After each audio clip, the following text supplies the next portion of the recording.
A great pitching performance for the Lancaster Barnstormers last night, and in reality, the last three. The starting pitchers have not allowed a run in their last 19 innings. Can Augie Silk keep that going tonight? And if so, how far? Good evening, everyone, from Peoples Bank Park in York, where the Barnstormers and Revs play a strange doubleheader tonight. Strange because every doubleheader is with two 7-inning games, but even more so this evening because for the Barnstormers, the second game has a lot more value than it does for the York Revolution. At stake in game one is third place in the first half.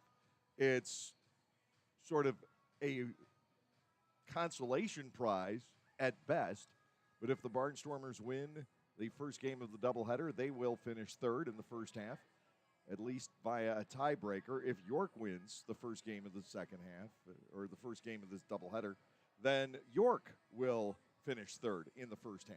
But the second game of the doubleheader tonight is the start of the second half for the Barnstormers, but not for the York Revolution because the start of their season was delayed by a day.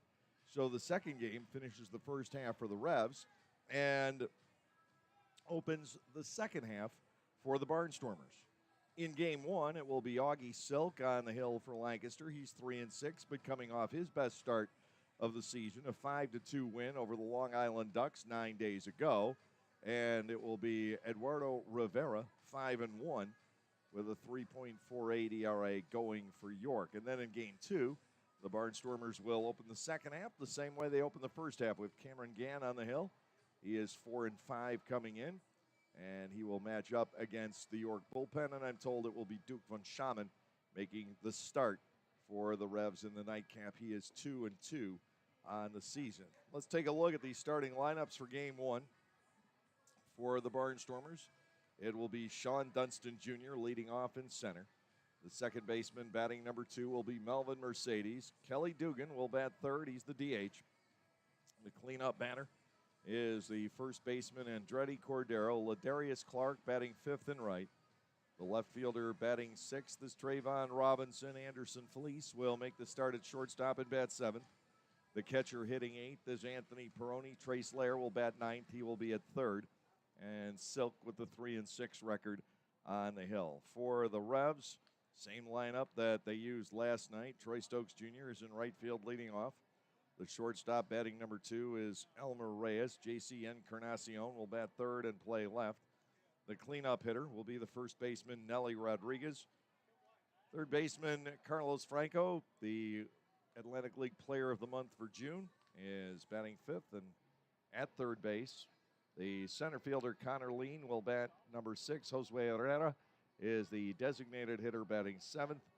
At second base, hitting 8 is Jeffrey Perez, and Lenin Rodriguez is doing the catching, batting ninth, with Eduardo Rivera on the hill. He is 5-1 coming into play here this evening. The rains let up about 45 minutes ago. We did have some heavy showers here in the downtown York area for roughly 2 hours, and they have passed on. They're not expecting anything more, but the sun is starting to come back through, and it is extremely humid here in York, so something could conceivably brew as we go along tonight. But right now, all systems are green lighted for a doubleheader between the Lancaster Barnstormers and the York Revolution. It is very humid. The wind is blowing straight out, and now it sort of depends on which way the air is moving, up or down, as to how many long balls we could see here tonight. There was only one last night, and it came with one strike left in the game. J.C. Encarnacion went deep against West Tunnel to break up the combined shutout effort. Brooks Hall had a no-hitter into the seventh inning. That was busted up by an Elmer Reyes double. But the double and the home run, the only 2 hits for York last night. Great Barnstormers pitching. We saw a clean defense and at times spectacular defense on both sides, and the Barnstormers winning 3-1. Lancaster capturing its 4th straight game, and that ties the season high. The Barnstormers had also won 4 in a row 2 against York, 2 against the Wild Health Genomes back from the 18th through the 21st of the month of May. The only other 4-game winning streak for the Barnstormers on the season. And now, overall, Lancaster has won 6 out of 8 and playing some of its best baseball of the season as we kick off the second half with the second game of the doubleheader here tonight. We await the arrival onto the field of the York Revolution. Here it comes York. They're wearing white, the Barnstormers red for game one of our doubleheader tonight. And then there will be a change for the second game of the doubleheader. Teams packing multiple uniforms when they go on the road. You don't want to stay in the same one for both ends of a doubleheader, not in these conditions. That jersey is going to get soaked through very, very quickly. So now we will send you down to the field and tonight's opening ceremonies.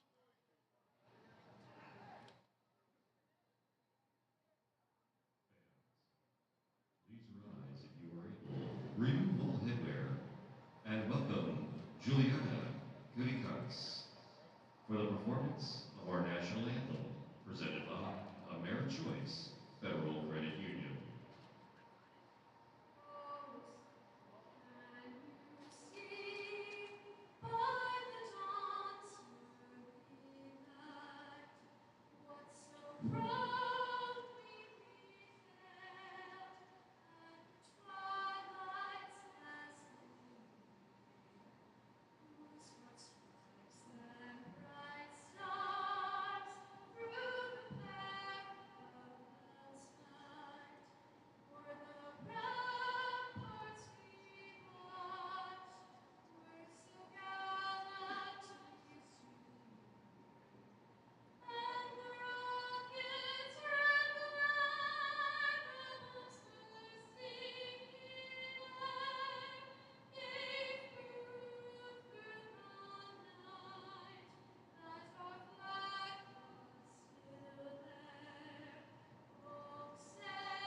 Our national anthem this evening at People's Bank Park, doubleheader baseball, the Lancaster Barnstormers and the York Revolution here tonight. And on the hill for the Revs is right-hander Eduardo Rivera. Rivera is 29 years of age from La Romana in the Dominican Republic, though he now calls Richmond, Virginia home. 6'5", 240 pounds. And having himself quite a season for York. He is 5-1, and his success has come since joining the starting rotation. In 51 2/3 innings, he's given up only 36 hits, 20 earned runs. He has walked 29. He has struck out 47. His ERA is 3.48. He's had tremendous success against the Barnstormers so far, 2-0 with a 1.69 ERA. He's given up only 8 hits in 16 innings against Lancaster. Backing him up defensively, the same look as a night ago. Carlos Franco at third. The shortstop is Elmer Reyes. Jeffrey Perez at second as he moves in from the outfield. Nelly Rodriguez, the first baseman. The outfield also the same as last night with J.C. Encarnacion in left, Connor Lean in center. Boy, did he make a heck of a play against Dugan last night. And Troy Stokes Jr. with the start out in right field. Rivera continuing to take his warm-up throws to prepare for the ball game tonight, which is the second of 5 straight played between these two teams. It will also be the second of a total of 12 games these two teams will play here over the next month and a half. I've joked about leaving equipment here, but I actually could because thanks to everything and all the toys Ryan Cortazzo has back in Lancaster, I don't need everything. Some of the gear I just travel with, I don't have to use it all when the club is home. Here is Sean Dunston Jr., the center fielder, leading off. He's batting .275 with 5 runs driven in. He was collared in the series opener last night, 0 for 5, a couple of strikeouts, 1 line drive double play. Rivera into the motion, first pitch, right there at the knees for a called strike. It is 0-1. Ian Pettinger has balls and strikes tonight. Jason Smith at first, Buzz Albert at third. Rivera now down and away with his next offering, and the count evens at a ball and a strike. Eduardo Rivera signed with the Yankees back in 2010. He spent 8 seasons in their farm system, swing and a miss. And Dunston trails 1-2, and then went over to the Angels and Giants his last year. Breaking ball, that is cut on and missed. And Dunston goes down on 4 pitches, leading off the ball game here. It brings on the Barnstormers' hottest hitter, Melvin Mercedes, the second baseman. He has jumped his average to .271. He has 4 home runs on the year. He has driven in 30. 23 out of his last 56 is Mercedes, batting .411 over that 14-game span. Rivera's pitch knocks him down. Came in right about the belt buckle of Mercedes, and he threw his body out of the way. Ball 1-0, the count to Melvin. In the same time as he has these 23 base hits, Mercedes has also drawn 10 walks. And a look at ball 2 here. The edge to Melvin at 2-0. Kelly Dugan, the designated hitter for game 1, waits on deck. Cordero has the start at first base. Fastball right through. Mercedes taking the strike, and now it is 2-1. Rivera has pretty much mastered the Barnstormers to this point in the season series. Another fastball, make it 2-2. And off to a very good start tonight. Again, the first of 2 7-inning games here this evening. Melvin will back out for a moment. Sort of shifted the helmet slightly, and now ready to go again. 2-2 pitch well off the outside corner, and Mercedes is forced to full count. 3 balls, 2 strikes. Dunston and Mercedes typically starting off a ball game will make the opposing pitcher work a lot, and Melvin draws a walk. So he's on once again. The Barnstormers with a 1-out base runner. That will bring on Dugan. Kelly's average has dipped a bit. He's down to .337. 23 homers, 64 runs batted in. He starts tonight tied for the league lead in the home run category, trailing by 8 in runs batted in. Left-handed hitter out of that familiar wide open stance, which he closes up quickly. Big swing and a miss against Rivera. It is no balls and a strike, just 6 hits in the last 29 at bats, so certainly not a dramatic skid by any means. He hit the ball hard last night, but just 1 out of 4. Fastball is wide, and it's 1-1. Connor Lean caught a drive on the warning track just ahead of the wall in right center field the first time up, and then made a great running over the shoulder catch against Dugan on the warning track in dead center the second time through. Here comes the 1-1. That's low. Dugan forges ahead at 2 balls and a strike. The Barnstormers have yet to put a ball in play. 13 pitches into the night for Eduardo Rivera. He does walk his fair share, averaging slightly over 5 per 9 innings coming in. Infield setup, double play depth. Rivera to Dugan, the 2-1 pitch. Kelly couldn't hold on the swing. It is 2 balls and 2 strikes. The pitch dove low. Dugan recognized where it was headed a shade too late. So now he bats at 2-2. Andretti Cordero is on deck. Cordero has been a great hitter in the early innings over the last few weeks. Here comes the 2-2. Dugan drives a foul off to the left. And that is the first contact of any consequence for the Barnstormers here in this top half of the first inning. Dugan bats at 2-2. Mercedes sticking around at first base. He does not run a lot these days, batting directly in front of Kelly.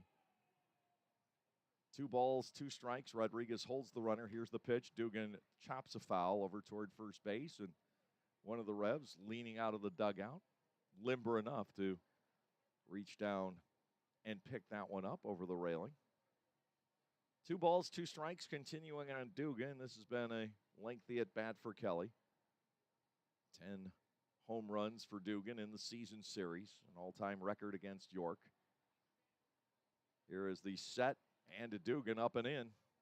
He is also forced to full count, as Mercedes had done before him. 3 balls, 2 strikes, the count to Dugan, with Andretti Cordero looming next. A lot of room down the third base line for Dugan. They play him to pull here, but not a shift on. Runner goes, 3-2 pitch is outside. Dugan will also pick up a walk. Rivera has himself in some trouble with runners at first and second, 1 away, and that will bring on Andretti Cordero.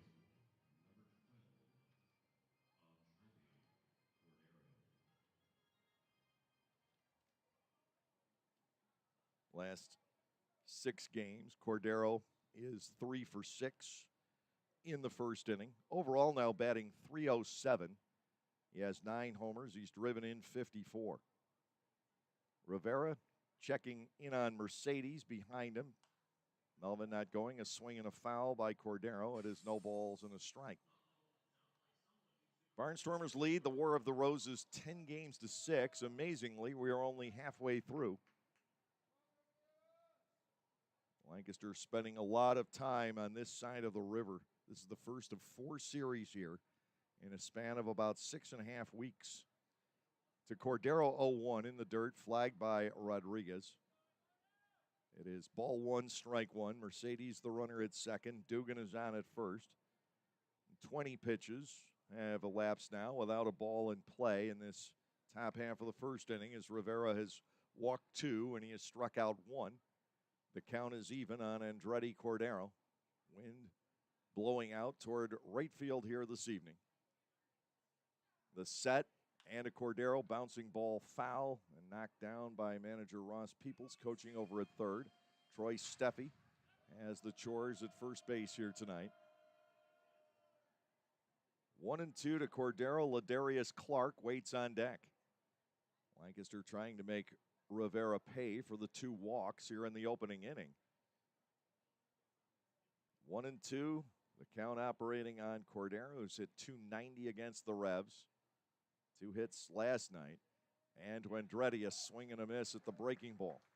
Well, the Barnstormers still haven't gotten anything in play. It's 2 walks and 2 strikeouts against Rivera.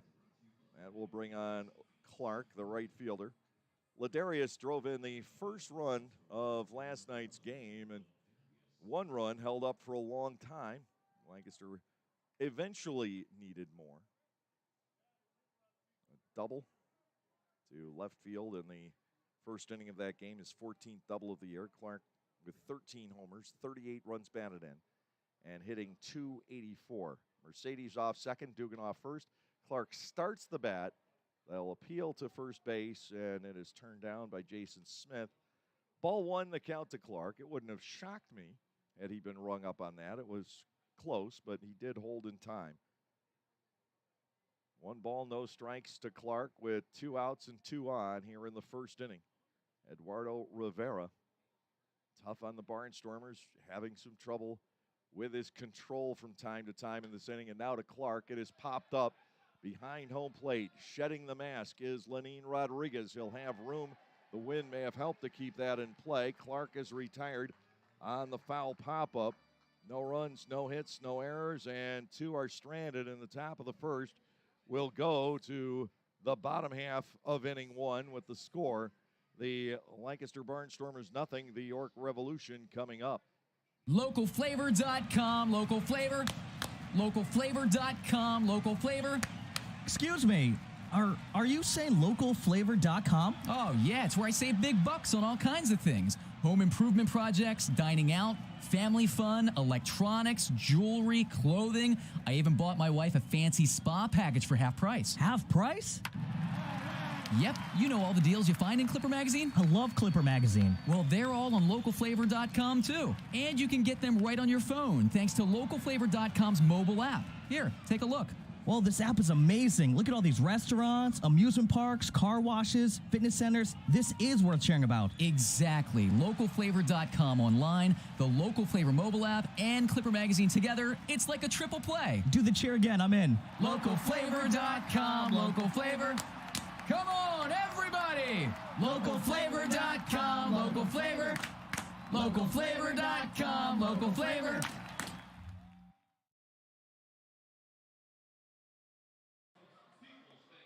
6'4" left-hander Augie Silk with his 13th start of the year, his third against York, and he's done well against the Revs, 1-0. Coming into tonight, just 7 hits and 4 runs allowed in 10 1/3 innings in the 2 previous starts. Overall, Augie 3-6 with a 5.75 ERA, 56 1/3 innings, 48 hits allowed, 36 earned runs. Silk has walked 39 and he has struck out 46. And we certainly have seen signs of improvement as Silk has gone along. His last start was terrific.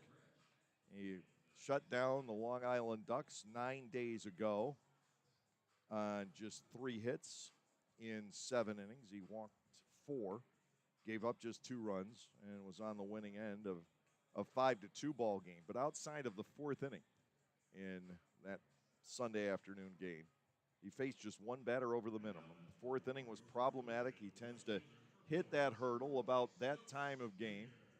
But with the help of his defense in that inning, he was able to overcome that speed bump and went on to throw 3 terrific innings, facing the minimum of 9 batters afterwards. Here is Troy Stokes Jr., the right fielder, leading off tonight for York. Stokes at .263 with 7 home runs, 35 knocked in. There is Silk's motion, and his first pitch of the game darts in for a strike called. It's 0-1. Trace Lair at third, Anderson Felice at short, Melvin Mercedes at second, and Andretti Cordero at first for the Barnstormers. Robinson, Dunston, Clark, the outfield from left to right. And Anthony Peroni catches here in game 1, popped up foul out of play. Stokes batting against Silk at 0-2. They do not expect any more rain here until the overnight hours. We had a lot for a 2-hour span mid-afternoon. And the 0-2 pitch right there, strike 3 called on the outside corner. Silk starting off his game on fire, 1 away. That will bring on the shortstop, Elmer Reyes. He broke up the no-hitter, doing the dastardly deed with a double inside the first base bag, leading off the 7th inning last night. 327 a hitter overall. He's tied for the league lead in doubles with 21. Here's the pitch, and Silk deals his 4th straight in the zone. 0-1 the count to Reyes. J.C. Encarnacion, who broke up the shutout with a home run in the 9th, waits on deck.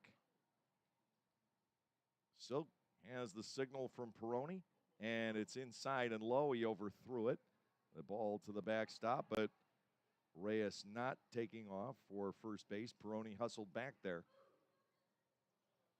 Dilson Herrera did it the other night. From what I understand, Johnny Turbo has picked up 3 of those experimental rule hits this year.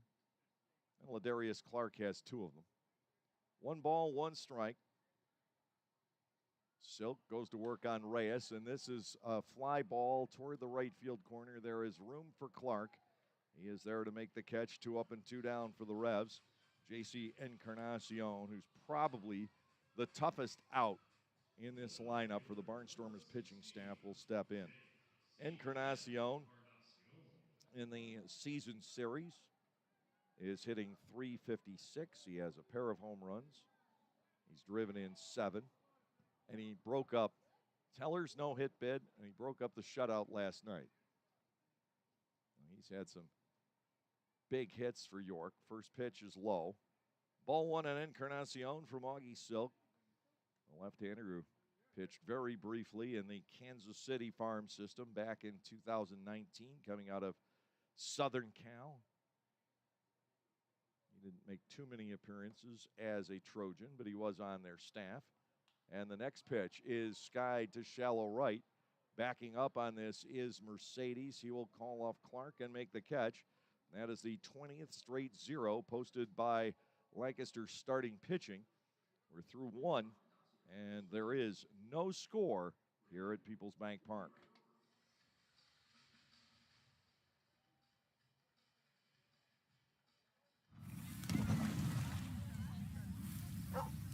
Ah, the sounds of summer. Can it get any better? Oh yeah, I forgot about that one. Discover the intuitive technology of the Lexus hybrid lineup. Explore the possibilities of a Lexus at the Golden Opportunity sales event, now through September 6th. See Bobby Rahal Lexus in Mechanicsburg or Lancaster County. Pennsylvanians are creating their own soundtrack thanks to PA Lottery Scratch-Off's Excitement's back. Pennies, nickels, dimes, or quarters, no matter your choice, scratching's always in order. With big top prizes and second chance drawings, thrills await. They're out there calling if it's excitement you seek and you're looking for action, play the PA Lottery. And keep on scratching. Must be 18 or older. Please play responsibly. Benefits older Pennsylvanians every day. At Clipper Magazine Stadium, we have hot dogs and popcorn, peanuts, soda, and nachos. But what if, say, you are only 3 months old and mom wants to have a night out and watch the Barnstormers? Well, thanks to May Grant Obstetrics and Gynecology, the littlest of Stormer fans now have a place to go for dinner during the game. Tots can take mom to the Little Sluggers dugout behind Section 13 at the stadium for a comfortable private feeding experience. A brightly painted room with comfortable furniture and TVs tuned to the game, it is the perfect spot for baby and mom during a night at the ballpark. Trayvon Robinson, Anderson Felice, and Anthony Peroni slated in the Barnstormers half of the second inning. Lancaster with a pair of runners on walks back in the first, but could not extend the inning beyond that. Augie Silk set the Revs down in order, 1-2-3 in the bottom of the inning. Robinson to lead off. He's batting .272 after going hitless here last night. Trayvon is hot with the bat from the left side of the plate and cold right-handed, and he batted from the right side every plate appearance last night. 1-0 from Rivera. Robinson will go after it and loft a foul out of play down the left side. It is 1-1. The sun had started to break through here in York, and now dense overcast once again. But they say no more rain until the overnight hours. We should be good to go for this doubleheader. A ball and a strike, the count to Robinson. Here is the kick. Rivera to the plate. Ground ball pulled to first. Easy pickings for Nelly Rodriguez. He will take it himself. The out goes 3 unassisted. And with 1 away, the batter will be the shortstop, Anderson Felice, switch hitter batting left. Well, he was a switch hitter anyway, and he will still bat left. But since coming back from being sidelined with an oblique injury, he's been batting left-handed exclusively. 265, 3 homers. He's driven in 28. The pitch from Rivera, fastball away. It is ball 1, no strikes. Anthony Peroni, the catcher, waits on deck. No score here in the top of the second inning. Lancaster trying for its 5th consecutive win. Ball 2 is low. And Felice with an edge, 2 balls and no strikes. That would be a season high. Longest losing streak this year is 6, and that's been reached twice.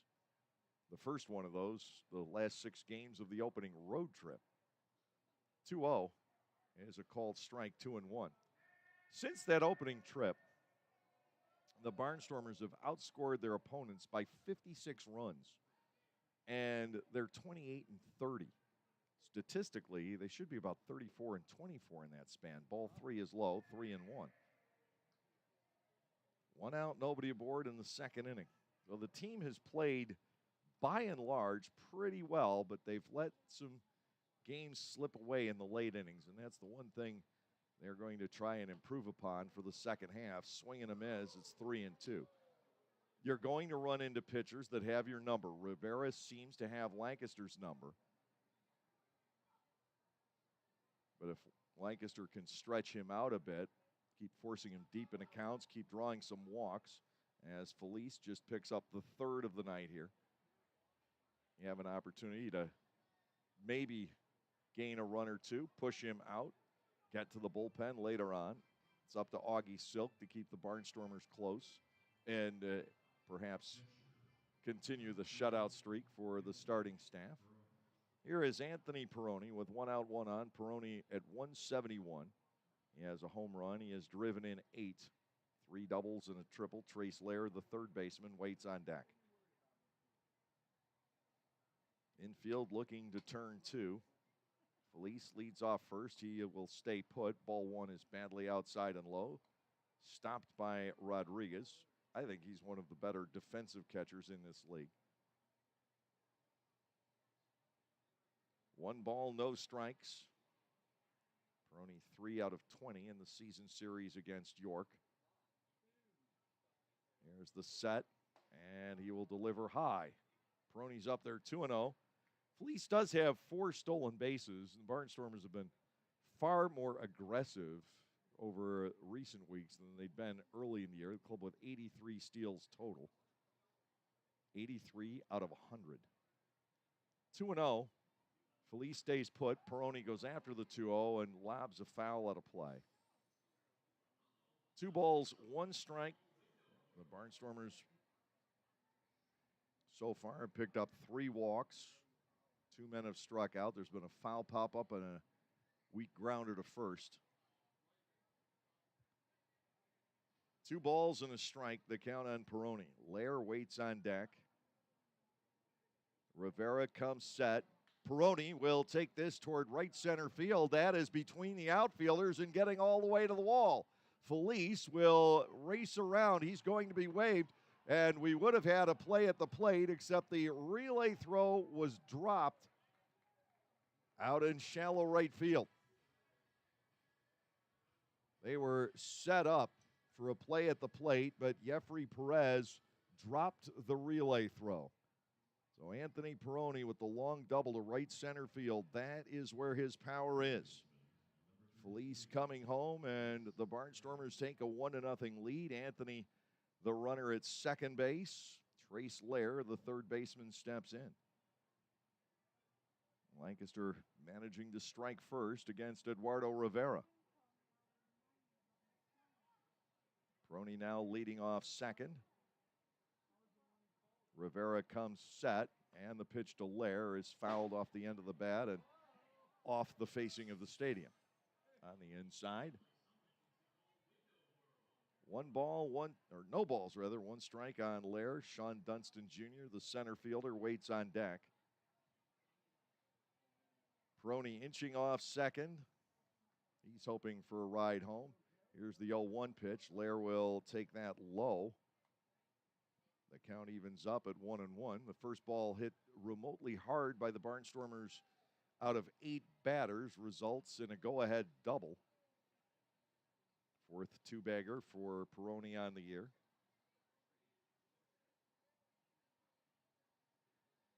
It is 1-1. Trace swings and misses at an off-speed pitch. We go to 1-2. Ross took a gamble by waving Felice there. Had the relay throw been handled in short right by Perez, there would have been time for at least a close play at the plate. But with Rivera being a pretty big strikeout pitcher coming up and Lair having trouble batting with runners in scoring position, Ross made the decision to try and get that run, even if it cost him an out. To Lair, that ball is pulled toward right center field also. Hustling back is Lean. He will make the catch. Tagging off second is Peroni. He will motor ahead to third. That would have been a sacrifice fly. As it is, Peroni moves to third with 2 outs. Pulled deep to the gap in right center field by Lair. Connor Lean making another fine running catch in this series. He took a hit away from Trace last night. Now it's up to Sean Dunston Jr. He struck out against Rivera starting off the ball game. Lancaster up 1-0, top half of the second inning. And Rivera has had to do a lot of work on this very humid evening here in York. Dunston shows bunt, takes a pitch high and outside for a ball. It's 1-0. And they have to think about that.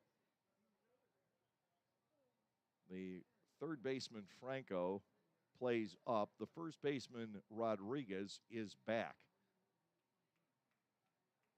But he could still try to drag a bunt and beat it out. The offering, and Sean swings away, golfing a foul off to the left and out of play. 1 ball, 1 strike on Dunston, looking for his first hit of this series. Lancaster has 10 hits. It's been controlled by the pitching so far here over a game plus. And a Dunston outside and low. Rivera working to him at 2 balls and a strike. Lancaster up by 1 on the Peroni double. Anthony, the runner at third base here with 2 outs. 2 balls and a strike to Dunston. The rest of the infielders are back. The pitch, Sean swings away and pops it up. This is playable for Carlos Franco. In foul ground, he has it. Rivera pitches his way through the inning, following the long double to right center by Peroni. 1 run, 1 hit with no errors. And the runner left parked over at third. We're through an inning and a half here at Peoples Bank Park. The Barnstormers have the lead at 1-0.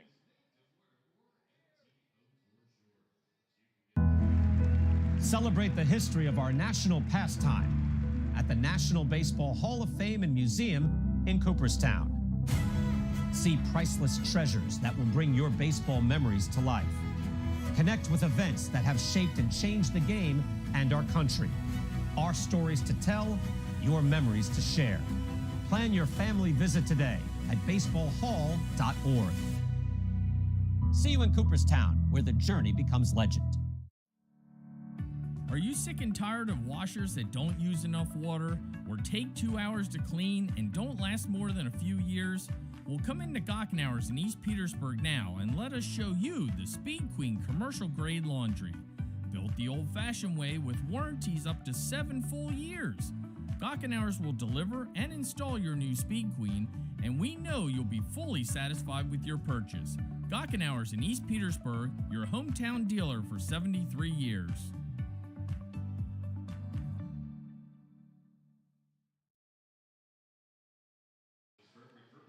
Back with you for the bottom of the second inning. Augie Silk will be facing Nelly Rodriguez, Carlos Franco, and Connor Lean. Middle 3 in the batting order for the York Revolution. Barnstormers enjoying a 1-0 lead on an RBI double for Anthony Peroni. Trace Lair hit the ball very well to follow that, but Connor Lean ran it down in the gap out in right center. Dunston could not come through. And that sends us into the home half of the second. First game of a doubleheader tonight here in York. And then the venue shifts back to Clipper Magazine Stadium for tomorrow. And that is the first of a 14-game homestand for the Lancaster Barnstormers. York will be in for 2. And then this weekend, the Wild Health Genomes pop by for 3. Their second and final visit to Clipper Magazine Stadium this year. Then the High Point Rockers will be in next week for 3. That's their only visit to Lancaster this year. And speaking of only visits, the Charleston Dirty Birds will follow, and they will be in for all 6 of their games in Lancaster, starting a week from Friday and carrying all the way through the following Thursday. And the Barnstormers will come back here for 3. The first offering from Silk to Nelly Rodriguez, high and outside for a ball. It's 1-0. 1-0 Lancaster, playing the bottom of the second inning. At stake in this game, 3rd place in the first half. The Barnstormers would win it by a tiebreaker if they win this game. Down low, it is now 2-0 on Rodriguez. Nelly Rodriguez has drawn a slew of walks against Lancaster, but he's batting only 170. He made the final out last night, striking out against West Tunnel. Outside and 3-0. And this is the puzzle of Augie Silk. In the first inning, he came out through nothing but strikes. And here in the second, he starts at 3-0. And to Rodriguez, it is high, ball 4, a leadoff walk in the home second, bringing on the league RBI leader and tied for the home run lead, Carlos Franco, the lefty batting third baseman. Rodriguez, not a steal threat. He's not fast to begin with, and secondly, you don't run in front of somebody with Franco's success. 41 extra base hits this year, 72 runs batted in, and he's reached base by hit, walk, or a hit batter 46 consecutive games, a York franchise record. The player of the month in the Atlantic League for June, and a first pitch breaking ball from Silk misses outside. It is ball 1. And this indeed is the enigma. Silk will come out and just dominate one inning, come out the next and not find the strike zone. And they haven't found a way around that. To Franco, that ball is teed off on and laced into right for a base hit. That record extends now to 47 games. Clark with a long throw all the way to third. Laird takes it well wide of the bag. Rodriguez advances on the single by Franco. 47 consecutive games, Carlos Franco has reached base. York with a big threat working here in the second inning. Runners at first and third, nobody out. Center fielder Connor Lean will come to the plate, hitting .287 with 10 homers and 37 runs batted in. I was talking with Ross Peoples earlier today, and I said, I think this is now overall the best team that we have had in Lancaster since 2018. Last year, better offense, but every game was crazy high scoring, and it wore everybody out by the end. Down low for a ball, 1-0 on Lean. And he said, yeah, he's still not satisfied. He still thinks that there's a piece, maybe two pieces missing. And he didn't seem to want to elaborate on what those pitches were, or those pieces were. Ball 2, inside and low on Lean, 2 balls and nothing. But you do kind of sense it. This team is very good, very solid, but is it championship caliber? Here's a 2-0. Lean will take a breaking ball inside, and Silk is a pitch away from loading the bases for the lefty batting Josue Herrera. So Augie this inning has found the strike zone only once, and it was yanked into right field by Carlos Franco. Lean bats 3-0. He could have the green light here. It doesn't matter. Ball 4 is low. And they are full for Herrera. 267 hitter with 5 homers and 31 driven in. Here comes Mark Johnson. Because Silk just has these innings. We talk about his last start 9 days ago. In 6 out of his 7 innings, he faced 1 batter total over the minimum. And in the 4th inning of that game, he faced 8 batters, gave up 2 runs, finally got out of it on a 5-4 force out off the bat of Austin Rye. But before that, he had given up a double to Sam Travis. He had hit a batter. He had walked 3 and served up a wild pitch. Outside of that inning, 2 hits, no runs, no hit batters, 1 walk. He can be magnificent, but it's what he does in these innings that spells how successful he will be in any given game. And the pitch to Herrera is overthrown. Ball 1 is down low. It's 1-0.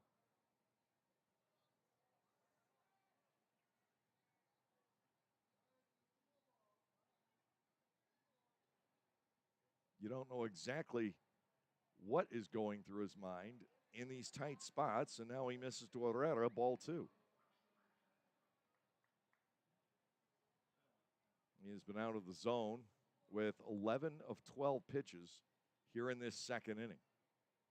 Infield set, double play depth. The Barnstormers would gladly give up a run for 2 outs here. Breaking ball, that gets to the zone, and it's strike 1 on Herrera, very top of the zone.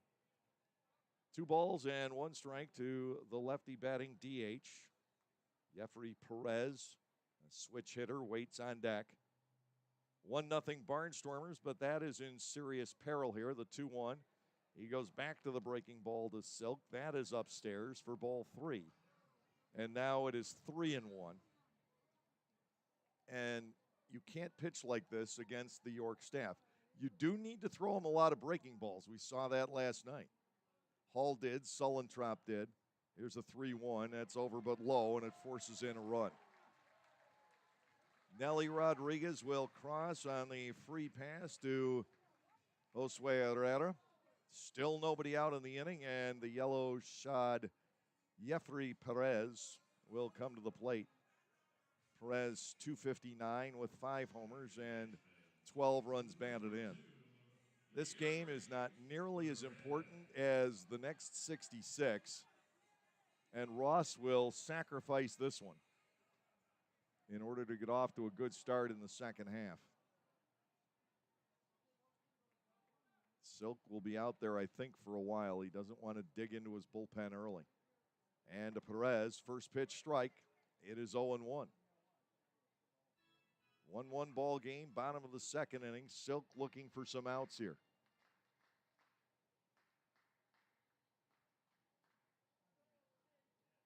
Here's the next, and it's lofted foul over the screen and off the stadium. We get to 0-2. Sun has come back out again. Skies parting over Peoples Bank Park. 2 strikes. The count on Perez. Franco at third, Lean at second. Herrera is the runner at first base. 0-2. Silk delivers high and outside with his breaking pitch. It is ball 1, and Lancaster does get action going in the bullpen. I have to think it's Brett Clark. I can't imagine anybody else warming up down there.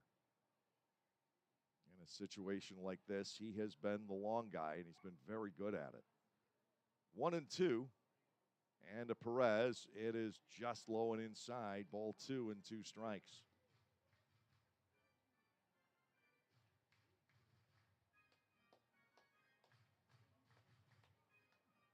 15 balls thrown this inning out of 19 pitches for Selk. 2 balls, 2 strikes. And to Perez, it's low for ball 3 and a full count. 3-2. Still nobody out here in the second inning. Lenin Rodriguez, the catcher, waits on deck. 3 balls, 2 strikes with the bases loaded. Silk out of the wind, delivers, and that is strike 3 called. Perez winces. That a potential turning point in the ball game here tonight. 1 out now with the bases loaded. Lenin Rodriguez will come to the plate.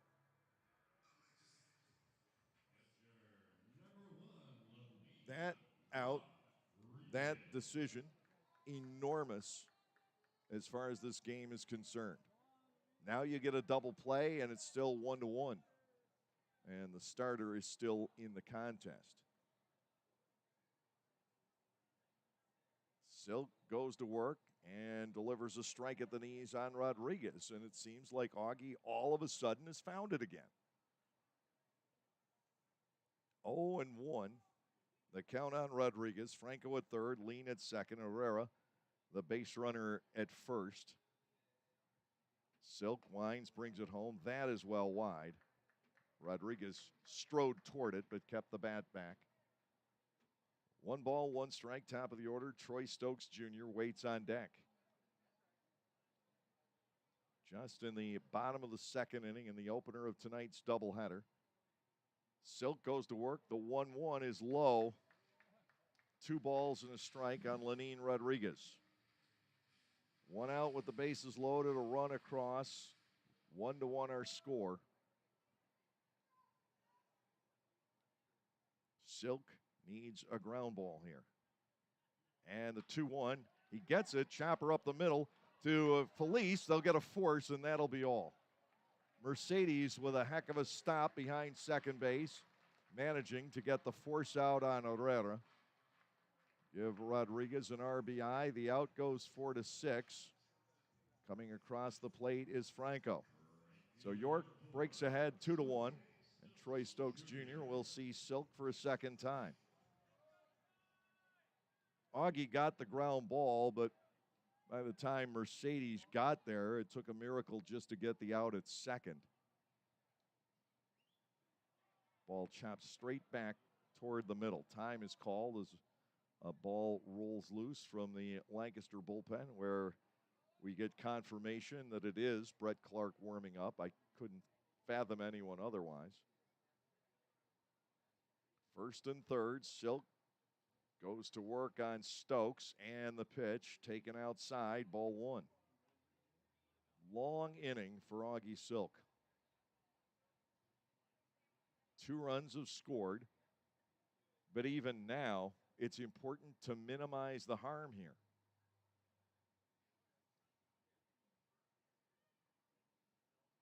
The pitch to Stokes, driven toward the gap, left center field, racing back on it is Dunston. It's over his head, bouncing up against the fence and kicking away from the outfielders. This will score 2. Stokes on his way to third, and he is in with a triple. It is 4-1 now in favor of the York Revolution. Troy Stokes Jr. with his second triple of the season. Lean and Lenin Rodriguez coming home on it. 4-run inning, and Elmer Reyes, the shortstop, will come to the plate.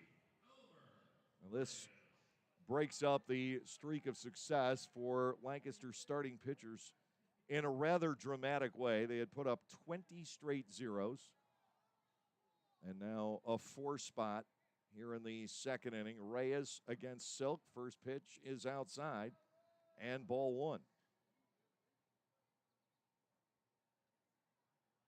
Dunston almost got to that triple by Stokes.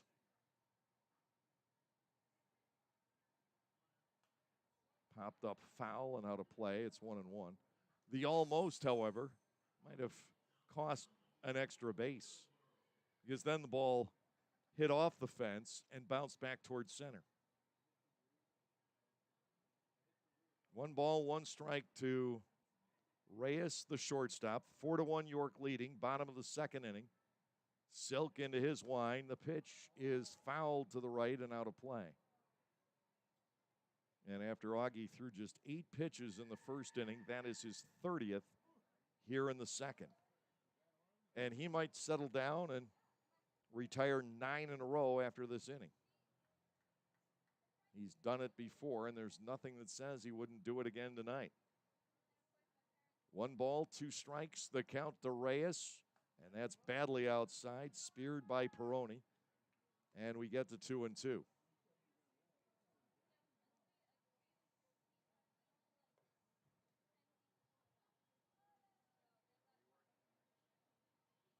You don't know quite what would be out there right now to build a ball club off of. Encarnacion waits on deck. The pitch slapped in the hole at short. Stopped by Felice. Can he get the throw there? It is in time at first base on a skip. And Reyes is cut down 6-3 on a wonderful stop and quick release by Anderson Felice after he skidded to a stop. 6-3 on the conversion. It is a 4-run inning, though, for the York Revolution on 2 hits, no errors, and 1 runner left on base. We've completed 2 here at Peoples Bank Park, with York ahead by the score of 4-1.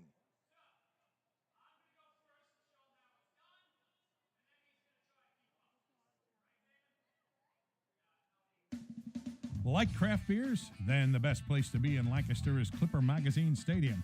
That's right, celebrate baseball or just a night with your friends at the Broken Bat Deck down the right field line. The Broken Bat features more than 20 local craft breweries, plus product from a local winery. Food including Otto's Meatballs is sold off a pub-style menu. So get together, hang out with your friends, or make some new ones. Enjoy a night of craft beer sampling along with a Barnstormers game. Get out of the heat and dive under the sea this summer with Disney's Little Mermaid at Dutch Apple Dinner Theater. Join Ariel on her adventure from the sea through the human world. Based off the 1989 animated film, Disney's Little Mermaid will keep kids young and old entertained. Performances are Tuesday through Sunday with matinee and evening show options available. Each performance also includes a buffet-style meal prior to the show. Call Dutch Apple Dinner Theater at 717-898-1900 or visit us at dutchapple.com to reserve your tickets today. For nearly 50 years, Orthopedic Associates of Lancaster has provided a full spectrum of care for athletes of all ages and skill levels. Orthopedic Associates of Lancaster offers on-site urgent care, X-ray, MRI, immobilization, and is committed to helping you manage and prevent injuries, getting you back in the game as soon as possible. Orthopedic Associates of Lancaster is located at 1700 Cornwall Road in Lebanon, or you can visit them on the web at fixbones.com. Here is Melvin Mercedes leading off the top of the third with the Barnstormers trailing by 3. Mercedes walked back in the first inning and was ultimately stranded at second base. The motion, the Rivera pitch to the inside corner for a called strike. It is 0-1. This game, nowhere near as meaningful for the Barnstormers as game 2 of the doubleheader will be. Time is called. Rivera had barely started into his motion. It looked a lot worse than it actually was because Rivera did not pick up the timeout signal of Ian Pettinger immediately. One strike, the count on Melvin. Dugan and Cordero will follow. The Barnstormers needing to fight back here in the top of the third. Remember, 7-inning games. Rivera wants to know where that pitch was. It's 1 ball and 1 strike to Mercedes. Wind blowing favorably for the left-handed hitters, especially tonight. Fouled away. And Rivera has control of the AB at 1-2. The defense for York hasn't had all that much work to do yet. Here's a 1-2. Mercedes swings and skies this to left. Playable for Encarnacion as he glides a bit toward the line. Mercedes is retired. We have 1 out. The designated hitter, Kelly Dugan, will come to the plate. Dugan with a walk back in the first inning. They have been able to control him in this series. He hasn't been quiet, but he has just 1 hit and a walk, and the hit was a single. Albeit hard hit last night. He made very solid contact 3 times.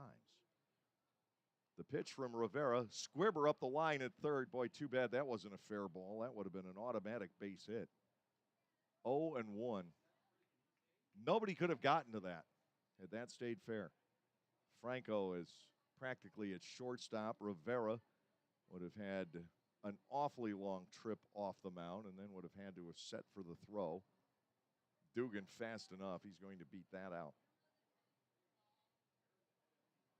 1 strike on Kelly. Rivera comes back, and Kelly lofts a fly ball also out toward Encarnacion. He's ahead of the track to make the catch. 2 up and 2 down here in the third. And it leaves this inning to Cordero, who struck out back in the first. Lancaster down 4-1 here in the third inning. That has been one tendency of this Barnstormers team that I know bothers Ross Peoples a little bit, is they don't come back from deficits. Now, they might score some runs, but they don't come all the way back. They don't put a tremendous amount of pressure on the opposing teams in the late innings. Generally, this team is marked by getting out to early leads and holding on to them. Ball is low on Cordero, and you don't have to be a great late inning team to be successful. The 2006 team never won a game when it trailed going into the final inning, and yet won the league championship. Here's a 1-1.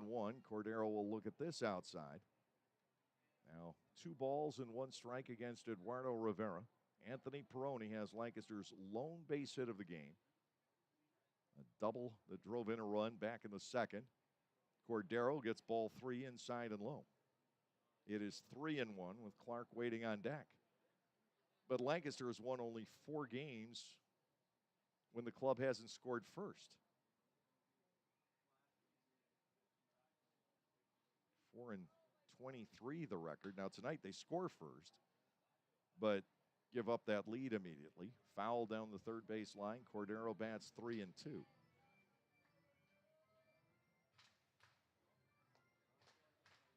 But when you look at this team statistically, it's there. It's certainly built as a winning team right now.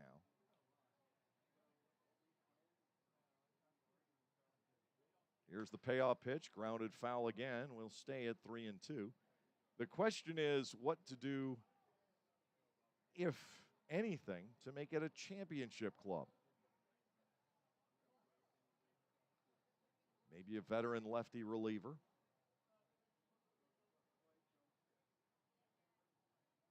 Here comes the payoff. Ball 4 is inside to Andretti Cordero. Rivera walks his 4th. We'll see if Clark can do something to take advantage of the 2-out free pass. Ladarius fouled to the catcher, Lenin Rodriguez, his first time up. York 4, Lancaster 1. We're only in the top of the third, game 1 of our doubleheader. Clark batting with Trayvon Robinson on deck. Robinson still hitless against York. That's not going to sit terribly well with him if it goes on much longer. Clark takes outside and low, ball 1. For guys, their first year here, maybe you don't have quite the sense of the rivalry, but as long as Robinson has been with us, you certainly pick up on it. He's had a big part over the years in this rivalry. Throw goes to first base. Cordero back in, standing up. A 2-out runner for the Barnstormers here in the third.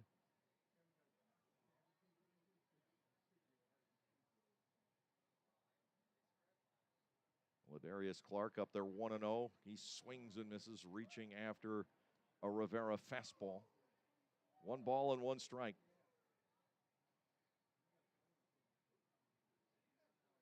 Lately, the Barnstormers have been able to at least break ties in the late innings. They haven't put together any kind of signature comeback. Now it's 1-2 on Clark after a swing and a miss. Lancaster not squaring up Eduardo Rivera. It's tough to do, and it seems especially tough for this Barnstormers team. Can't take advantage of the walks. Here's the 1-2. Clark goes down swinging at a fastball. Eduardo Rivera strikes out his third and negates the 2-out walk with a very quick strikeout of Ladarius Clark. No runs, no hits, no errors, and 1 man is left on base. We're through 2.5 tonight here in game 1, and York leads it by the score of 4-1.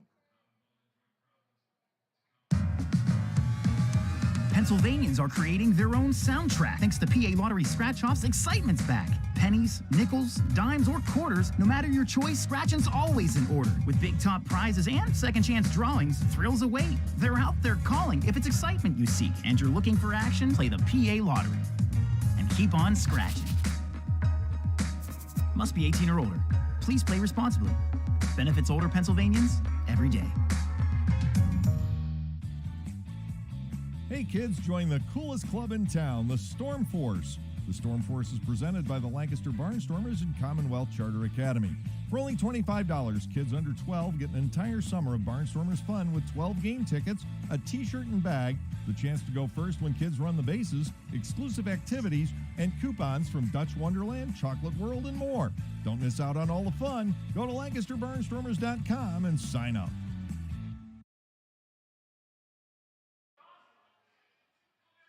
We have the kids dressed as fruit running around the bases, and it looks like the precious strawberry came in last. Augie Silk to work to J.C. Encarnacion, Nelly Rodriguez, and Carlos Franco here in the Bottom half of the third inning, York leads by a score of 4-1. It hasn't exactly been smooth sailing to this point for Eduardo Rivera, but he's having a game much like we saw last Thursday in Lexington for Jeff Thompson, though they're not the same style of pitcher.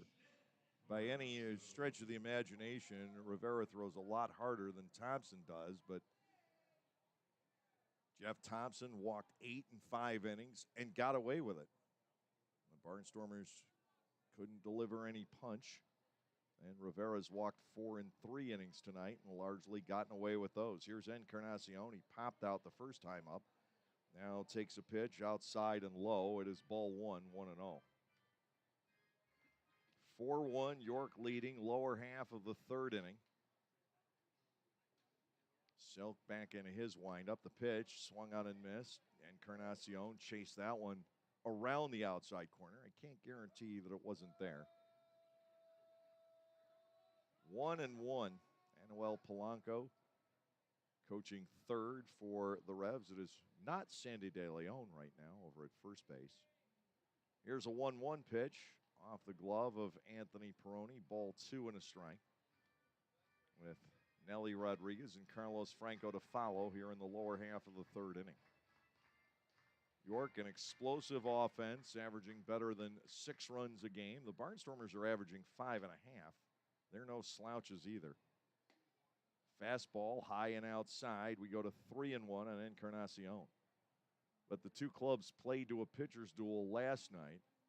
Austin Nicely and Brooks Hall both pitched well, but it took Nicely a little long to get locked in. He gave up 2 runs in the first inning. And Encarnacion yanks the ball deep toward left center field. Leaping is Robinson. It's over his head. Coming off the wall, Encarnacion sprinting for second. The throw will be late. He is in standing with a double. J.C. Encarnacion with his 14th double of the season. And as the second extra base hit out of the last 3 batters for the Revs, here is Nelly Rodriguez. He drew the walk on 4 pitches that opened up the 4-run York second inning.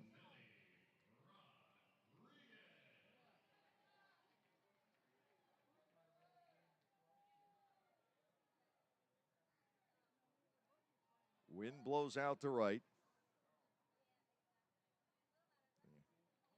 2 York extra base hits have both been pulled to the gap in left center. Rodriguez stands in with a runner at second base. Nobody out here in the bottom of the third inning.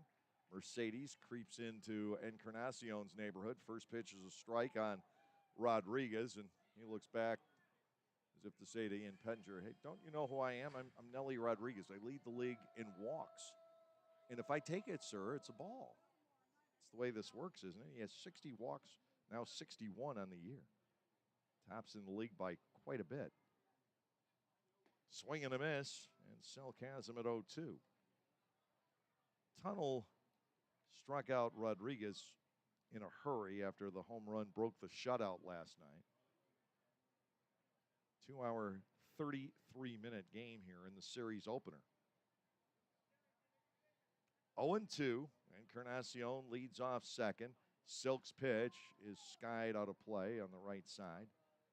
And we will continue at no balls and 2 strikes. Again, the Barnstormers will be home tomorrow night for 14 straight. And the club is going to have to put together a winning homestand. Haven't taken on Charleston at all yet. We really don't know much of what they have because Billy Horn had to rebuild the Charleston Ball Club. Mark Minikazi took a lot of it with him to Kentucky. High fly ball toward left center field with Encarnacion on the move. Dunston back. He'll make the catch by the time he can return it to the infield. Encarnacion has ample time to get back to second. 1 out, and it will be Franco. He singled into right back in the second inning. Scored one of the 4 runs last inning. He came home on the Rodriguez force play grounder. The devastating blow in that inning was the 2-out triple by Troy Stokes Jr. Runner at second with one out, lower half of the third inning. Franco coming to the plate. Robinson, Felice, and Peroni will step in the Lancaster fourth. That is the trio that produced the run in the second inning. First base open. Silk, though, facing a left-handed hitter, albeit the league's premier left-handed batting third baseman. We'll frame it that way. Here's a pitch. Franco reaches and fouls it off the end of his bat. No balls and one strike to Carlos Franco. 47 games in a row he has reached base. I mentioned last night the Barnstormers record holder is Blake Galen with 36. Add just about another third onto that.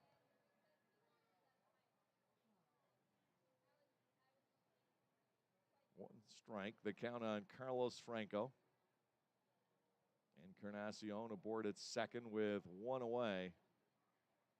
Silk looking back at the runner, and now Felice sneaks in behind him. Breaking ball misses, and it is 1-1. We've seen a lot of pitches here tonight for 3 innings of baseball. Second game is Gann against von Schaman.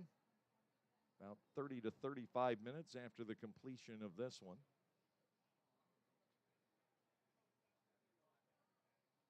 One, yanked foul. That was a curveball that hung a little bit inside. Franco got out ahead of it. 1 ball, 2 strikes.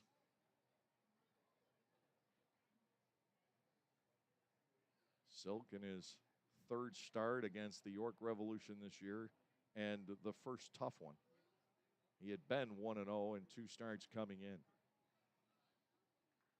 The Californian peers in to get the sign. 1-2 to Franco at his low. Ball 2 and 2 strikes. With that wind blowing out, if the Barnstormers can start to lock in on Rivera or somebody out of the bullpen, they would have a legitimate shot to get back into this game. But Peroni still has the lone base hit.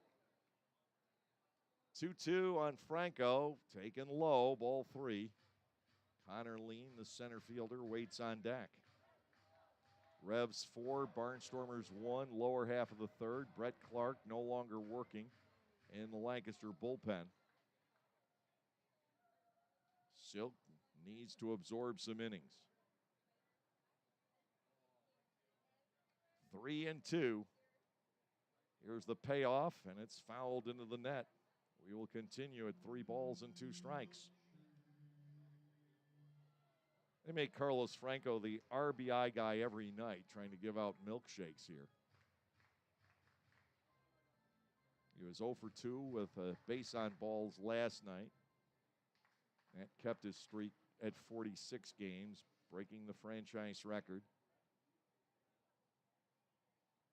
3-2. Here's the payoff, and Silk puts him away. Carlos Franco with a healthy swing and a miss. Silk records his 3rd strikeout of the game, the first one swinging. And now this inning is left to Connor Lean, who walked and scored back in the second.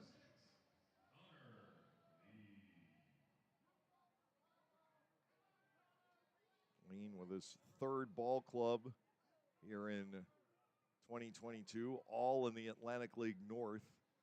And he's finally found a home with the York Revolution. Encarnacion leads, doesn't go. The pitch popped up foul. Peroni will not have a shot at it. 0-1, the count to the bearded Connor Lean. Born in Annapolis, Maryland, but left there as an infant. He knows Orlando, Florida is home.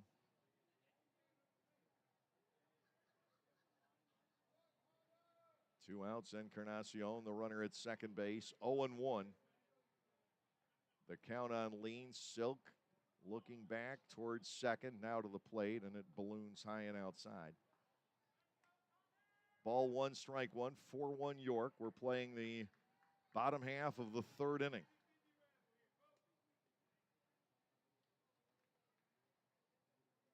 Encarnacion led off with a double. It just cleared Robinson's glove out in left center. Now to Lean, a swing and a miss.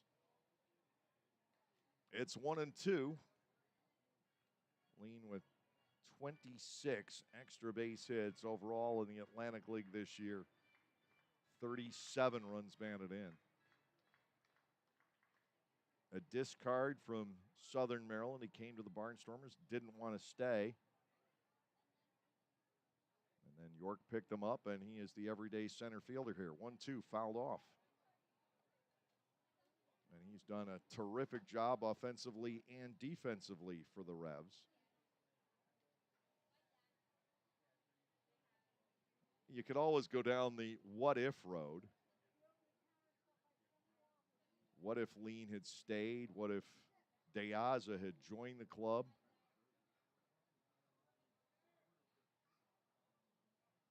Here's a 1-2. Outside off Peroni's glove, and sprinting ahead to third is Encarnacion, who then makes a wide turn. We're going to get a ruling on this one. It was quite a bit outside, but reachable, and Peroni will be charged with a pass ball. That is a decision where there is very little consistency from scorekeeper to scorekeeper. There are places that's a wild pitch because it was so far out of the zone. Connor Lean batting against Augie Silk. Encarnacion now at third. Here's the pitch, and that is low for ball 3.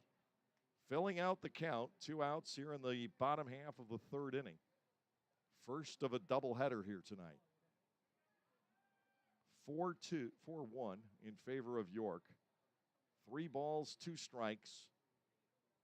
Silk with the left-handed batting Herrera waiting on deck. Now walks Lean. Ball 4 is inside.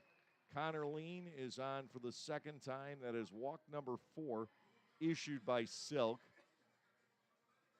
But he can encounter the left-handed batting Herrera. Now Herrera did pick up a bases-loaded walk back in the second inning.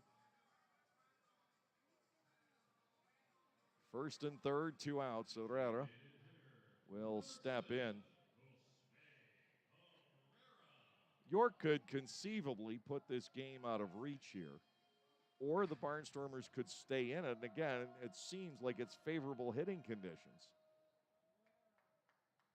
And a chance to come back. Silk will throw to first base. Cordero has to reach around Lean. Connor Lean 6 for 7 stealing. Well, I'm sure the door would be open here for a potential stolen base. 2 outs. They came back-to-back against Rodriguez and Franco. Runners now at the corners for the York Revolution.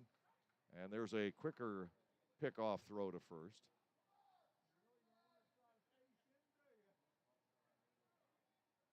Herrera still waiting for a pitch.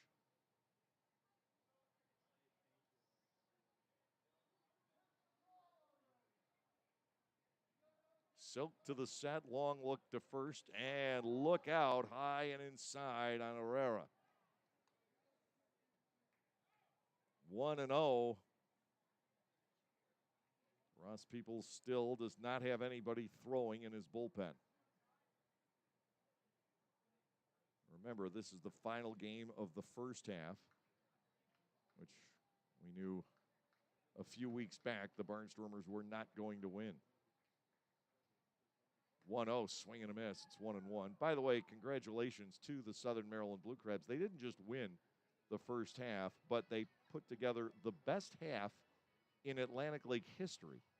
48-18, a 727 winning percentage, topping the 714 of the 2015 Somerset Patriots in the first half.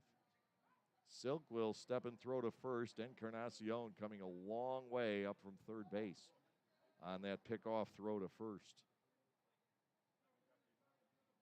1 ball and 1 strike, the count to Josue Herrera. Silk now has eclipsed the pitch total of Eduardo Rivera, which is also high. 1-1. Herrera will take a second strike, make it 1-2.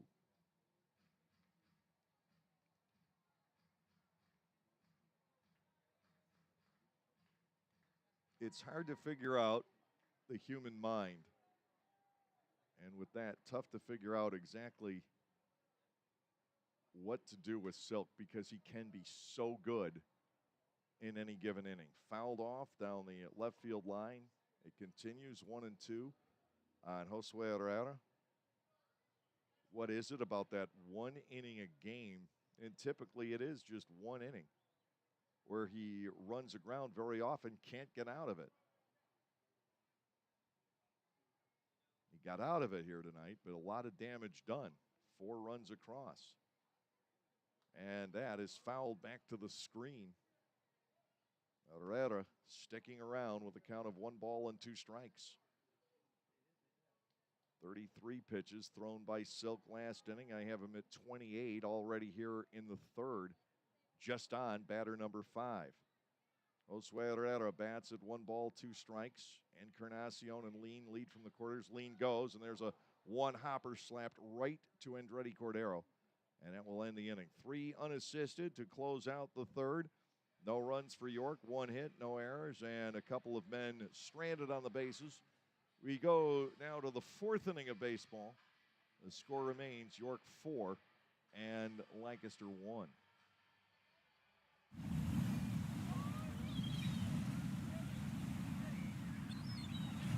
Ah, the sounds of summer. Can it get any better? Oh yeah, I forgot about that one. Discover the unforgettable sensations of the Lexus Performance lineup.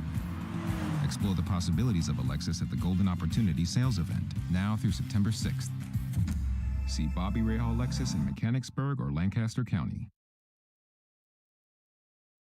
This season offers a whole line of new items from Otto's Hospitality. Dig into the world-famous Nathan's Hot Dogs. Take a trip to Otto's Cantina for a walking taco or your favorite adult beverage. Enjoy a helmet of Otto's meatballs or a sausage with peppers from the Broken Bat Deck. For the sweet tooth, there are jumbo chocolate chip cookies, Skyline cotton candy, and ice cream novelties. Or simply snack on Emma's popcorn in a variety of exciting flavors. What a great way to savor your time at the ballpark, courtesy of Otto's.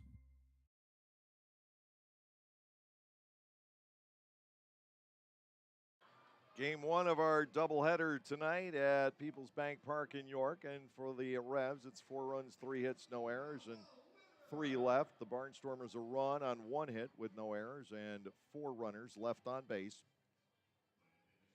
Trayvon Robinson, Anderson Felice, and Anthony Peroni will step in the 4th inning with Trace Lair in the hole for the inning. 3 hits for York. The Barnstormers just the 1. The double by Peroni to drive in the run back in the 2nd inning. 4-1 ball game.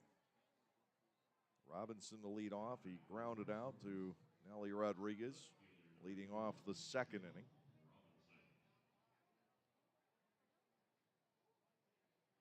York has mastered him so far. He's now 0 for 14 in the season series. First pitch strike from Rivera. It is 0-1. Lancaster again up 10-6 in the War of the Roses. Pulled foul by Robinson off the fencing in front of the dugout, and it's very quickly 0-2 to him. If the Barnstormers can come out of this week 12-8 in the War of the Roses, they'd have to just win 5 of the remaining 12. Now, 9 of those, the next 9, in fact, would be here after Thursday. Ball 1 inside and low. Robinson with the take. It is amazing how many times we come here in a month and a half. This week, these 2 nights, then the 22nd through the 24th, off the hands, popped up foul. It's not high enough for anyone to chase it down. And a special game time that's been to some degree controversial. But we're starting at 10 o'clock in the evening on Friday the 22nd. And then regular times, I believe, on Saturday and Sunday. And we'll go to Staten Island the following weekend, then be right back here in York. Robinson turns on one and pounds this deep to right field, and that one is off the wall. Stokes makes a great play on the carom and holds Robinson to a long single. Beautifully played by Troy Stokes Jr. off the wall and right. Robinson didn't elevate it enough to get it out, or to really have much of a chance at getting to second. Hit very hard by Trayvon Robinson. He is off the schneid against York and has something brewing for Lancaster here in the fourth inning. Anderson Felice will come to the plate. He walked and scored back in the second. I'd like to see the Barnstormers be able to apply a lot of pressure and come up with a big hit in this fourth inning. Rivera will come to the set, and a Felice. That ball sizzled into right field past the diving Rodriguez. Robinson will make the turn and go to third. The ball gets all the way to the wall. Robinson is going to be waved home. Here comes the throw. It'll be wide. And it's second with a double is Anderson Felice, and it's now 4-2 with Peroni coming in. Felice actually hit that ball to the infield side of Rodriguez coming off the bag with Robinson, but hit it so hard that it rolled on past Stokes and all the way out to the wall. Little surprised to see Robinson waved on that play, but it did work. Now Anthony Peroni steps in as the potential tying run. It's now 4-2 and still nobody out in the Lancaster half of the fourth inning. Double to right and an RBI for Felice's 15th double of the season. Here's a pitch to Peroni. Slider is low. Ball one and no strikes. York 4, Lancaster 2 in the top of inning 4. Peroni batting. Trace Lair waits on deck. And Sean Dunston after that. Lancaster looking for somebody here to be able to pick up the second run of this inning to climb within one. To Peroni, outside and low, ball 2. Rivera having an awfully difficult time in the fourth inning. Robinson and Felice both pulling him around and hitting the ball incredibly hard on the line. Felice off second. Peroni bats 2 balls, no strikes. Rivera comes set, and it is ball 3, bounced and largely knocked down by Rodriguez, who's got to walk that one off. 3 balls and no strikes, and Rodriguez is going to require some medical attention here. The trainer, Megan Haas, coming out along with Mark Mason.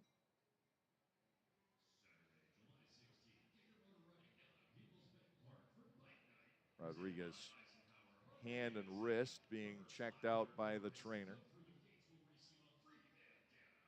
Meanwhile, it's 3-0 on Peroni. I imagine he will take here.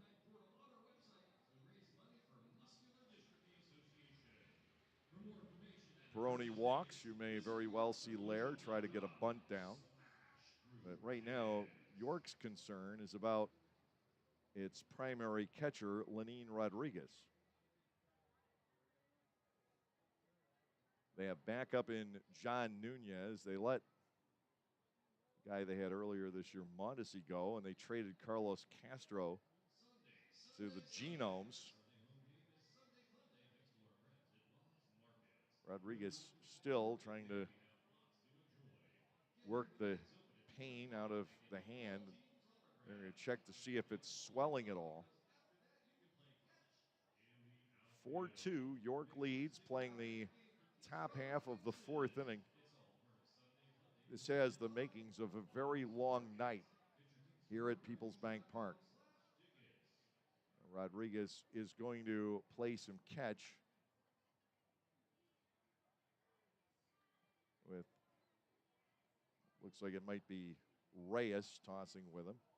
And the hand feels, I'm sure, not great, but it feels well enough to compete.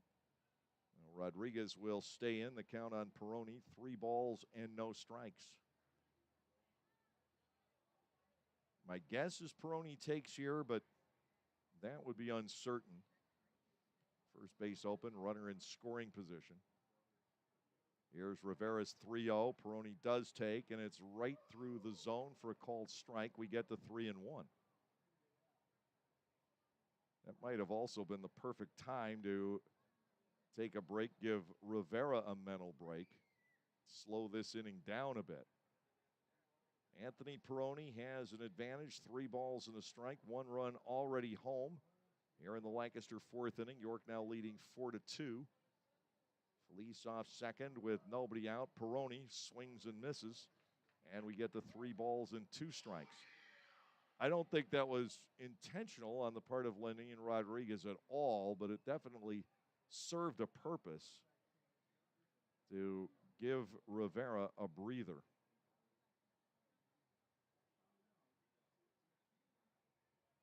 Three and two. Peroni will get a piece of it, fouling it off. And he sticks in at 3-2. It's already been a pretty lengthy contest, and we're just in the top half of the 4th inning. Game has been going on for an hour and 20 minutes. Nobody out, top half of the 4th. Felice leads off second. Big pitch here to Peroni. Here is the 3-2. Line drive and snagged by Perez. A leaping catch by the second baseman, Jeffrey Perez. Felice, the wherewithal to duck back into second base. Quite a play by Perez. He timed his jump perfectly. Otherwise, the Barnstormers have the tying runs on base here in the 4th inning. That brings on Lair, who flied to fairly deep right center field. Run down by Connor Lean back in the 2nd inning. Felice at second with 1 away. Good at bat for Peroni. And now to Lair. It is low for ball 1, 1-0. That was a great 3-2 swing by Anthony. He gets it up another 6 inches. He has a base hit. And Lancaster would probably have runners at first and third right now with nobody out. Great play by Perez.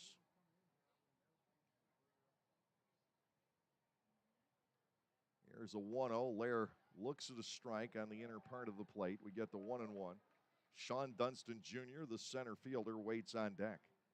But this is a decent recovery here by Eduardo Rivera as well, after falling behind Peroni 3-0. Breaking ball stays high. Lair bats at 2-1. Rivera's thrown strikes with 45 out of his 78 pitches. Silk 35 out of 69.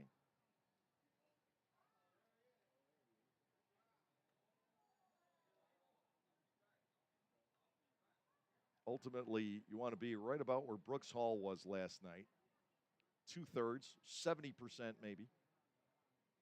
Throwing strikes. Trace Lair awaits the 2-1 offering. That is fouled back.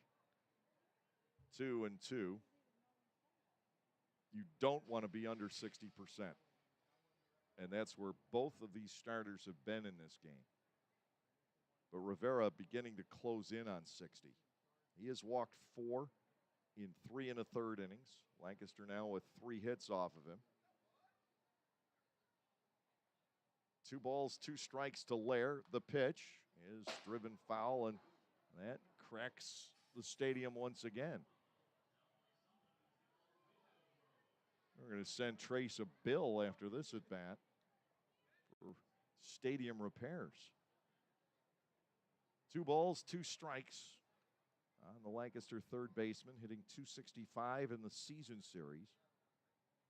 And just .208 at the moment on the campaign. 2-2 with 1 out. Felice leads off second. He's been there a while. And the pitch, Lair bangs a foul down the left side. That's off a seat and bouncing up onto the concourse. Still 2-2. Lair has been up there for a while. Rivera averaging about 4.5 pitches per batter tonight. Silk in the same neighborhood. Here's a 2-2. Trace gets ball 3 inside and low. He's pushed it to a full count with Dunston waiting on deck. 4-2, York leads top half of the 4th inning. The Barnstormers battling back here. They've gotten good swings in against Rivera in the 4th. Peroni denied a base hit on the leaping catch by Perez. 3-2, and Lair turns on this, grounds it to second. Easy play for Perez this time. Motoring ahead to third is Felice. He's there with 2 outs, and it's up to Dunston to get the run across. Both runs scored by the Barnstormers tonight have come off the bat of a double with a runner at first base. So with runners in scoring position, the Barnstormers are having one of those games. They're 0 for 6. Here is Dunston, batting with Felice at third and 2 outs. Lancaster, at the very minimum, would like to get this run home. Dunston batting with Mercedes on deck. Rivera will fire inside and low, and Rodriguez saved a run. He's awfully good back there. 1 ball, no strikes on Dunston, and they are not going to give him the room to try and drop a bunt down along the third base side. He's actually batting in the same situation he was in the second, 2 outs and a runner at third. He showed bunt once and eventually swung away and fouled out to Franco, the third baseman. Dunston lines this out to right field. Coming hard is Stokes, and he makes the catch for the final out. Lancaster gets the swings in here in the 4th inning, but only 1 run produced on a pair of hits with no errors, and Felice left parked at third base. 3.5 in the books. York leads, but now the score is 4-2.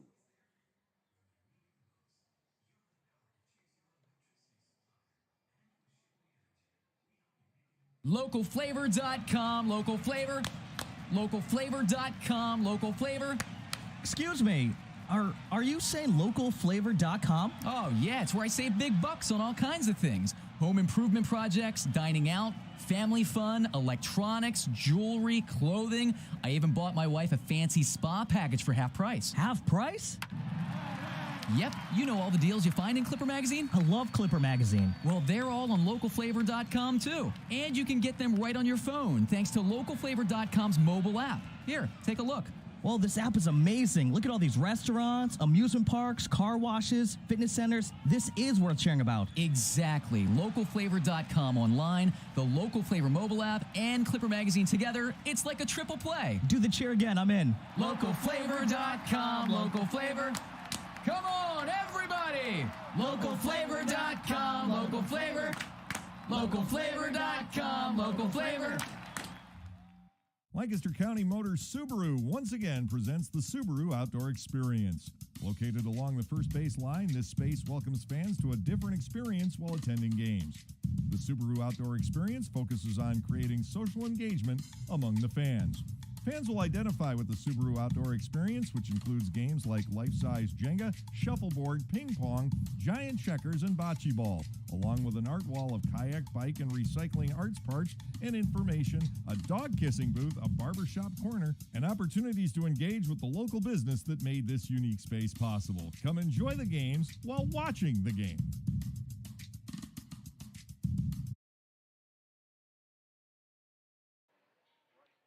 Augie Silk stays in for the bottom of the 4th inning. Jeffrey Perez, Lenine Rodriguez, and Troy Stokes Jr. the batters.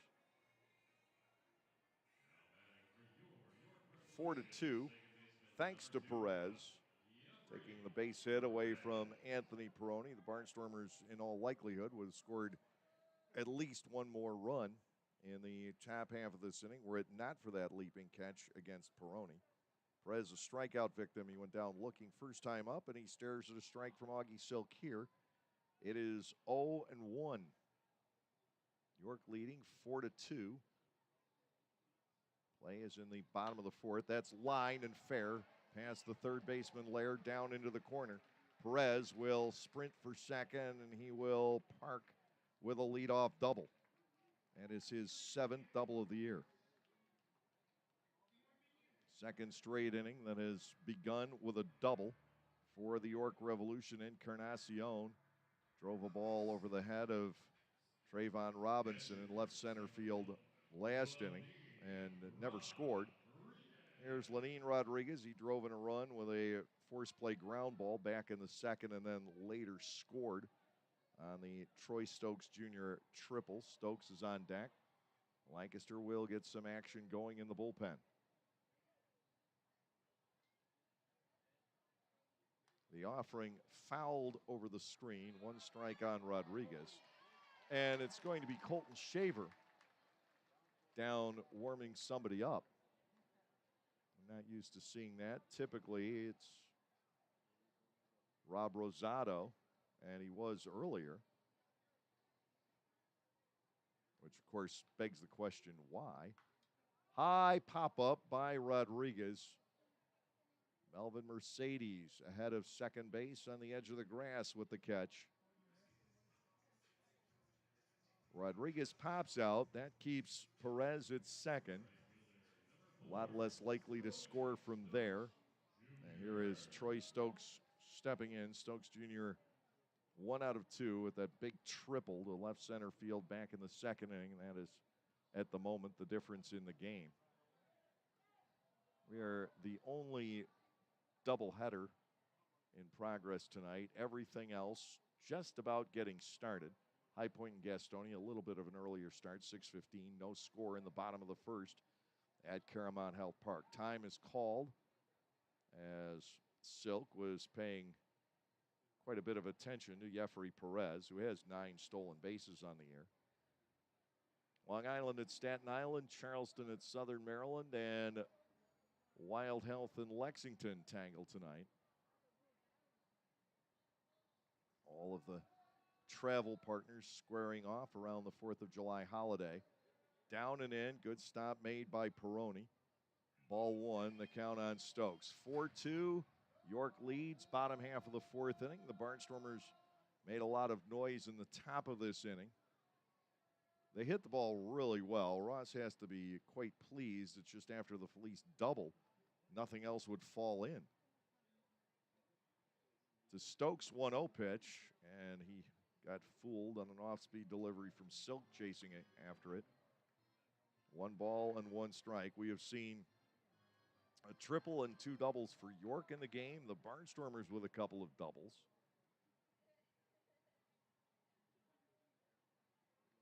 Here's a 1-1 in the dirt. Peroni throws behind the runner at second, and back in is Perez, but not with a ton of room to spare. Peroni had that throw right on target. Now it's 2 balls and a strike to Stokes. Elmer Reyes, the shortstop, waits on deck as, again, the Barnstormers have someone throwing in the bullpen. 2 balls, 1 strike. Perez bouncing around off second. Silk way high and outside to Stokes. Make it 3-1.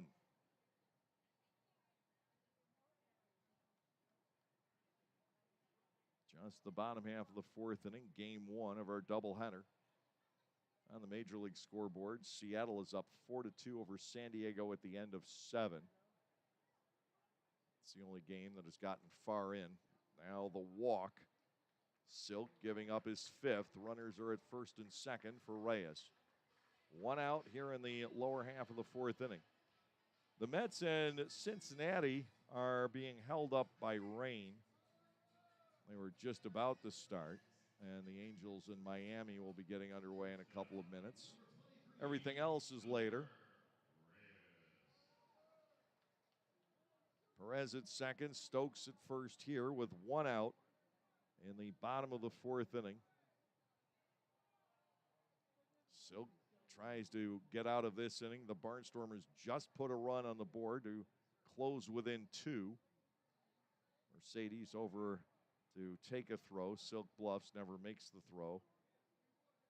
Jeffrey Perez, the lead runner. Troy Stokes Jr., the trailer. They've got great speed on the bases here. So a lot of possibilities for Mark Mason and his third base coach and henchman, Anuel Polanco, to put together.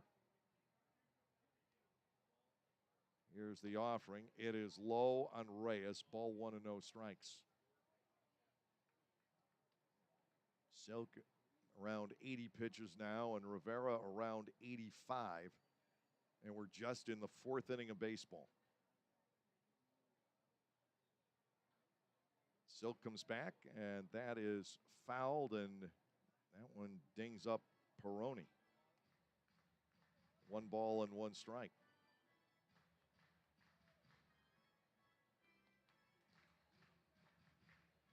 Colton Shaver looking down to see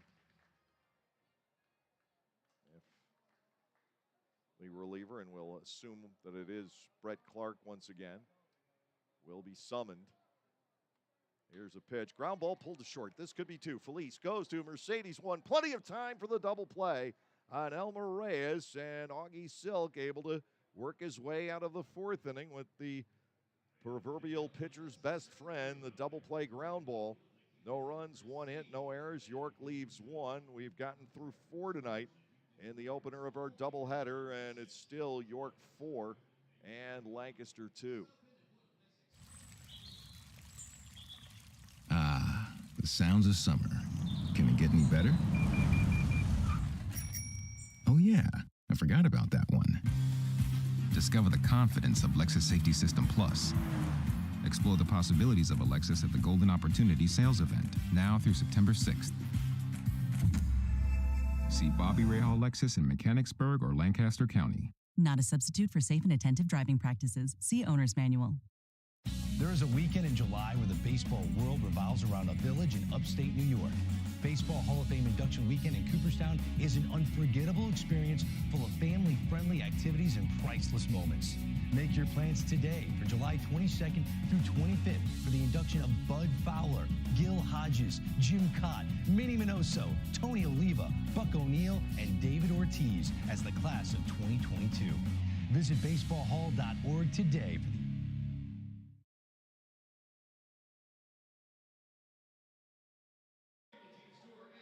Eduardo Rivera takes the hill for his 5th inning of work tonight. Mercedes, Dugan, and Cordero, the scheduled hitters. They've each drawn a walk tonight. Dunston, Clark, and Lair, the 3 that have failed to reach base for the Barnstormers in the game. Rivera's walked 4 and surrendered 3 hits. Lancaster down by 2. And Mercedes will try to get something ignited here in the top of the 5th inning. Rivera, in general, does walk a lot of batters. It's extremely humid here tonight, although that seems to be getting a little bit better than it was just after the rain fell. The pitch to Melvin right there for a called strike, and a pretty good start to this 5th inning for Rivera on his 86th pitch of the ball game.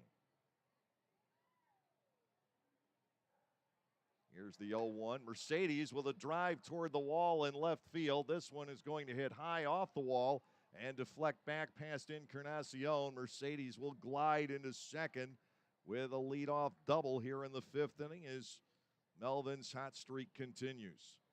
He doesn't have a long hit streak. He hasn't been able to put that together. On Saturday against Staten Island, he was 0 for 2 with 2 sacrifice flies, and he went 0 for 4 in the Sunday game at Long Island the week before, but that is now 24 hits and 58 official at-bats for Mercedes. He's at second. Here is Dugan, who has mirrored Mercedes both previous trips with a walk and a fly out the left. First pitch strike across from Rivera. It is 0-1. Well, Lancaster looking at the very minimum to get Melvin home here and cut the lead to within 1, but you'd like to catch all the way up here in the 5th inning now that you have this start.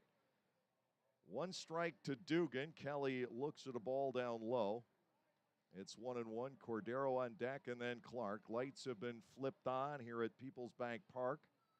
It'll take a while for them to completely take over from the natural lighting. 1-1 to Dugan. Mercedes leads from second. The pitch to Kelly is low, ball 2.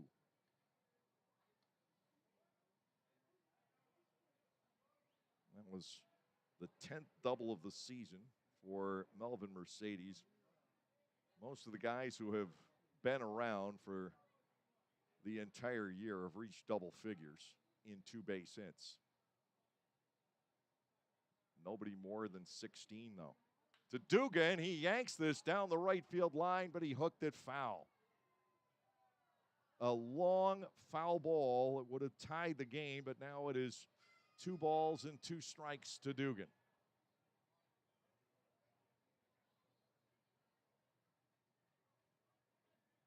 In microseconds, how early was that swing?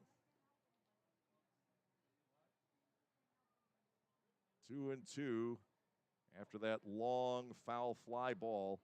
Mercedes leads off second. Here's the pitch, and it's ball 3. Dugan works the count to full, 3-2. Cordero and Clark to follow. The Barnstormers with the tying run at the plate. There is action in the York bullpen.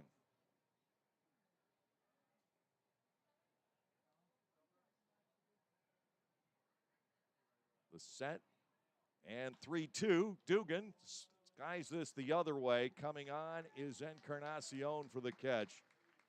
Kelly Dugan almost tied it up, but he pulled it foul and then slices an easy fly ball out to Encarnacion. 1 out.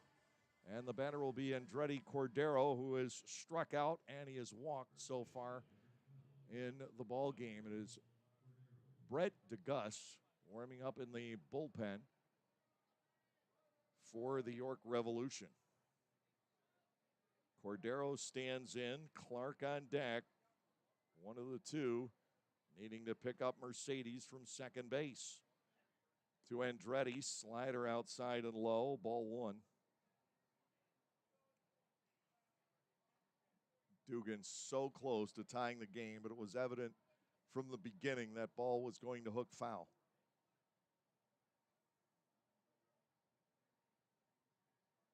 Here's the set. Cordero has to jump back out of the way. He has a 2-0 count. Clark on deck.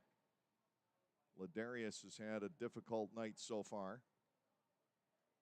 Hits are even at 4 each side with 3 extra base hits. Ultimately, the difference in the game was that Silk walked 3 guys in the same inning. Everything for the Barnstormers pretty well spread out here. It is ball 3 on Andretti Cordero. York's just 1 for 9 with runners in scoring position. That was the 2-run triple by Stokes. And the Barnstormers at the moment are 0 for 8 with runners in scoring position. 3 balls, no strikes on Andretti Cordero. I imagine he has the green light here. Mercedes leads off second. Rivera to the plate, and it is ball 4. The tying runs are now on.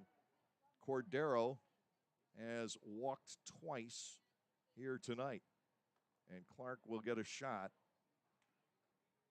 This is the first time in which Cordero has walked twice in the same game all year, and it's also the first time he has walked in 3 straight games. Clark will step in with Mercedes at second, Cordero at first, and 1 out. Out to the mound is Lenin Rodriguez, and this will go down as a timeout for the York Revolution. He has a word with the starter Rivera without home plate umpire Ian Pettinger going out there. No, he didn't signal that officially up here.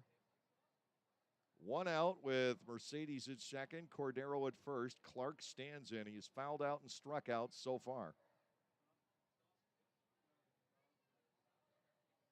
Chance for the Barnstormers to get back in this game, maybe even take a lead. The set by Rivera, the pitch to Clark, a strike on the far outside corner. It is 0-1. I'm not saying it didn't get the edge, but it had no more room out there. 0-1 to Clark. Trayvon Robinson, fresh off a loud single last inning, waits on deck. To Ladarius, 0-1, popped up, foul territory again. This is playable. Coming back is Rodriguez, and he'll put it away almost the same spot as in the first inning. That is an enormous second out for Eduardo Rivera. Now it is up to Robinson, who is grounded to first and single to right. 1 out of 2 for Trayvon Robinson as the Barnstormers continue to be thwarted tonight in RBI situations. The 2 runs that have scored have come in from first base on doubles.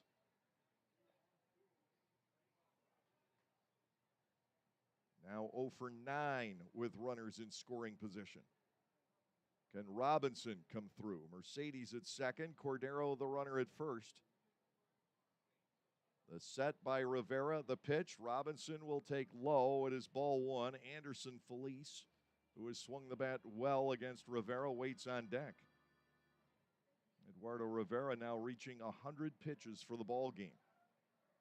He has missed with 43 of them. Silk has missed with 39 out of 81. 1-0 to Robinson. The next offering is ball 2 below the knees. 2 balls and nothing to Trayvon Robinson. Looking to do some damage here in the top half of the 5th inning. And once again, a game for the Barnstormers marred by an almost.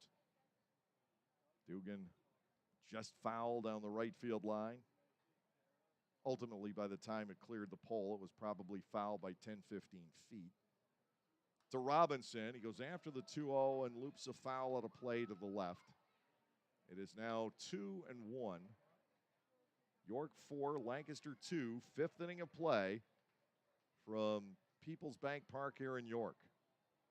Melvin Mercedes led off this inning with a double. Last inning, Anderson Felice doubled in a run. He was at second with nobody out. And Lancaster was thwarted afterwards with some hard-hit balls. To Robinson, here's the 2-1. He pulls up on it. Ball 3 is inside. And you could see Felice with the bases loaded. The pitcher warming up to Gus is a right-hander. But I'm sure that Mark Mason wants to get Rivera through this 3rd out in the 5th inning. 3-1 to Robinson. Here's the motion, the pitch, ball 4, and the bases are loaded for Anderson Felice. As Eduardo Rivera walks his 6th of the game. Felice has walked, doubled. He has driven in a run. He has scored a run. Mark Mason is coming out. He has already signaled to the bullpen. So they will lose the DH. Eduardo Rivera will lose the opportunity for the W tonight as Mason goes to his bullpen here with the bases loaded, 2 outs in the top half of the 5th inning, and 104 pitches thrown by Eduardo Rivera. He gets rewarded for his efforts on a nice round of applause. The Barnstormers will be batting with the tying run at second, the lead run at first, when Brad DeGuss warms up, and we'll have Anderson Felice batting right after this. Hi everyone, Adam Gockenauer from Gockenauer Appliances, and I'm excited to tell you about a new addition to the Gockenauer's family this summer season. We are now selling Titus gas grills. Titus gas grills gives you a high quality, all stainless steel grill at an affordable price, and the best thing is you can assemble it yourself in just 5 minutes. That's right, 5 minutes. Stop by to see this great grill now and mention this ad to receive a free gas grill cover with your Titus grill purchase. Gockenauer's in East Petersburg.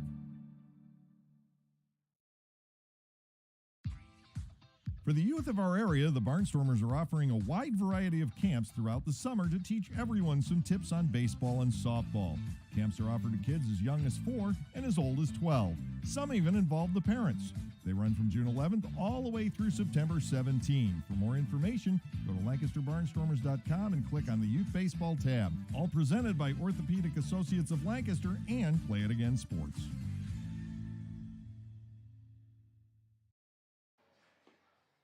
New pitcher on for the York Revolution is Brett DeGuss. He is just 24 years of age and was a 33rd round pick for the Los Angeles Dodgers back in 2017, but he made it to the major leagues and spent, in fact, a lot of time at the big league level last year with Texas and Arizona. He went 3-2 with a 7.56 ERA in 47 appearances in the majors back in 2021. And now he finds himself in the Atlantic League with the York Revolution. This is his 6th appearance. 6 2/3 innings, 7 hits allowed, 5 runs all earned. He's walked just 1, and he has struck out 8. Anderson Felice with a crucial at-bat here, and I say this not just for the benefit of this game, but the Barnstormers want to go into the second half with some momentum and the knowledge that they can come from behind. They've done everything but catch up here. Down still 4-2 at the bases loaded to Felice. A ball is inside, and it's 1-0. Anderson with a walk and a double to right so far tonight. 29 runs batted in for Felice. 15 doubles and 3 homers. He's got Mercedes at third, Cordero at second, Robinson at first. And a 1-0 pitch is off the outside corner. We get to 2-0, and the inning gets even more intriguing. We've got Colton Shaver, by the way, in the on-deck circle. So that would technically be as a pinch hitter. The 2-0, Felice looks at a strike across the knees. 2-1 from the right-hander DeGus, 6'2", 190 pounds, from Pleasanton, California. Last name lowercase d-e and then capital G-E-U-S. Here's a 2-1. Felice drives a foul into the net, and now it is 2 balls and 2 strikes. The Barnstormers have had a dreadful time with the bases loaded over the last few weeks, and this is all part of the same picture where this team is so close to being a very good winning club. 2-2. DeGus, hands held out in front, delivers. There's a chopper toward the first base side. They will shovel off to DeGus covering. They played it correctly. Rodriguez going for the ball, DeGus for the bag, and they get out of the inning. The Barnstormers leave them full. No runs, a hit, no errors, and 3 men left. We'll go to the bottom half of the 5th. York leading by the score of 4-2.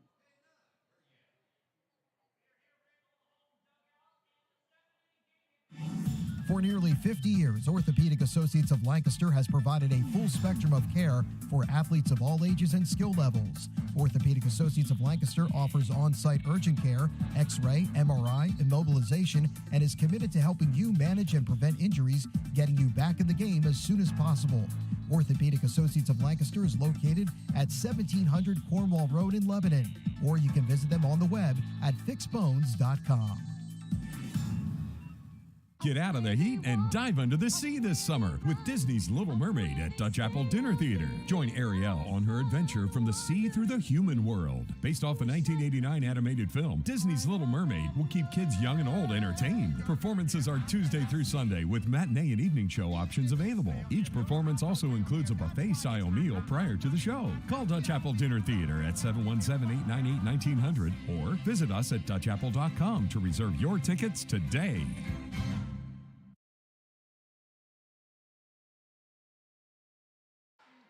Once again, the night has been a matter of one bad inning for Augie Silk and the Barnstormers not being able to come up with a big hit, and they haven't looked bad in the RBI situations. I said that last night. It was also true there.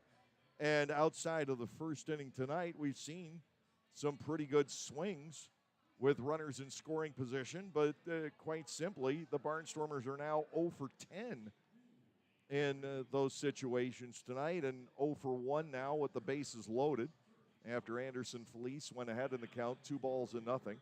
Here is J.C. Encarnacion leading off the bottom of the 5th for the York Revolution. Encarnacion has popped the second and doubled into left center. 1 out of 2 officially. The Silk delivery is inside and low. It is ball 1-0. York 4, Lancaster 2.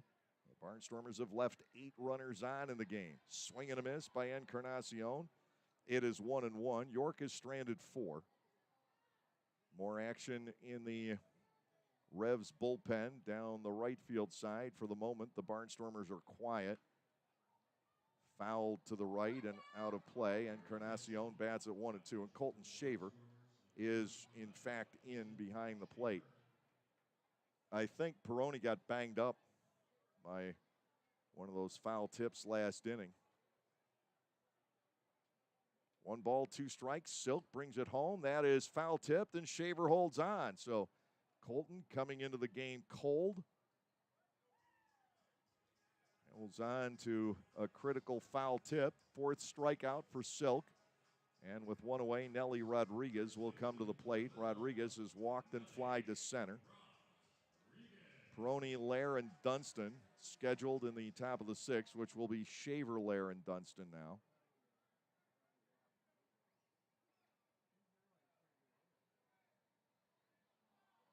Colton was catching in the bullpen, and that may have had something to do with him coming into this game. 1 out, here's the pitch, and a fastball poured in on Rodriguez. It is 0-1. Silk was clean in the first inning, gave up 4 in the second, and toughed it out, battled his way through the 3rd and 4th innings. He has 1 out here in the 5th and 1 strike. He's inside and low to Rodriguez. Shaver has to chase it to the backstop. Ball 1, strike 1. York 4, Lancaster 2. In so many ways, this game typifies the Barnstormers' inability to get on any kind of a roll here in 2022. This team has looked awfully good, especially the last 2 games, but really for 4. And here tonight, it's not that they look bad. They haven't made mistakes. But they can't get the right thing to happen at the right time. 1-2 on Rodriguez. Dugan's drive down the right field line, just going foul. Nelly Rodriguez looks at strike 3 on the inside corner. Silk, in what is likely his final inning, has struck out 2. Carlos Franco will come to the plate. He has singled and struck out in the game. 4-2, Revs leading. The Barnstormers have put a lot of pressure on York. They have not gone quietly. 2 innings in a row, a runner at second base with nobody out that has not scored. York has done the same thing, by the way.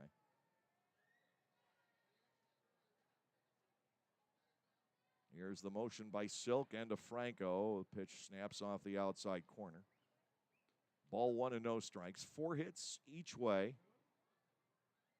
The difference in the ball game, the 2-run triple by Troy Stokes Jr., the only hit either side has come up with a runner in scoring position. Strike is taken. It is 1-1.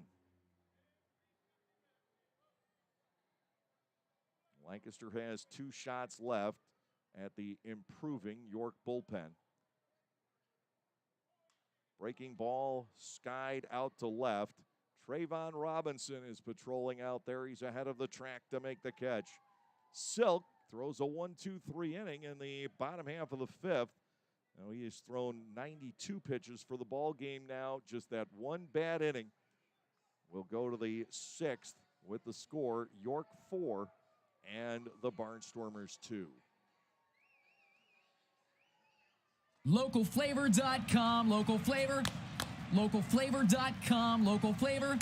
Excuse me, are you saying localflavor.com? Oh, yeah, it's where I save big bucks on all kinds of things. Home improvement projects, dining out, family fun, electronics, jewelry, clothing. I even bought my wife a fancy spa package for half price. Half price?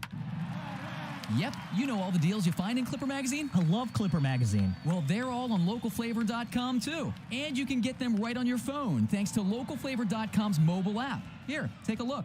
Well, this app is amazing. Look at all these restaurants, amusement parks, car washes, fitness centers. This is worth sharing about. Exactly. Localflavor.com online, the Local Flavor mobile app, and Clipper Magazine together. It's like a triple play. Do the cheer again. I'm in. Localflavor.com, local flavor. Come on, everybody! Localflavor.com, local flavor. Localflavor.com, local flavor. York is following the Mark Mason formula, true to form here in 2022. The offense exploded after about the first month of the season.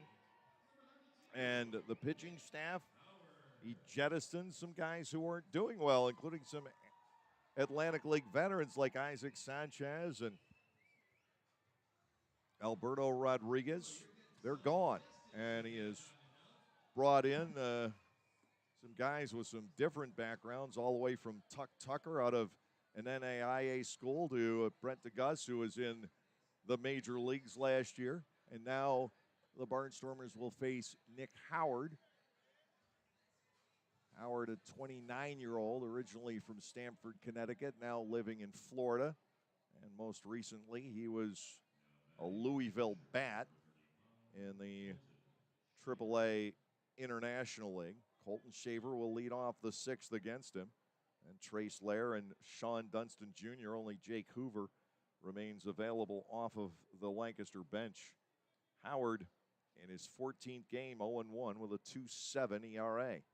And he has held 4 leads. The pitch to Shaver is a strike on the outside corner. It's 0-1. Anthony Peroni had a heck of a night working at the plate.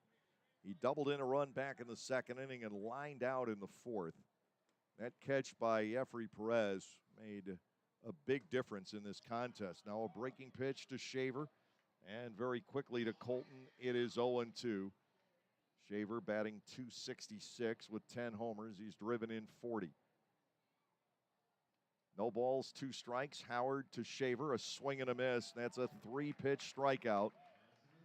We have 1 down here in the top of the 6th inning. The Barnstormers have just 5 outs left of them tonight.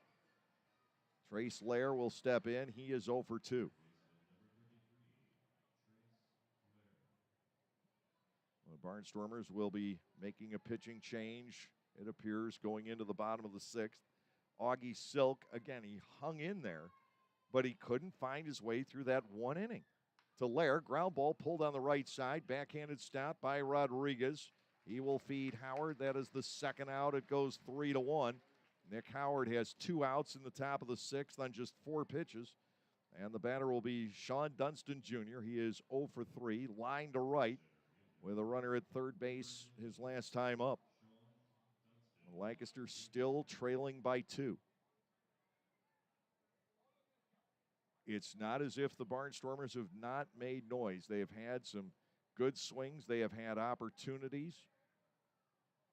Dugan yanking a ball just foul down the right field line that would have tied the game. Now a fastball is high to Dunston, who's trying to take his first trip to first base in this series. He is 0 for 8. Ahead in the count, 1-0.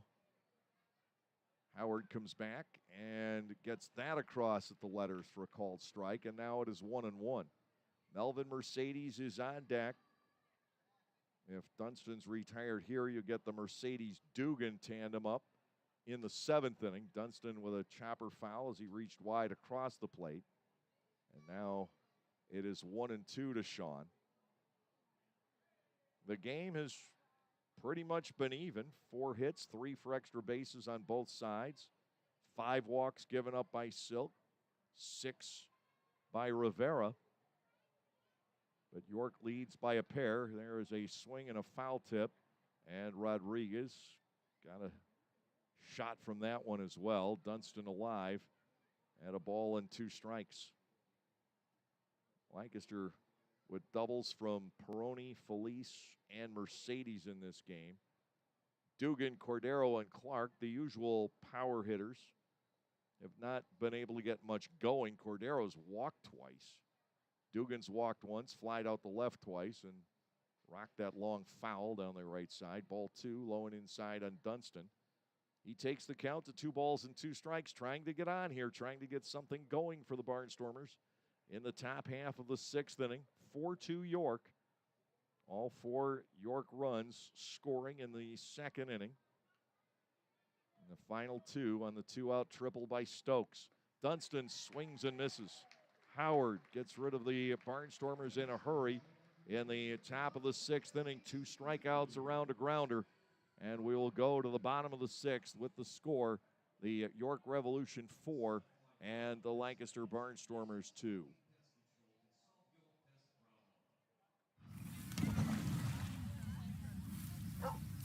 Ah, the sounds of summer. Can it get any better? Oh yeah, I forgot about that one. Discover the intuitive technology of the Lexus hybrid lineup. Explore the possibilities of a Lexus at the Golden Opportunity sales event, now through September 6th. See Bobby Rahal Lexus in Mechanicsburg or Lancaster County. Pennsylvanians are creating their own soundtrack. Thanks to PA Lottery Scratch-Offs, excitement's back. Pennies, nickels, dimes, or quarters, no matter your choice, scratching's always in order. With big top prizes and second chance drawings, thrills await. They're out there calling. If it's excitement you seek and you're looking for action, play the PA Lottery. And keep on scratching. Must be 18 or older. Please play responsibly. Benefits older Pennsylvanians every day. At Clipper Magazine Stadium, we have hot dogs and popcorn, peanuts, soda, and nachos. But what if, say, you are only 3 months old and mom wants to have a night out and watch the Barnstormers? Well, thanks to May Grant Obstetrics and Gynecology, the littlest of Stormer fans now have a place to go for dinner during the game. Tots can take mom to the Little Sluggers dugout behind Section 13 at the stadium for a comfortable private feeding experience. A brightly painted room with comfortable furniture and TVs tuned to the game, it is the perfect spot for baby and mom during a night at the ballpark.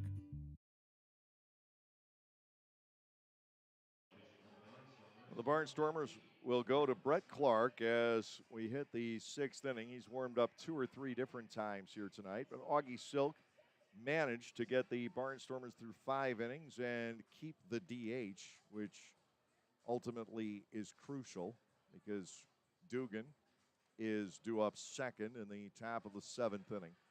That this is a game that mirrors where the Barnstormers have been in this 2022 season. Again, you talk to Russ, this team is so close to breaking out. They had won 4 in a row, offense leading the first 2 wins, pitching the last 2, and they've looked great. And then you run into this game tonight where the club has not at all looked bad, but they're down by 2 runs, playing York even, but York has that one critical base hit, and the Barnstormers at a similar moment had the ball go foul.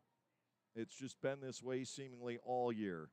Brett Clark with a long breaking slider for a strike on Connor Lean. It is 0-1.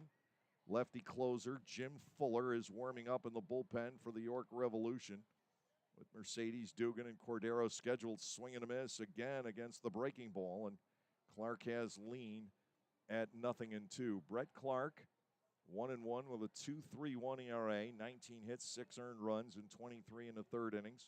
He's walked 7, struck out 18. His fastball misses high and outside, and it is ball 1, 2 strikes. Having a lefty closer right now appears pretty big for the York Revolution. That's strike 3 called on a fastball. Lean goes down looking. 6 strikeout for Lancaster pitching. Silk fanned 5, walked 5, 4 hits, 4 runs in 5 innings. But when you look outside of the 2nd inning, he gave up 2 hits and 2 walks and no runs in the other 4.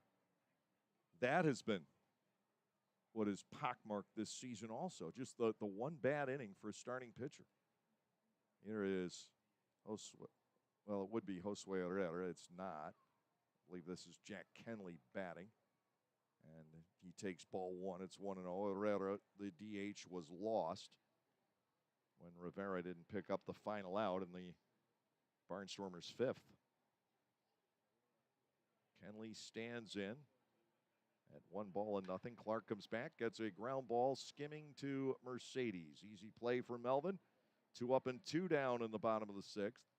Bringing on Jeffrey Perez, whose catch against Peroni back in the 4th inning may well have provided the difference in this ball game. If Peroni singles there, it gives the Barnstormers 1st and 3rd with nobody out. They at least score 1 in that inning as it developed, and maybe even more.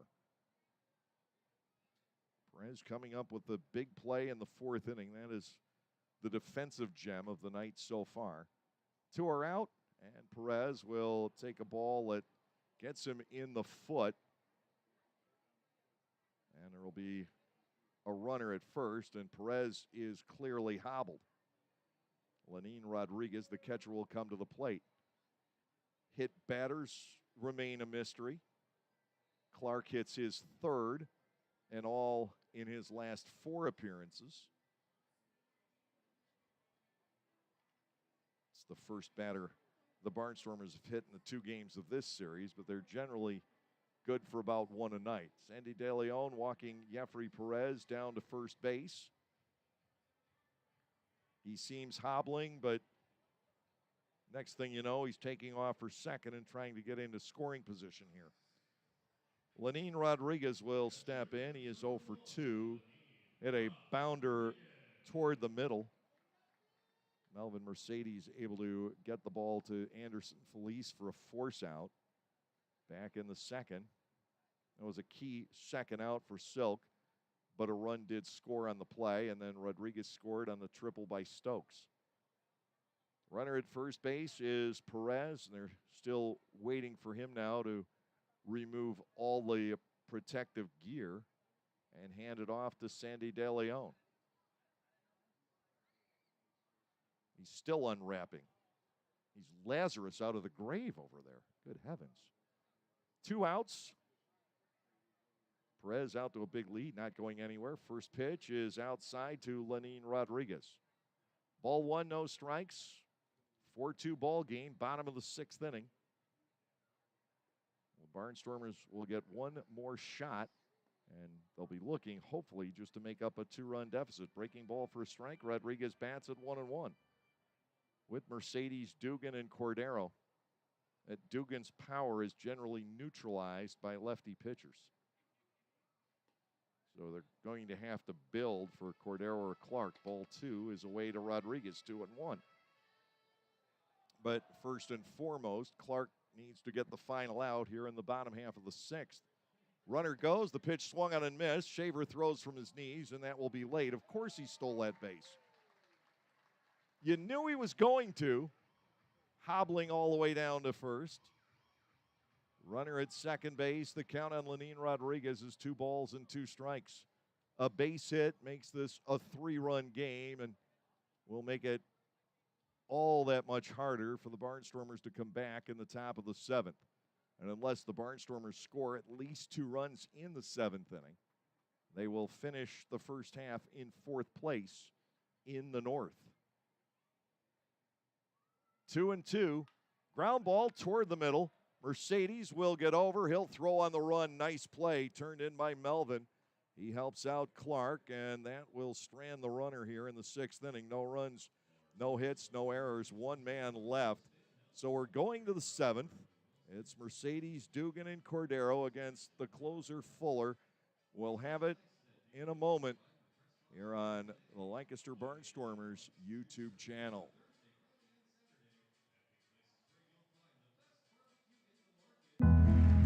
Celebrate the history of our national pastime at the National Baseball Hall of Fame and Museum in Cooperstown. See priceless treasures that will bring your baseball memories to life. Connect with events that have shaped and changed the game and our country. Our stories to tell, your memories to share. Plan your family visit today at baseballhall.org. See you in Cooperstown, where the journey becomes legend. Are you sick and tired of washers that don't use enough water or take 2 hours to clean and don't last more than a few years? Well, come into Gockenauer's in East Petersburg now and let us show you the Speed Queen commercial grade laundry. Built the old-fashioned way with warranties up to 7 full years. Gockenauer's will deliver and install your new Speed Queen, and we know you'll be fully satisfied with your purchase. Gockenauer's in East Petersburg, your hometown dealer for 73 years.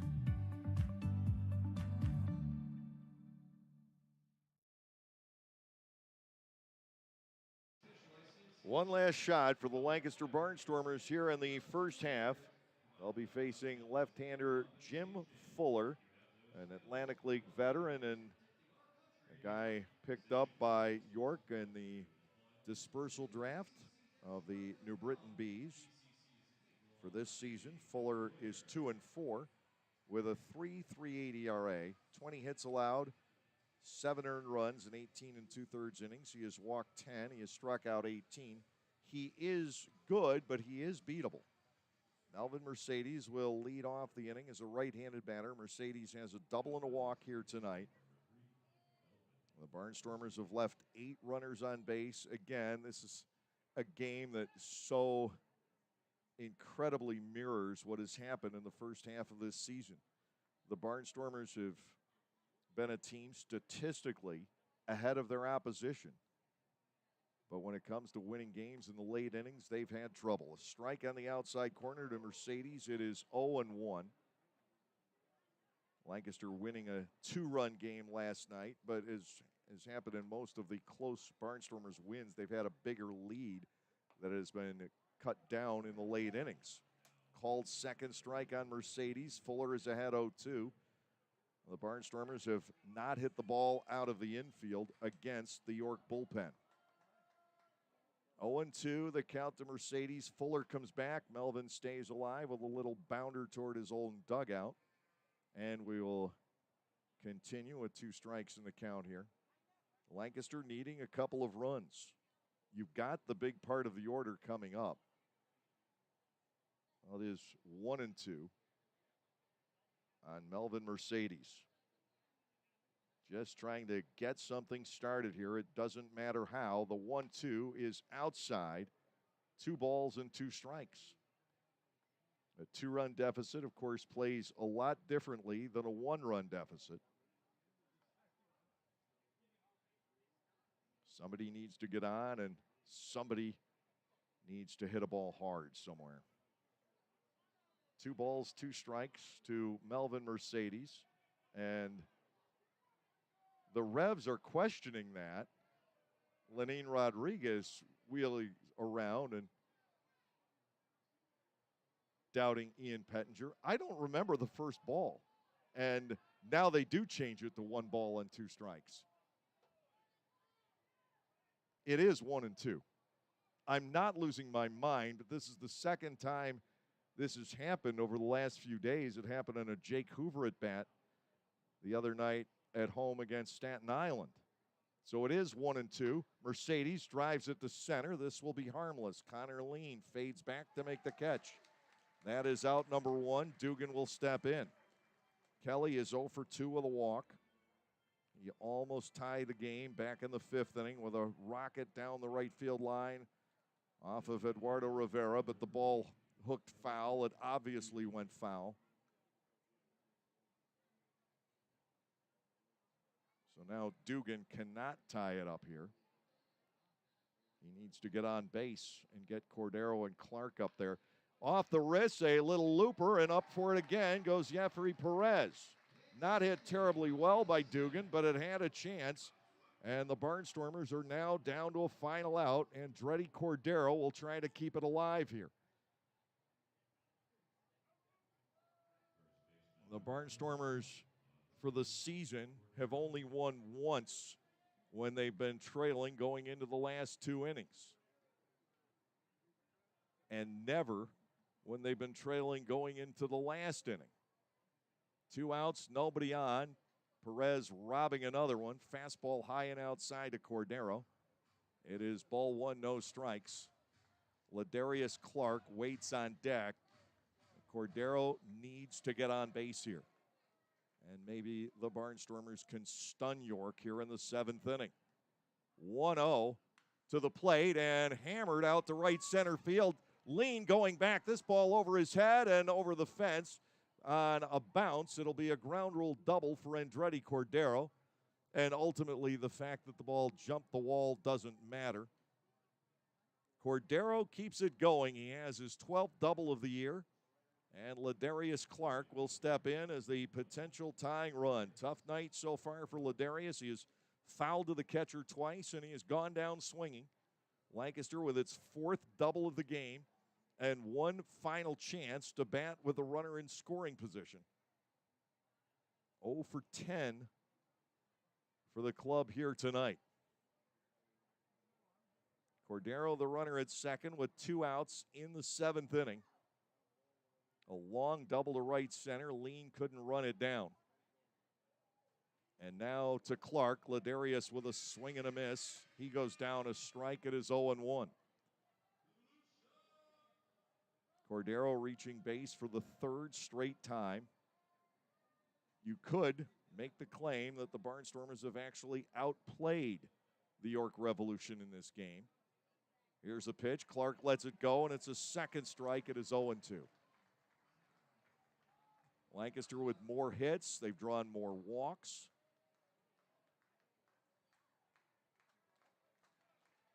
But it's up to Clark now just to keep it going. Robinson, the switch hitter, on deck.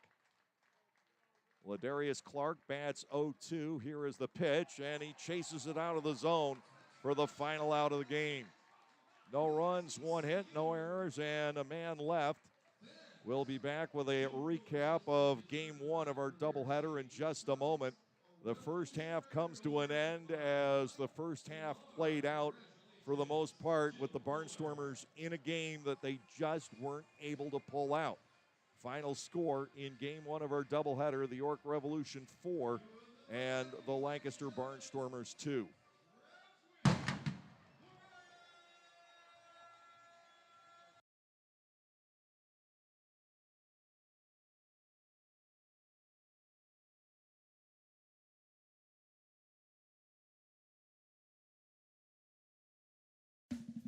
Like craft beers? Then the best place to be in Lancaster is Clipper Magazine Stadium. That's right, celebrate baseball or just a night with your friends at the Broken Bat Deck down the right field line. The Broken Bat features more than 20 local craft breweries plus product from a local winery. Food including Otto's Meatballs is sold off a pub-style menu.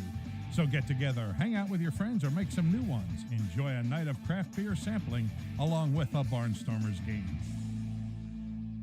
Get out of the heat and dive under the sea this summer with Disney's Little Mermaid at Dutch Apple Dinner Theater. Join Ariel on her adventure from the sea through the human world. Based off a 1989 animated film, Disney's Little Mermaid will keep kids young and old entertained. Performances are Tuesday through Sunday with matinee and evening show options available. Each performance also includes a buffet-style meal prior to the show. Call Dutch Apple Dinner Theater at 717-898-1900 or visit us at dutchapple.com to reserve your tickets today. For nearly 50 years, Orthopedic Associates of Lancaster has provided a full spectrum of care for athletes of all ages and skill levels. Orthopedic Associates of Lancaster offers on-site urgent care, X-ray, MRI, immobilization, and is committed to helping you manage and prevent injuries, getting you back in the game as soon as possible. Orthopedic Associates of Lancaster is located at 1700 Cornwall Road in Lebanon, or you can visit them on the web at fixbones.com.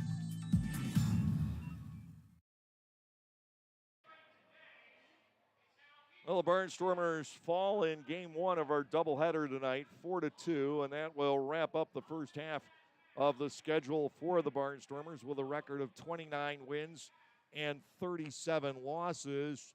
And if you don't look at the win-loss column and you look at the rest of the Barnstormers' stats, and then you're told what the one-loss record is, it just does not add up. This is a team that should be 37-29, not 29-37 when you go off the numbers. But as has been the case so many times in this first half, the Barnstormers with more hits than the opponents, more base runners than the opponents, but they end up the night 0 for 11 with runners in scoring position. And if they come out on fire in Game 2, they might go 8 for 10 with runners in scoring position. It's been that kind of back and forth that has kept this Barnstormers team from going on a long winning streak. This current streak ending at 4 games in Game 1 of the doubleheader. York 4 runs, 4 hits, no errors, 5 left. And the Barnstormers with 2 runs, 5 hits, no errors, and 9 runners left on base. They gave the win to Brett DeGoose, who only faced Anderson Felice in the 5th inning, got him to ground out with the bases loaded. He is 1-0. The loss to starter Augie Silk, and Another night with just one bad inning for Augie, but it cost him. He is now 3-7. Jim Fuller coming on to pick up his 10th save. We did not see a home run in game one of the doubleheader. It took 2 hours, 20 minutes to play. The Barnstormers used a walk to Anderson Felice and a double to the gap in right center for Anthony Peroni to put a run on the board in the top of the second inning. Lancaster scoring first here tonight, as this club often does. At the bottom of the second, proved highly toxic to the Lancaster Barnstormers. It started with a 4-pitch walk to Nelly Rodriguez. The streaking Carlos Franco then yanked the single into right, sending Rodriguez to third. The next two batters also walked. That forced in the tying run. Silk got a key strikeout of Jeffrey Perez for the first out. Lenine Rodriguez hit a bounder up the middle. Melvin Mercedes got it behind second base, turned it into an out on a nifty play, but the go-ahead run scored. It was 2-1 with 2 outs, runners at the corners, and Troy Stokes Jr. unloaded a triple into the gap in left center field to drive in the next two, York leading 4-1. The Revs did nothing else, but it turned out those 4 runs were all they needed. The Barnstormers got a run back in the fourth as Trayvon Robinson led off with a single off the right field fence and scored when Anderson Felice doubled past the first baseman, Nelly Rodriguez. It left the Barnstormers with Felice at second, nobody out. And this, I think, was the key point in the first game. Anthony Peroni batting. He had a really nice at-bat working against Eduardo Rivera. Hit a line drive. Jeffrey Perez left planet Earth to go up and get it. That took the starch out of the fourth inning for the Barnstormers. They did load the bases in the fifth and got the 2-out double by Cordero in the seventh inning, but never could come up with a key base hit here in game one, leaving 9 runners aboard as the first half comes to an end. 4-2 was our final score. We'll take a quick check at the rest of the Atlantic League. In the bottom half of the fourth inning, High Point leads Gastonia 5-3. Staten Island with a 4-0 lead over Long Island in the fourth inning. It is Southern Maryland 3-0 over Charleston in the top of the third, and Wild Health leads Lexington 3-0 at the end of 2. We've got a second full game to go. We'll be back with the starting lineups for that in somewhere between 20 and 25 minutes. At the moment, I've got to take a break and take care of some administrative stuff. We'll keep the YouTube feed up and turn the sound down. Be with us for game 2 of the doubleheader. That will be Cameron Gann against Duke von Schaman in about 25 minutes.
Well, welcome back, everyone, to Game 2 of our doubleheader tonight. And that faint sound you hear in the background is a bell ringing.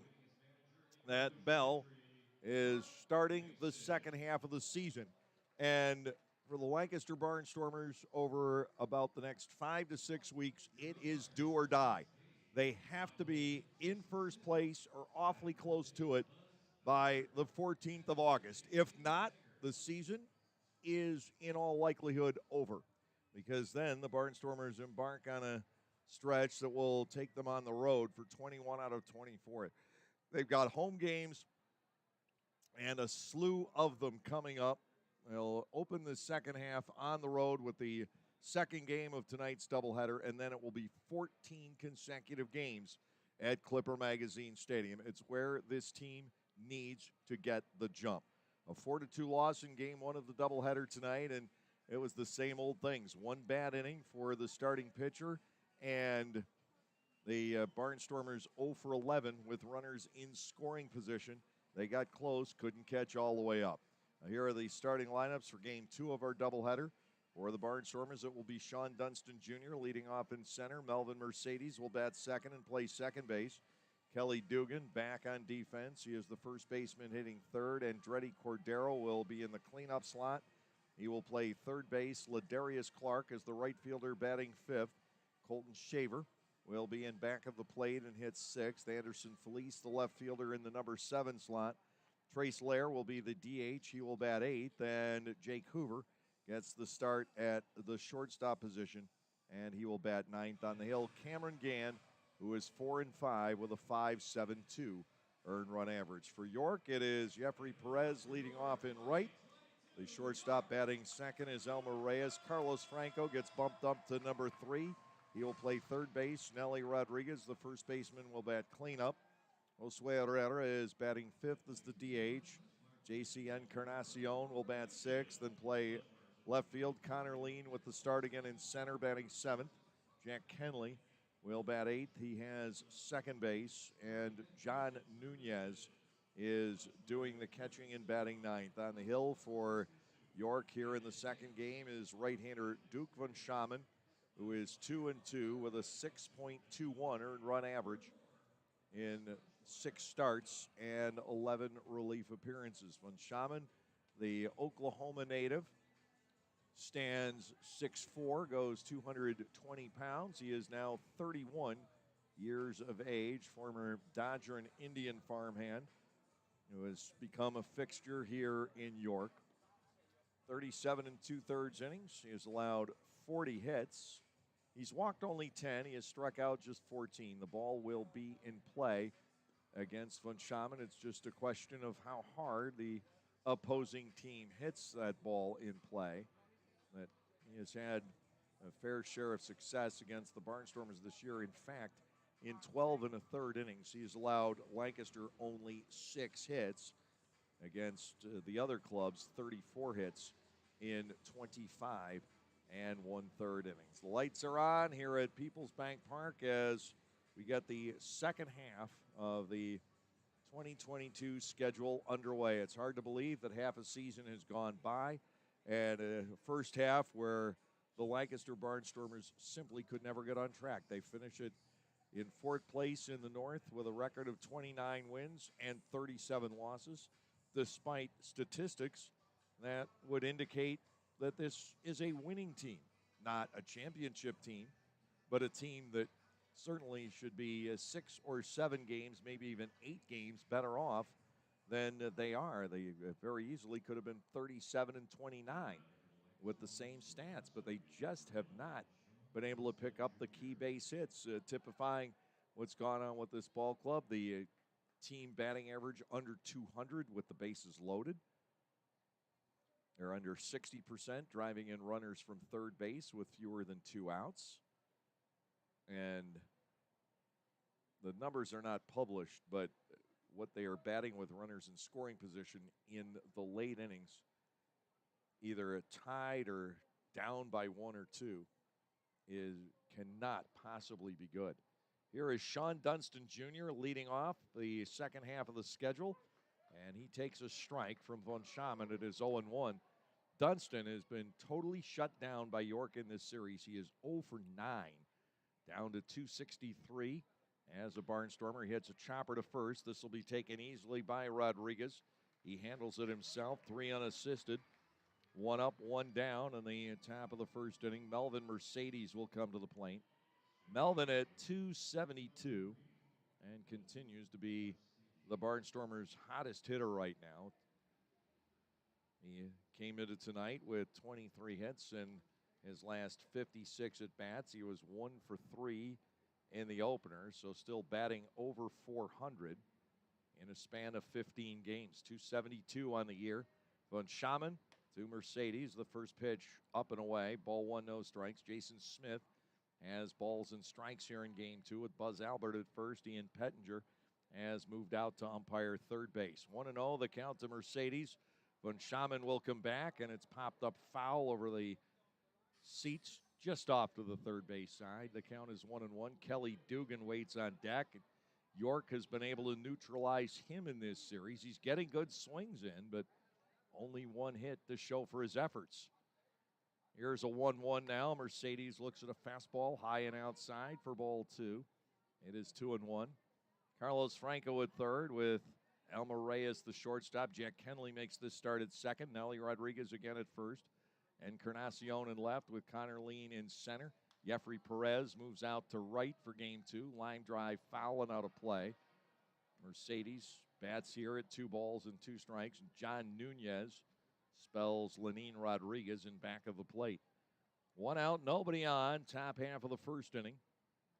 Mercedes, the batter, at 2 balls and 2 strikes. Here is the Von Schaman pitch. It is outside, 3-2. Melvin taking the count to full here in the first inning. No wind to speak of at the moment. The threat of rain has gone away. Payoff pitch. Mercedes, ground ball also on the right side. Gobbled up by Kenley in the hole. And it is 2 up and 2 down against Von Schaman here in the top of the first. That will bring on first baseman Kelly Dugan. Kelly has dropped to .332 now. 23 home runs and 64 driven in. In this current series, he is 1 out of 7 with a single and a walk. 2 outs, bases clear. Von Schaman to the plate. Dugan stares at a strike. It is 0-1. Andretti Cordero, the third baseman, waits on deck. Cordero's average continues to rise. Von Schaman getting the sign from Nunez. Next offering well off the plate. Ball 1 and strike 1. The count on Dugan. Cordero climbing toward the batting race. Now Dugan hits a bounder foul. And that seems to be the pattern off of Von Schaman here early. The Barnstormers rolling over ground balls. Took .313 to be in 10th place in the league batting race. Cordero is up to .309. Meanwhile, Dugan awaits the 1-2 offering. The pitch is launched foul to the left. That will be well over the third base rooftop. The Lancaster first baseman bats at 1 ball and 2 strikes, 2 outs, nobody on, top of the first. Cameron Gann on the hill for the Barnstormers here in game 2. And the 1-2 in the dirt, gobbled up by Nunez. 2 balls and 2 strikes.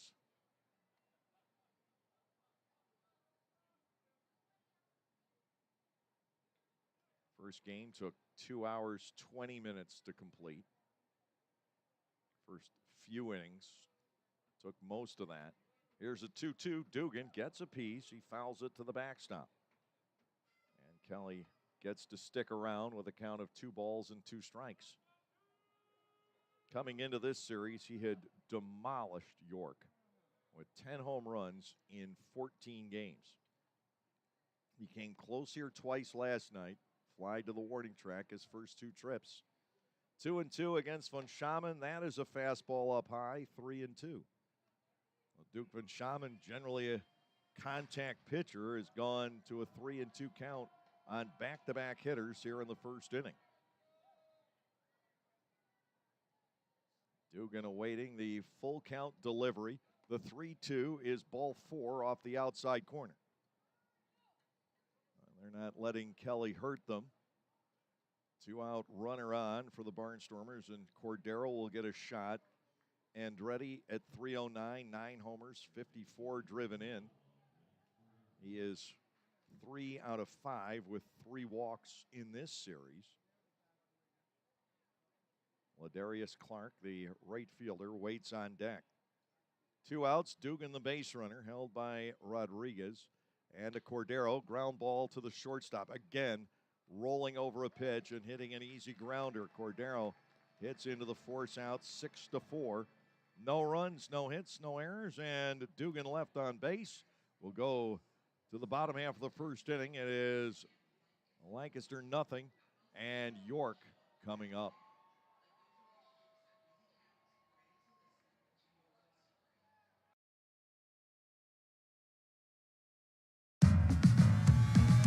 Pennsylvanians are creating their own soundtrack. Thanks to PA Lottery Scratch-Offs, excitement's back. Pennies, nickels, dimes, or quarters, no matter your choice, scratching's always in order. With big top prizes and second chance drawings, thrills await. They're out there calling. If it's excitement you seek and you're looking for action, play the PA Lottery.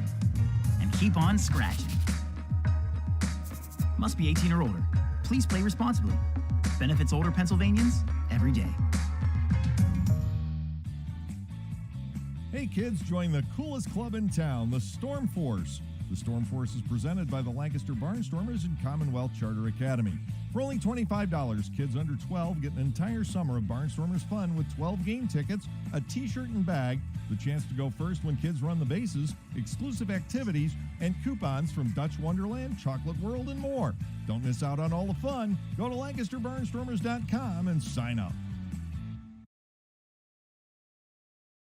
Cameron Gann with the Game 2 start for the Barnstormers. Right-hander is 4-5 with a 5.72 ERA. He has struggled over his last handful of starts. He was marvelous against the Staten Island Ferry Hawks back on June 9th. He threw 7 innings of shutout baseball on 3 hits, no walks, and struck out 6. But since that time, he has gone 0-2, and he's given up 16 earned runs in 13 2/3 innings with losses of 7-2 to Wild Health and 6-3 to Lexington. Around a ball game, the Barnstormers won in extra innings against Long Island 11-5, and obviously he was not around for the decision in that. Backing him up defensively will be Andretti Cordero. Over at third, the shortstop is Jake Hoover, Melvin Mercedes at second, Kelly Dugan at first, Anderson Felice, Sean Dunston Jr., and Ladarius Clark, the outfield from left to right, and Colton Shaver is doing the catching. Here is Jeffrey Perez, who made the difference in Game 1 with his glove, playing second base at the plate. He was 1 for 2 with a double and was hit by a pitch, but he did not factor in the scoring. First pitch from Gann is offered as a strike at the knees. It is 0-1. Gann from Crandall, Texas, right-hander firing over the top. He'll come back. That is swung on and missed. It is 0-2. He has good downward plane on his stuff. He's had trouble these last 3 starts with the vertical hold, however. He just hasn't been able to get the pitch where he's wanted it. He's been high, low, and unfortunately at times in the middle. He is upstairs on Perez. Ball 1, 2 strikes, no score. Bottom of the first inning here. Gann to the plate, and strike 3 called on the inside corner, and Jeffrey Perez expresses some displeasure with the call made by Jason Smith. Gann starts off the night with his 77th strikeout of the season. Cam is tied for second coming into the night, and now second in the strikeout category. Mitch Lamson of Southern Maryland leading with 84. Jorge Martinez will pitch tomorrow night's game in Lancaster, the second half opener for the Revs, has 76, as Gann did coming in here. Ball 1 is low on Elmer Reyes, the shortstop. 1 ball, no strikes. Reyes at .323 after going 0 for 3 in the opener. The pitch is slashed foul, curling well out of play down the right field side, headed toward the oncoming train. It is 1-1 on Reyes. Right-handed batter, 6 homers, 43 driven in, and he takes a ball out toward the left field wall, and that ball is going to be over the head of Anderson Felice, bouncing around toward the wall. Reyes on his way to second. The throw is offline, and Elmer Reyes has his 22nd double of the season on a line drive that I thought for a second might have a chance to leave. It was just a question exactly where that hit on the wall, but it hit off the lower wall about 2/3 of the way up. Carlos Franco, the third baseman, will step in. He extended his on-base streak to 47 consecutive games with a single his first time up in Game 1. Ultimately, he went 1 for 3, batting .316 on the year, 23 home runs, 72 runs batted in. Reyes, the runner at second base with 1 out in the bottom half of the first inning. The Barnstormers managed a 2-out walk in the top of the inning, otherwise hit 3 ground balls off of Von Schaman.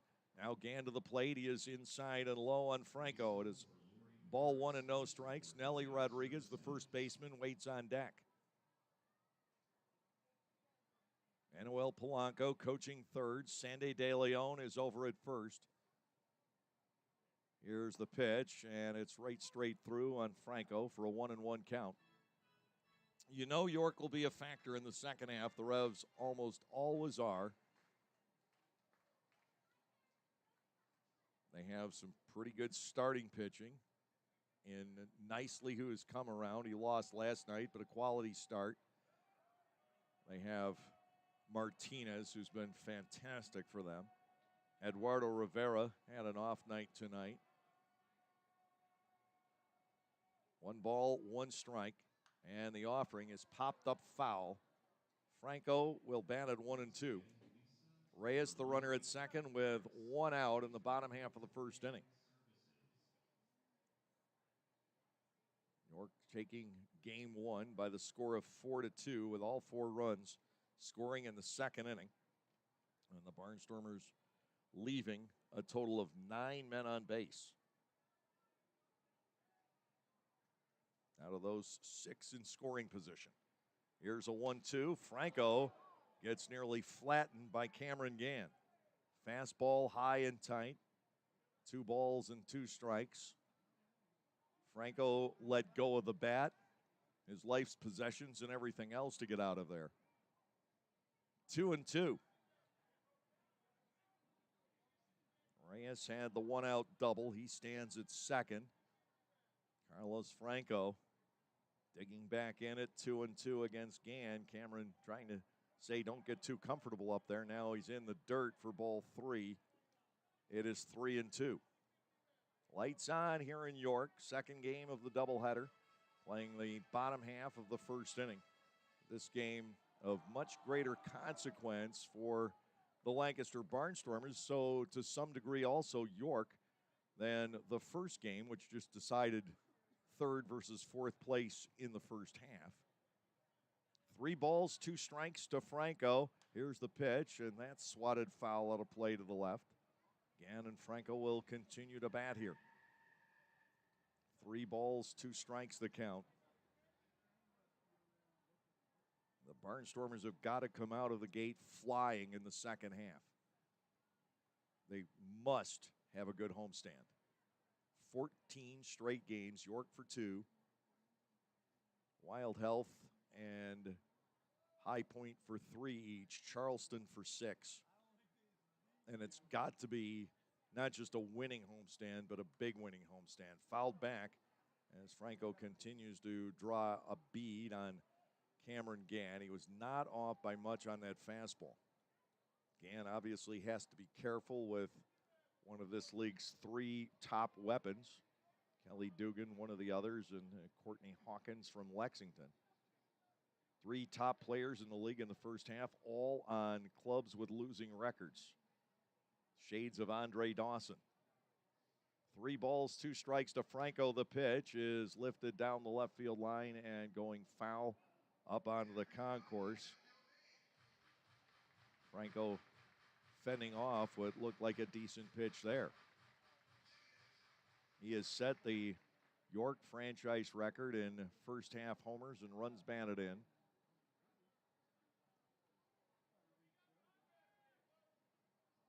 Dugan with similar numbers for the Barnstormers. 3-2, the count to Franco. A look back at Reyes. Gann to the plate. The 3-2 is hit high in the air toward left center field. Converging are Felice and Dunston. Anderson Felice with the catch. Tagging and trying for third is Reyes. The throw will be just late. Well, the Revs pick up a base, but Gann is able to get through the scary Carlos Franco for the second out. And Nelly Rodriguez will be the hitter with the runner at third and 2 gone. Rodriguez, 239 with 10 homers, 39 driven in. And so far, having a tough series. He is 0 for 6. He has struck out 4 times. There is a but here. He led off the second inning of Game 1 with a walk. And that is what catapulted the Revs to the 4-run inning. And that was enough in Game 1. Here Reyes at third with 2 gone. Gann is outside and low. That is snapped up by Colton Shaver, the Game 2 catcher. Ball 1 and no strikes. No score, lower half of the first inning here at Peoples Bank Park. Outfield straight away against Rodriguez. The infield has him shaded to pull. Mercedes near the middle. Hoover, the shortstop, toward the hole. Ball 1, no strikes. And the pitch is hit in the air the other way.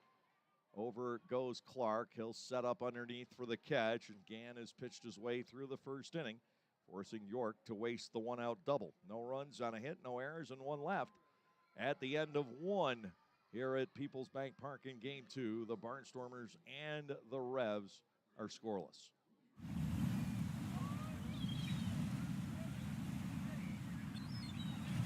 Ah, the sounds of summer. Can it get any better? Oh yeah, I forgot about that one. Discover the unforgettable sensations of the Lexus Performance lineup. Explore the possibilities of a Lexus at the Golden Opportunity Sales Event, now through September 6th. See Bobby Rahal Lexus in Mechanicsburg or Lancaster County. This season offers a whole line of new items from Otto's Hospitality. Dig into the world-famous Nathan's Hot Dogs. Take a trip to Otto's Cantina for a walking taco or your favorite adult beverage. Enjoy a helmet of Otto's meatballs or a sausage with peppers from the Broken Bat Deck. For the sweet tooth, there are jumbo chocolate chip cookies, Skyline cotton candy, and ice cream novelties. Or simply snack on Emma's popcorn in a variety of exciting flavors. What a great way to savor your time at the ballpark, courtesy of Otto's.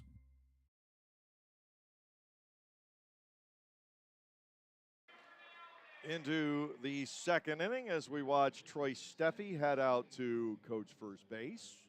And with that, this note, happy birthday to Troy's wife, Rita. So enjoy your birthday, and we'll try to get Troy out of here so he can spend the last part of it with you. Ladarius Clark, Colton Shaver, and Anderson Felice slated against Duke Van Schamen as we go to the top of the second inning. Clark had a rough time in Game 1. He was 0 for 4. And he's 0 for 6 without hitting a fair ball since his RBI double in the first inning last night that staked Lancaster to the early lead that they never lost. He's struck out 4 times and fouled out twice. Did walk once later in the game last night. Clark down to 279 now on the year. 13 homers. He's driven in 38. Great power, great speed. Van Schamen ready to go. His first pitch of this inning is popped up foul, back out of play by Clark. It is 0-1.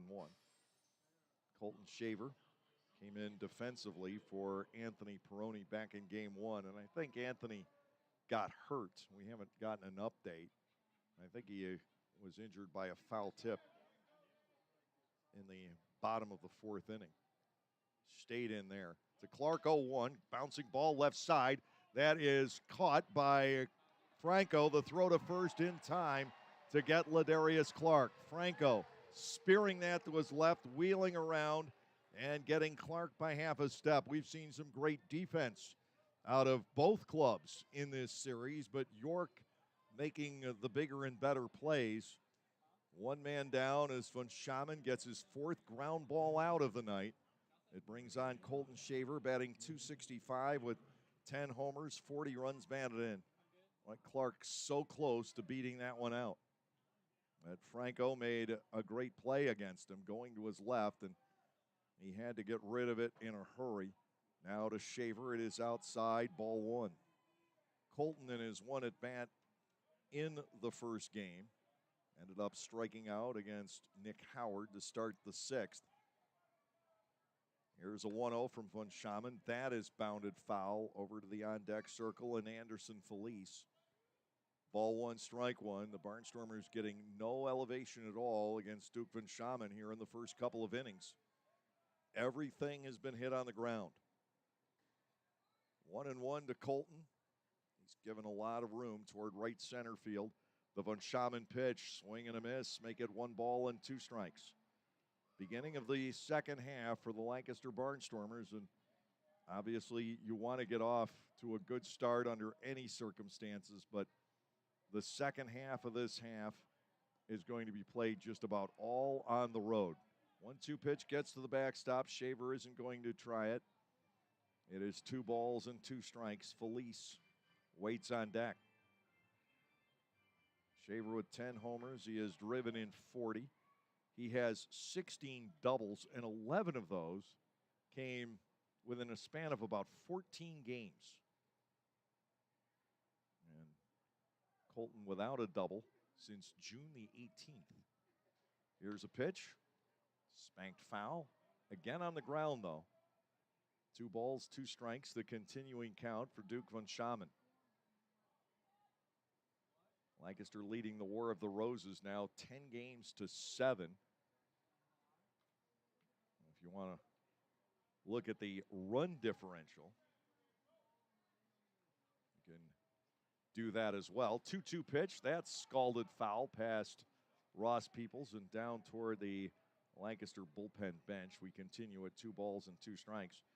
But the Barnstormers up 10 games to 7, and Lancaster has outscored York 103-91. 2 balls and 2 strikes, the remaining count on Colton Shaver. Von Schaman steps, fires, and he got him with a breaking ball down low. First strikeout for von Schaman, and with 2 gone, the batter will be Anderson Felice, 271, with 3 homers and 29 driven in. Von Schaman pitching a masterful game so far. He's kept the Barnstormers completely at bay to this point. Felice in game 1, walked, doubled, but then with the bases loaded, grounded out. He did have an RBI with a double to right in the 4th inning. A ball just trashed past the diving first baseman Rodriguez to the infield side. Felice shows bunt and takes a strike. It is 0-1. Von Schaman off to a terrific start here in the second game of our doubleheader. Next delivery, fanned on, and it's 0-2. Top of the second inning, no score. York had a 1-out double from Elmer Reyes in the first. Cameron Gann pitched out of it from there. And the offering, driven to center field. On comes Lean. He'll have to pull up and play it on a hop. Anderson Felice aboard for the 3rd time in the doubleheader. And the Barnstormers have a runner on with 2 outs for the DH, Trace Lair. Trayvon Robinson and Anthony Peroni sit out game 2.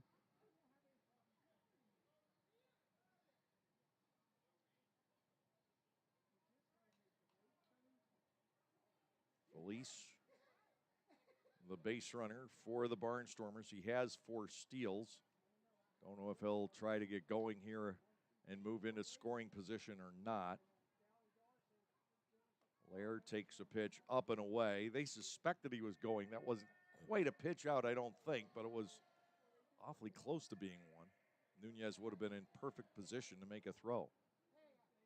1-0 the count to Lair. Infield back with 2 outs in the inning. Lair fouls one to the screen. It is 1 ball and 1 strike. No score here in the top half of the second. The Barnstormers looking to get off on the right note here in the second half of the schedule. Lancaster won the first game of the first half, 5-2 at Gastonia. Ground ball pulled foul by Lair. And it is a ball and 2 strikes. Jake Hoover, the shortstop, waits on deck. Troy Steffi coaching over there at first with the stopwatch, trying to get a feel for von Schaman's move to the plate. 2-out runner for the Barnstormers for the second straight inning. Felice inching off first, held by Nelly Rodriguez to Lair. It is 1-2, and that is strike 3. 2 strikeouts for von Schaman in the second inning for the Barnstormers. No runs on a hit with no errors, 1 left. So the bottom half of the second inning will be coming up. We are still scoreless here in York.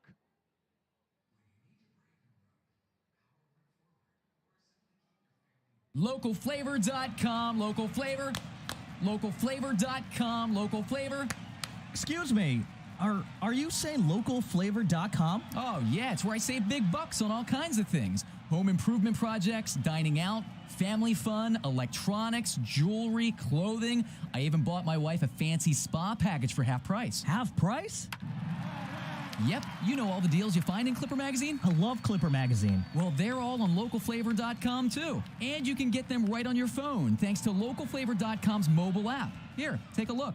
Well, this app is amazing. Look at all these restaurants, amusement parks, car washes, fitness centers. This is worth sharing about. Exactly. Localflavor.com online, the Local Flavor mobile app, and Clipper Magazine together. It's like a triple play. Do the cheer again. I'm in. Localflavor.com, local flavor. Come on, everybody! Localflavor.com, local flavor. Localflavor.com, local flavor. Lancaster County Motors Subaru once again presents the Subaru Outdoor Experience.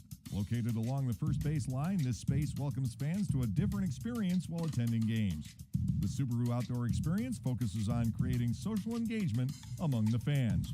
Fans will identify with the Subaru Outdoor Experience, which includes games like life-size Jenga, shuffleboard, ping pong, giant checkers, and bocce ball, along with an art wall of kayak, bike, and recycling arts parts and information, a dog-kissing booth, a barbershop corner, and opportunities to engage with the local business that made this unique space possible. Come enjoy the games while watching the game.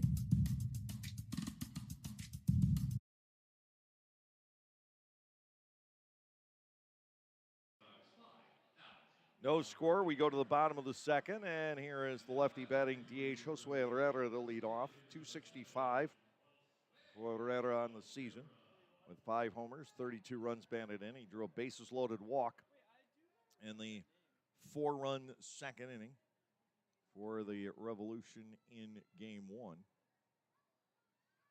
The pitch from Gann, a strike at the knees. It is 0-1. Gann allowed the double by Reyes and nothing else in the bottom half of the first inning.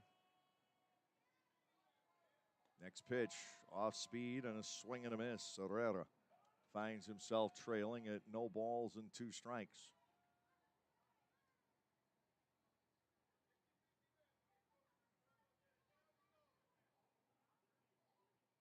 Gann back into the motion. The 0-2 got him at the same pitch.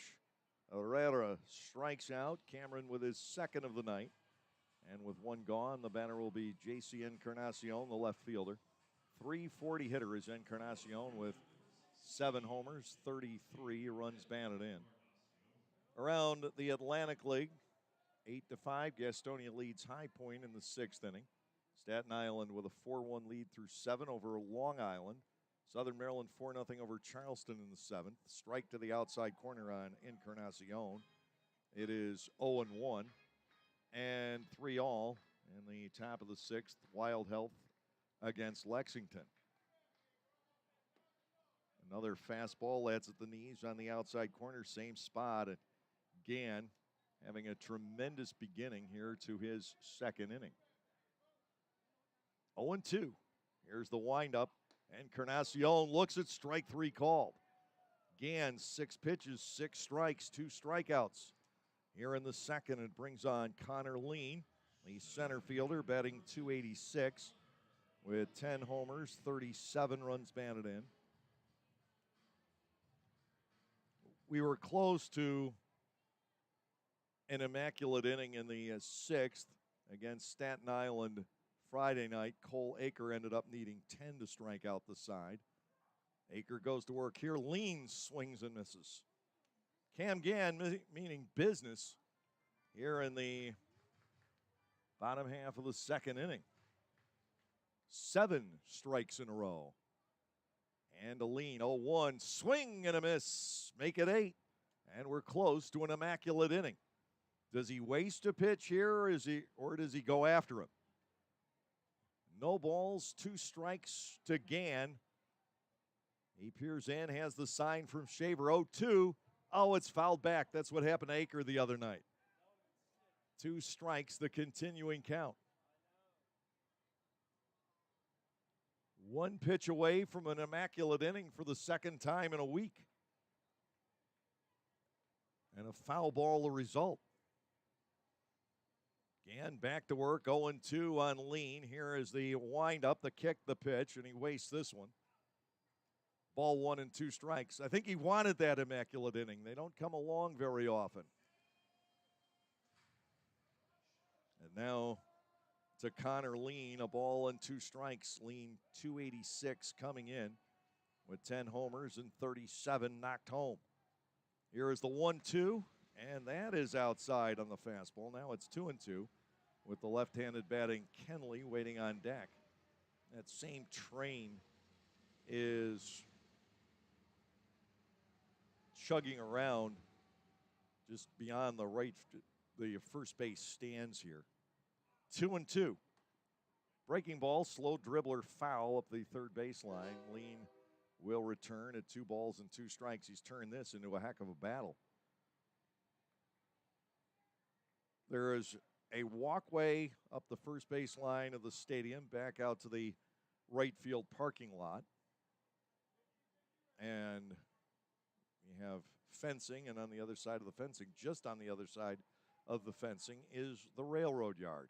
Here's a 2-2 pitch, fastball high, and now Gann risks losing him after having Connor Lean at no balls and 2 strikes. 2 outs, nobody on, bottom of the second. We're scoreless in game 2. The Barnstormers have had a runner in each half inning. 3-2, it's outside, he walks him. Gann, after having thrown the first 8 pitches of the inning for strikes and then having a foul ball straight back, throws the next 4 out of the zone. Connor Lean aboard. He's 6 for 7 stealing. Jack Kenley will come to the plate, hitting .261 with a home run and 17 driven in. Well, that was a fairly abrupt turnaround.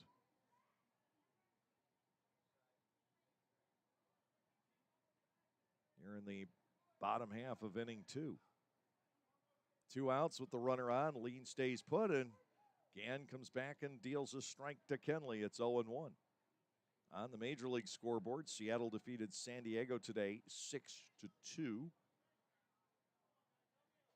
Through 6.5 tonight, Miami's up 2-0 over the Angels. There goes Lean. There's a swing and a miss. The bat goes flying. Throw to second base from Shaver is in time. And Connor Lean is lost. The out 2-6. Shaver with a perfect peg despite the flying bat. Get out of the second inning. No runs, no hits, no errors, and nobody left on base through 2 here in York. Still no score.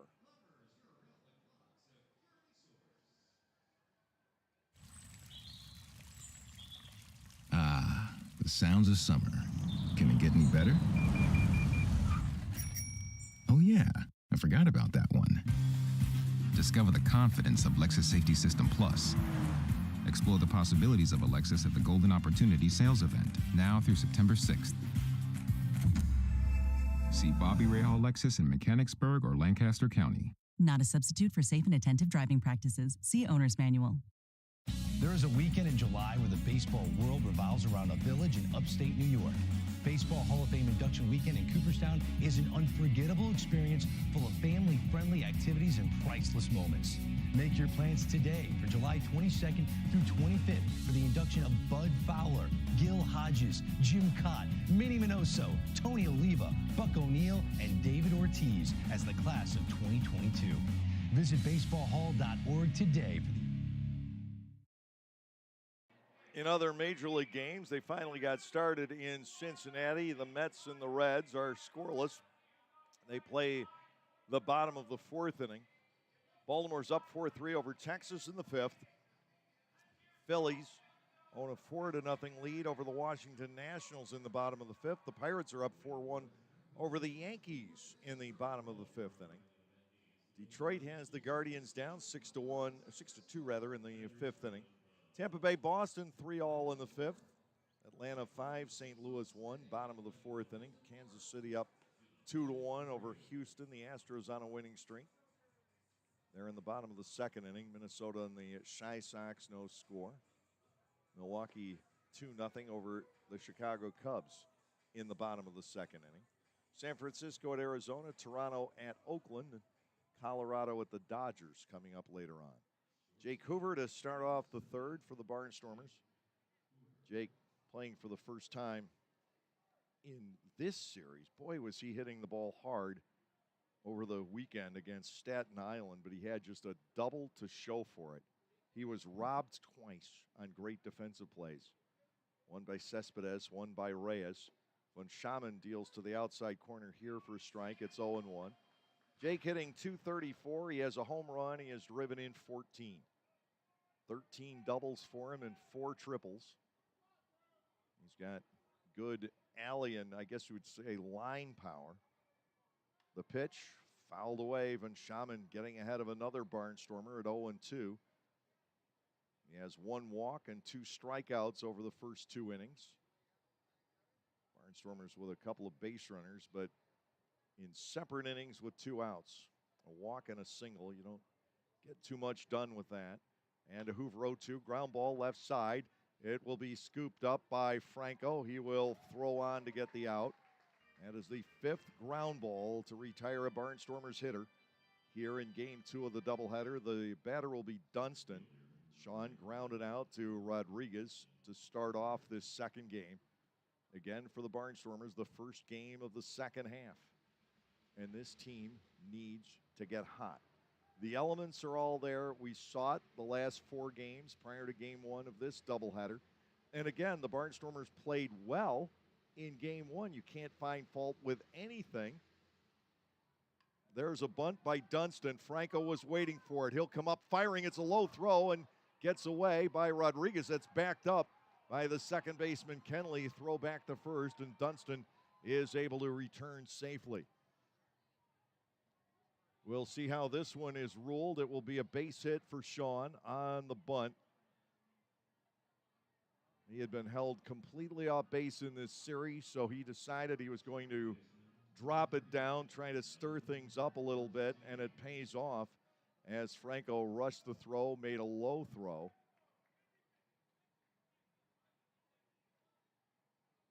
Dunston left some gear over along the first baseline.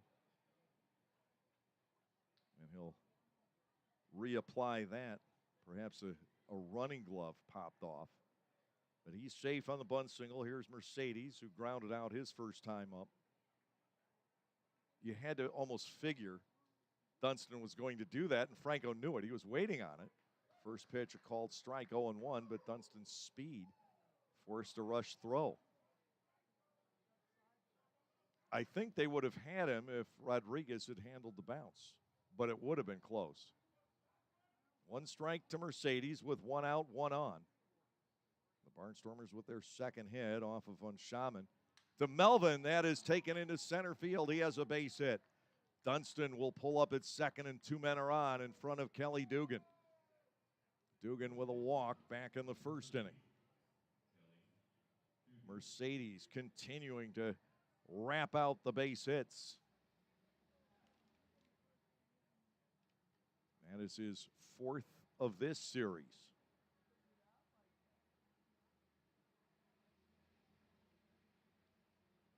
Now here is Dugan. This could be a huge moment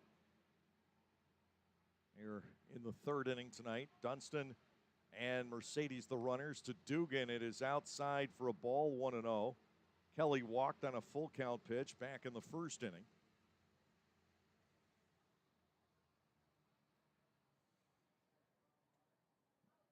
And this is where the Barnstormers look for Dugan to make a major contribution to this game.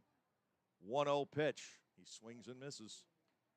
The count now even at a ball and a strike. Andretti Cordero waits on deck. In game one, Lancaster 0 for 11 with runners in scoring position.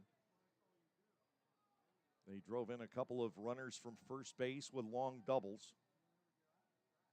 This is the first opportunity in the second game. To Dugan, a ball and a strike. The set, the pitch, down and away. Kelly lays off and gains an advantage here at 2-1. Dugan in the opener ultimately was 0 for 3, but he did hit a ball out of the yard down the right field line, foul that would have tied it in the fifth inning. Lancaster would go on to load the bases in that inning and not score. 2-1, the count to Dugan. Von Schaman to the plate. Kelly swings through a fastball. And it is now 2 balls and 2 strikes. The Barnstormers last night struggled with runners in scoring position. They were 0 for their last 5 and 2 out of 10 overall. Dugan bats at 2-2. Dunston off second. There'll be a pickoff throw back there, and Sean gets back. He's the runner at second. Melvin Mercedes aboard at first. Duke Van Schaman works 2 balls and 2 strikes to Kelly Dugan. Right-hander to the set. The pitch. Kelly goes down on a breaking ball. A swing and a miss. Third strikeout for Van Schaman. And this inning is up to Andretti Cordero. The third baseman is batting .309. 9 homers, 54 runs batted in. Boy, York seems to have figured something out against Dugan here these past couple of nights. It's up to Cordero. He reached 3 times in game 1. Dunston and Mercedes take their leads. They're going to take off. The pitch, ground ball right to second base for the force out on Mercedes. It goes 4 unassisted right into the defense. And it's no runs, 2 hits, no errors, 2 left for the Barnstormers, who are now 0 for their last 18 with runners in scoring position. We'll go to the bottom of the third inning. The Barnstormers and the York Revolution remain scoreless. Hi everyone, Adam Gochenauer from Gochenauer Appliances, and I'm excited to tell you about a new addition to the Gochenauer's family this summer season. We are now selling Titus Gas Grills. Titus Gas Grills gives you a high quality, all stainless steel grill at an affordable price, and the best thing is you can assemble it yourself in just 5 minutes. That's right, 5 minutes. Stop by to see this great grill now and mention this ad to receive a free gas grill cover with your Titus Grill purchase. Gochenauer's in East Petersburg.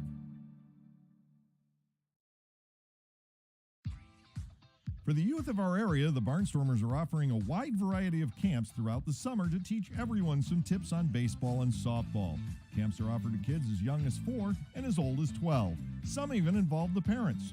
They run from June 11th all the way through September 17. For more information, go to LancasterBarnstormers.com and click on the Youth Baseball tab. All presented by Orthopedic Associates of Lancaster and Play It Again Sports.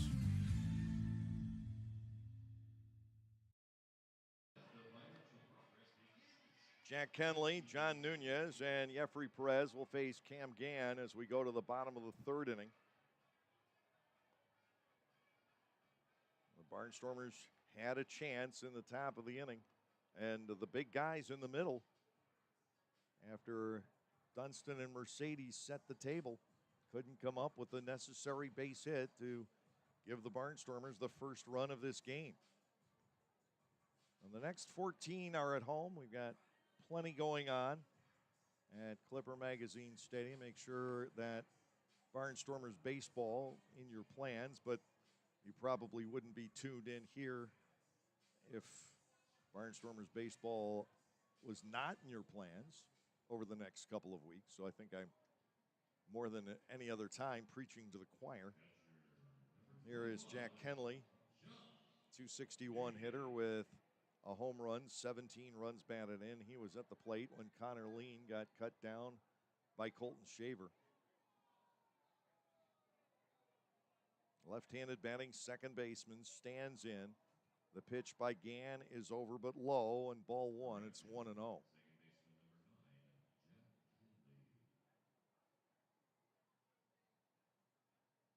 Gann deals that as a fastball swung on and missed. The count is even at 1 ball and 1 strike. Farm show weekend coming up at Clipper Magazine Stadium. That's always fun. Swing and a miss, 1 and 2.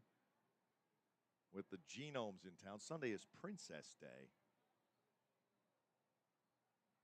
And High Point for 3. Charleston will be in for Christmas in July. A fly ball toward the left field corner.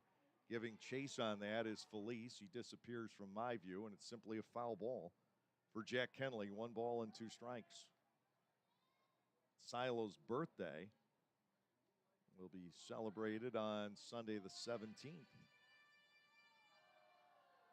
We'll see Charleston for the first time ever under the moniker of the Dirty Birds. We saw them last year as the West Virginia Power. We saw them as the Charleston Charlies. But now they're full-time Dirty Birds. Canaries in a coal mine is the reference there. 1 ball, 2 strikes. Here's the wind, and ball 2 is low on Kenley. 2 and 2 here to the leadoff batter in the York half of the 3rd inning. The Revs are wrapping up the first half. The Barnstormers are starting off the second half.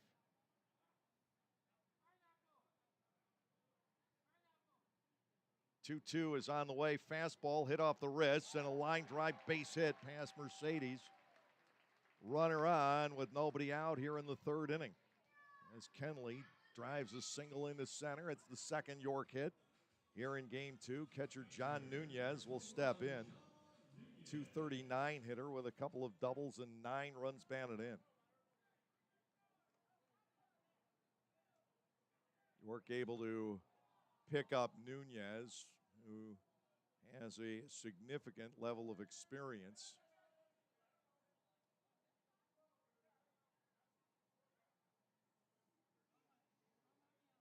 He may be bunting here. No score, bottom of the 3rd, 7-inning game. Kenley leads off first, and instead of bunting, he tears into it, driving a base hit into right center. Over to collect it is Dunston, and there will be runners at 2nd and 3rd on the Nunez double. And the Barnstormers and Cameron Gann are in a big world of hurt here in the bottom of the 3rd inning. 2nd and 3rd with nobody out. Jeffrey Perez will come to the plate. John Nunez got to the Double-A level with the Boston Red Sox, and he's been a big acquisition for York to bolster the catching staff following the trade of Carlos Castro that helped their bullpen. Jeffrey Perez will come to the plate. Perez struck out looking back in the 1st inning. Kenley at 3rd, Nunez at 2nd, nobody out in the bottom half of the 3rd inning. And Ross Peoples is going to bring the right side of his infield in. Will Jake Hoover join them? Hoover is languishing back. Here's a pitch, and it is up high on Perez for ball 1, 1-0. Gann could use a strikeout here. Hoover is still playing deep. Mercedes, Dugan, and Cordero have pinched in. The pitch, breaking ball, nibbles the inside corner, and Perez will bat at 1-1. Gann struck out 3 of the first 6 that he faced tonight.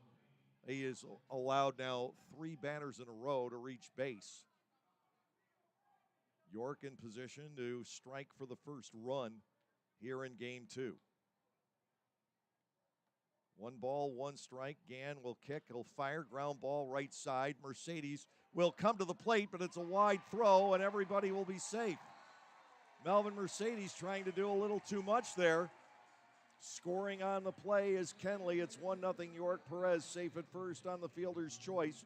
He'll get the RBI. Still nobody out in the inning, and Elmer Reyes will come to the plate.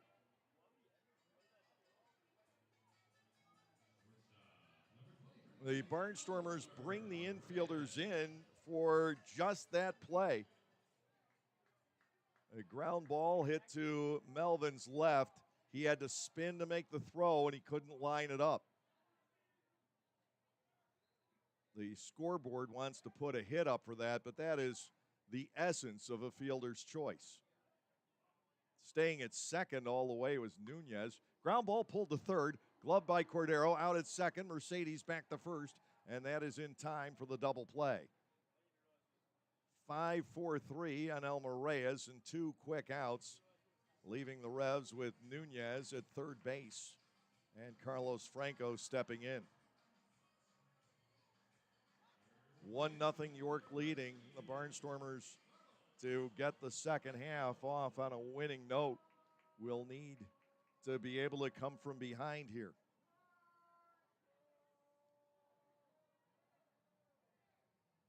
Well, they did not ultimately put the base hit for Perez up on the board. They started to. Here's a pitch on Franco, and he swings badly over the top. No balls and a strike.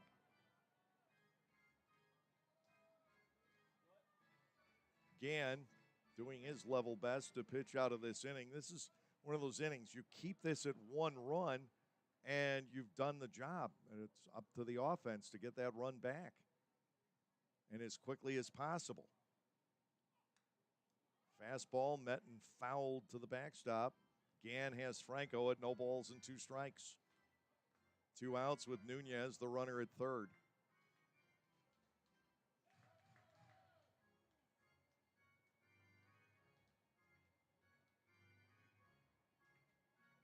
So it turns out with that double play, if Mercedes had gotten the out at first, it would make no difference. We'd be in the same spot here.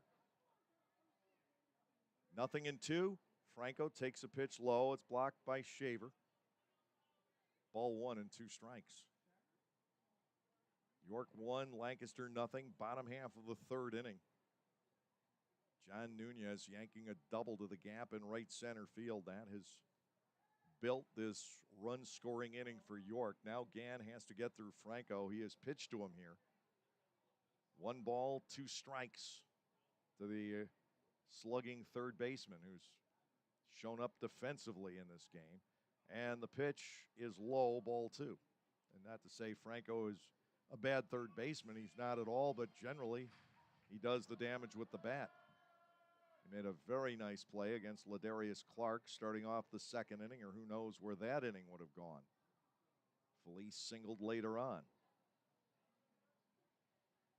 2 balls and 2 strikes, the count to Carlos Franco. Gann looks over toward third. Here's the pitch. Smoked foul past first. Down to the bullpen bench for the Revolution. The count continues. 2 balls and 2 strikes. Well, the rule on Franco has to be don't let him beat you. So you still want to be careful here with the bases open. Nunez, the runner at third with 2 outs. Lancaster let a chance go by in the top of the inning. Shaver sets the target. Here's the 2-2. Strike 3 called at the knees from that over-the-top angle. And Cameron Gann has his 4th strikeout here in game 2. So Gann does exactly what the team has been talking about. Don't give up the big inning. And he didn't. 1 run scores. Could have been a lot worse there. 2 hits, no errors. And the runner left at third. He strikes out Franco looking. We're through 3 in the nightcap, but York now leads by the score of 1-0.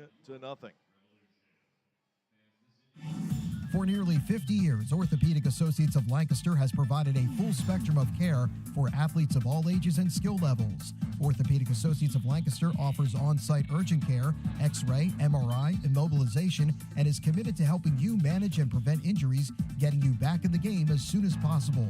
Orthopedic Associates of Lancaster is located at 1700 Cornwall Road in Lebanon, or you can visit them on the web at fixbones.com. Get out of the heat and dive under the sea this summer with Disney's Little Mermaid at Dutch Apple Dinner Theater. Join Ariel on her adventure from the sea through the human world. Based off a 1989 animated film, Disney's Little Mermaid will keep kids young and old entertained. Performances are Tuesday through Sunday with matinee and evening show options available. Each performance also includes a buffet-style meal prior to the show. Call Dutch Apple Dinner Theater at 717-898-1900 or visit us at dutchapple.com to reserve your tickets today. Here in game two, York has a run, 3 hits, no errors, 2 left. The Barnstormers, no runs, 3 hits, no errors, and 4 runners left on base. Ladarius Clark, Colton Shaver, and Anderson Felice are the slated hitters for Lancaster against Duke Van Schamen in the top half of the 4th inning.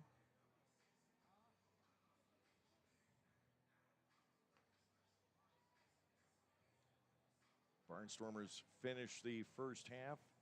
A run differential of plus 15, an OPS differential that's extremely positive, and yet 8 games under 500. It just does not add up. This would have Bill James and his ilk absolutely shaking their heads because they believe that it is those raw data that ultimately will lead to wins. To Clark, sizzled out the left. He's got a base hit leading off the 4th inning. Well, Ladarius picks up Barnstormer's hit number 4. You've got to believe he's on the run at some point. Colton Shaver will come to the plate.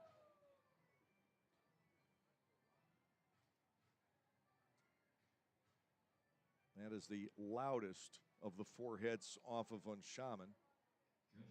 And the first wasn't either a bunt or hit straight away. Shaver digs in. He struck out back in the 2nd. And with Van Schamen getting all the ground balls he's getting, you almost have to start Clark here at some point. And the Revs know it, throw to first base. And Clark actually went over the bag and broke contact. Rodriguez didn't see it happen. Surviving a slight scare there. And there's another throw. Clark diving back in and just gets there. Van Schamen, the veteran who got to AAA in the Cleveland system, demonstrating a pretty good pickoff move over toward first. Clark, 24 stolen bases. He'll get another throw. And again, he broke contact with the bag on the way back in. It's very quick, but he's done it twice. Shaver is yet to see a pitch. Clark out to a lead. He's not going, and the pitch is strike 1 on the outside corner to Colton. No balls and a strike.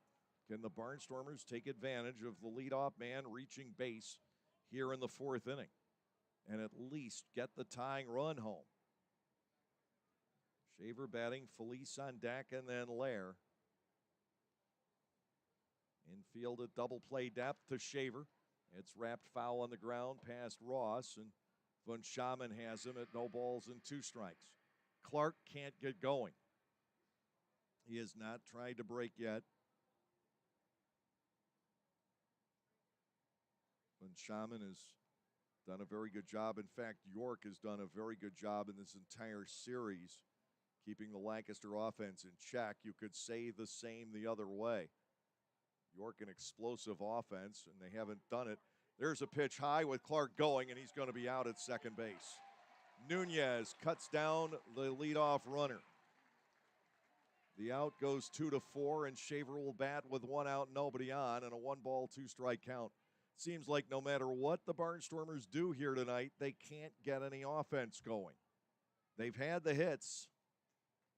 They've had the base runners. But they lose Clark. He's thrown out stealing for the 5th time this year. 1-2 to Colton Shaver is fouled to the net. And we will stay at a ball and 2 strikes. The Barnstormers scored a run in the second and one more in the fourth in game 1. And they had a runner at second with 1 out in the second, a runner at second with nobody out in the fourth, and again in the fifth. Shaver with a high fly ball here, right center field. Connor Lean going back, so is the right fielder Perez. He will make the catch for out number 2. Shaver got some distance. That's a home run in Lancaster, but that doesn't matter. A hill of beans. Just thought I'd mention it. Here is Anderson Felice. He has a single in his 1 plate appearance in game 2. 2 outs, nobody on base, top of the fourth. Von Schaman continues to work on a shutout. Anderson Felice batting. Trace Lair waits in the on-deck circle. Here's a pitch, and Anderson goes for it. Fouls the fastball away. It is no balls and a strike.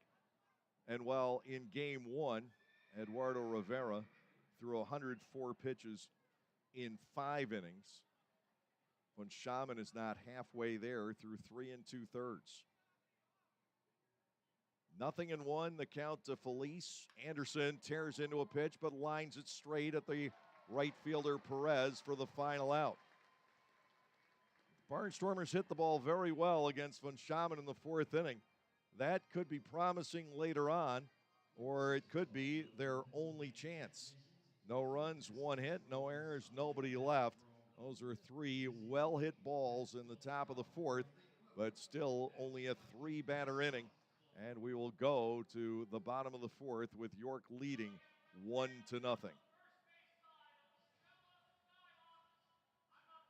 Localflavor.com, local flavor. Localflavor.com, local flavor. Excuse me, are you saying localflavor.com? Oh, yeah, it's where I save big bucks on all kinds of things. Home improvement projects, dining out, family fun, electronics, jewelry, clothing. I even bought my wife a fancy spa package for half price. Half price? Yep, you know all the deals you find in Clipper Magazine. I love Clipper Magazine. Well, they're all on localflavor.com too. And you can get them right on your phone thanks to localflavor.com's mobile app. Here, take a look. Well, this app is amazing. Look at all these restaurants, amusement parks, car washes, fitness centers. This is worth sharing about. Exactly. Localflavor.com online, the Local Flavor mobile app, and Clipper Magazine together. It's like a triple play. Do the cheer again. I'm in. Localflavor.com, local flavor. Come on, everybody! Localflavor.com, local flavor. Localflavor.com, local flavor.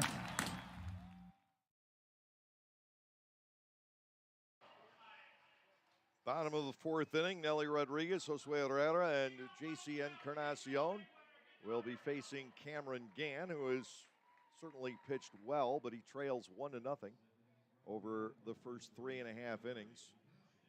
Gastonia has defeated High Point 8-5 in a ball game that was called off after 5 innings, or perhaps 4.5 due to rain. Staten Island opens the second half with a 4-1 win over Long Island. And again, that is a first half game for the Ducks. This all was created by Long Island not wanting to open the season at home on a Thursday. So there was a game fewer than everybody else played, Long Island and York. Southern Maryland 6-1 over Charleston in the middle of the 8th. That's a second half game for the Blue Crabs, and Wild Health leads Lexington 5-3 in the bottom of the 7th. Here is Nelly Rodriguez. He flied out to right back in the first inning. York is 0 for 5 with runners in scoring position in this game. But they did get the run home on an out. Breaking ball slides outside and low. Ball 1 and no strikes on Rodriguez. Second game of a doubleheader. York took the opener 4-2. And the Revs lead the nightcap by the score of 1-0. And a pitcher's duel between Gann and Von Schaman. Breaking ball for a strike. And the count is level at 1-1. Gann has given up 3 hits, 2 of them doubles, though. He has walked 1 and struck out 4. 1 ball, 1 strike. The count to Nelly Rodriguez.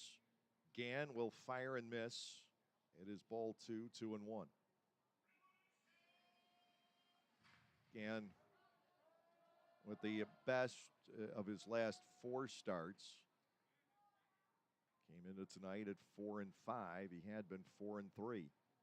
To Rodriguez, again, he misses, and it's 3 balls and a strike to the leadoff batter in the home 4th inning. Nelly Rodriguez, the league leader in walks by plenty. He has drawn 61 on the year. 3-1 from Gann, and it is high, ball 4.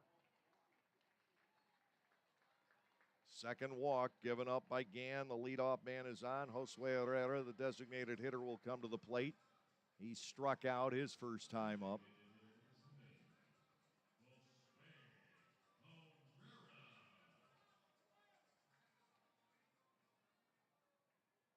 Updates from around the majors. Phillies up 8-0 now in the bottom of the 6th at home against the beleaguered Nationals. Miami 2-0 over the Angels in the bottom of the 8th inning. Leadoff man is on. Here is the pitch to Herrera. It's fouled back out of play, 0-1. Rodriguez is not a stolen base threat. As a matter of fact, Franco, Rodriguez, and Herrera in the middle of the order, not one of them has tried to steal a base all year. Mets-Reds scoreless in the 6th.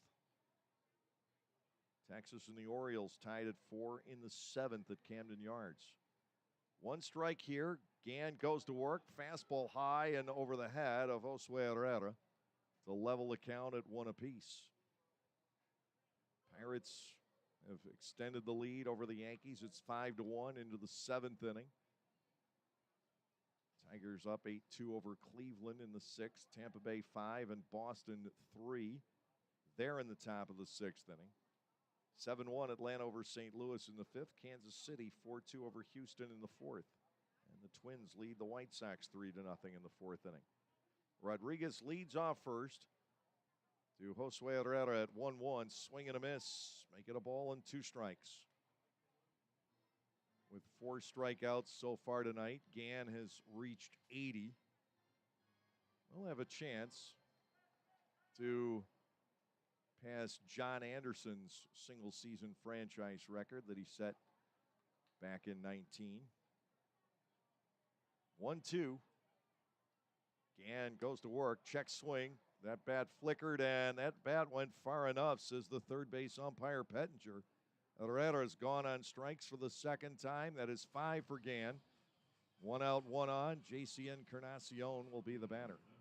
Gann has the season high among the Barnstormers rotation with 12 strikeouts. Teller has struck out 11. And we've seen both Niall Ball and Oscar De La Cruz strike out 10. As a staff, the Barnstormers lead the league in striking out opposing batters. Encarnacion stands in. He struck out his first time up. He won't hear. This is lofted out to right field, up there a ways. Clark able to come down with it rather easily. 2 outs, and now Lean will step in. He walked after falling behind 0-2 as Cameron Gann came within a whisker of an immaculate inning back in the 2nd.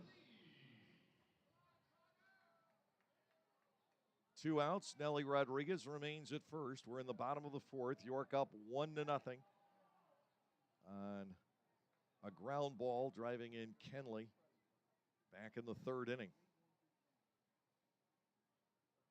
Lean stands in. Gann fires in. He is a little either high, outside, or both. Could have been both. It was close on both counts. 1-0. 26-19. The crowd tonight, the night after the 4th of July. Boy, there were fireworks going off everywhere. Breaking ball spins outside and low. Lean has an edge, 2-0. Jack Kenley is on deck. I'm on the 7th floor of the Holiday Inn. And at one point last night, I could watch 4 different fireworks shows from up there. 3-0 now. Connor Lean ahead in the count against Gann with the left-handed batting Kenley waiting on deck. 2 outs. Rodriguez, the base runner. He's had nothing to do over there at first except watch and wait for a ball in play or a ball to get away from Shaver. 3-0, the count to Lean. He could be green lighted here. He's not, and it's a strike called. 3-1. Lair, Hoover, and Dunston scheduled for the Barnstormers in the top of the fifth, and the bats need to come back to life for Lancaster. They have not scored in 7 innings. Here's the 3-1 on Lean, swing and a miss. We go to a full count, and Rodriguez will be going now. Lancaster out-hit York in game 1 of the doubleheader, 5-4. They've out-hit the Revs 4-3 here in game 2. But everything going haywire. Runner thrown out trying to steal. Balls hit right at people in key spots. 3 balls, 2 strikes to Lean. Dugan drops back. The pitch swung on and missed. And for Cameron Gann, a great recovery from 3-0 to notch strikeout number 6 here in game 2. No runs, no hits, no errors, and the Revs leave 1. We're through 4. York is up by the score of 1-0.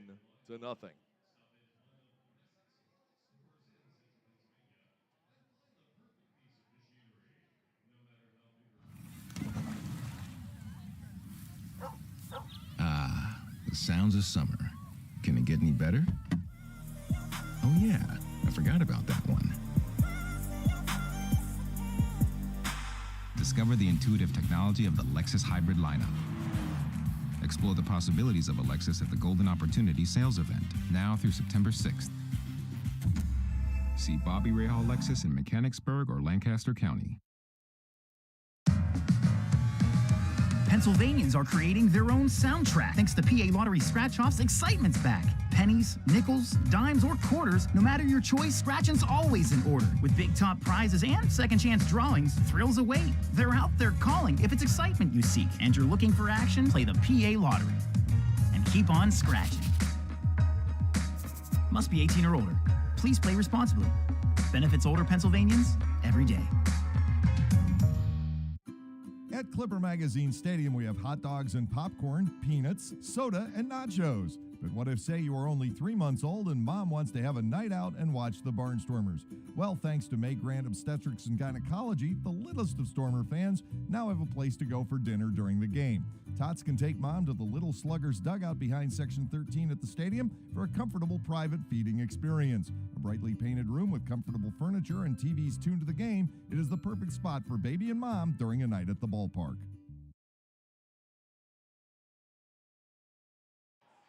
Trace Lair, Jake Hoover, and Sean Dunston Jr. to bat for the Barnstormers in the top of the 5th. The club still seeking a run off of Duke Van Schamen here in this second game. Van Schamen largely has been working in relief. He's in his 3rd season with York. He'd been a starter the previous 2. 10-7 in 2019, 5-9 last year. Trying to break above even here in 2022, starting the night at 2-2. Here's Lair. He struck out the first time up, and Trace will take a strike to the outside corner here. It's 0-1. Lancaster won its 11th road game of the season here last night, 3-1. Fouled away by Lair. He trails at 0-2. Van Schamen has allowed 4 singles and a walk through the first 4 innings here in the nightcap. The Barnstormers hit the ball hard back in the 4th. Clark ripped a single into left leading off. Shaver a deep fly out. Felice a line out. Clark was thrown out stealing. The inning never went anywhere. Lair spoils the 0-2. He'll stay in. 2 strikes, the continuing count to Trace.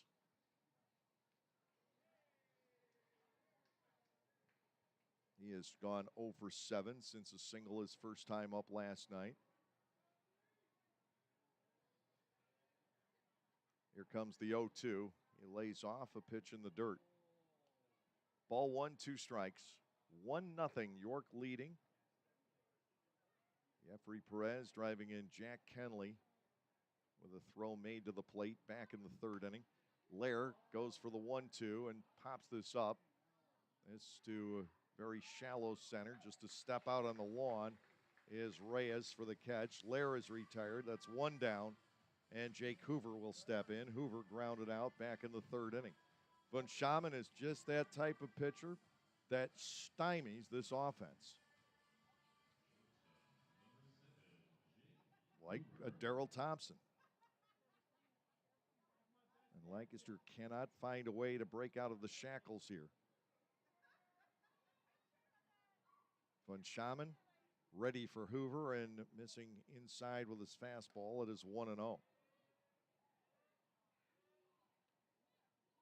Lancaster last scored with nobody out in the fourth inning in game one on a double by Felice.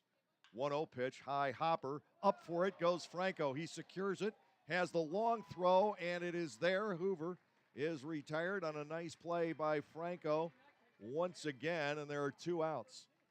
Jake can't beg, borrow, or steal a base hit right now. If you don't have a 6'3" first baseman, he has a double. And Franco able to go up for that one, make the backhanded stop, good strong throw. Two are down. Here is Dunston, who bunted his way on back in the third inning. 1 out of 2 for Sean. Von Schaman getting the fine work out of his defense.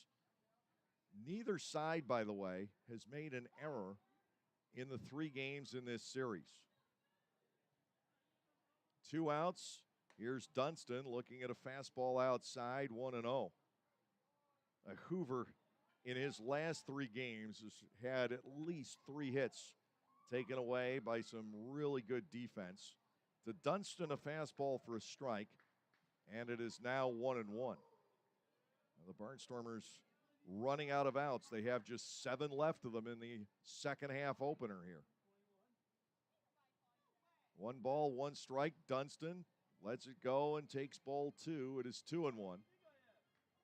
Von Schaman and Nunez have also been able to keep the Lancaster running game in check. Here comes the 2-1 pitch, poked foul into the backstop. 2-2, the count to Dunston. Melvin Mercedes waits on deck. The Barnstormers will have to face a tough right-hander tomorrow night. Again, one of those guys who pitches to spots. Jorge Martinez, he throws from 3 different angles, does not throw hard. Lancaster countering tomorrow night with Eric Manoah. Here's a 2-2. Dunston swings and misses. He got tied up inside. 4th strikeout for Von Schaman. The Barnstormers being shut out here in game 2. We'll go to the bottom of the 5th. It is York 1 and Lancaster nothing.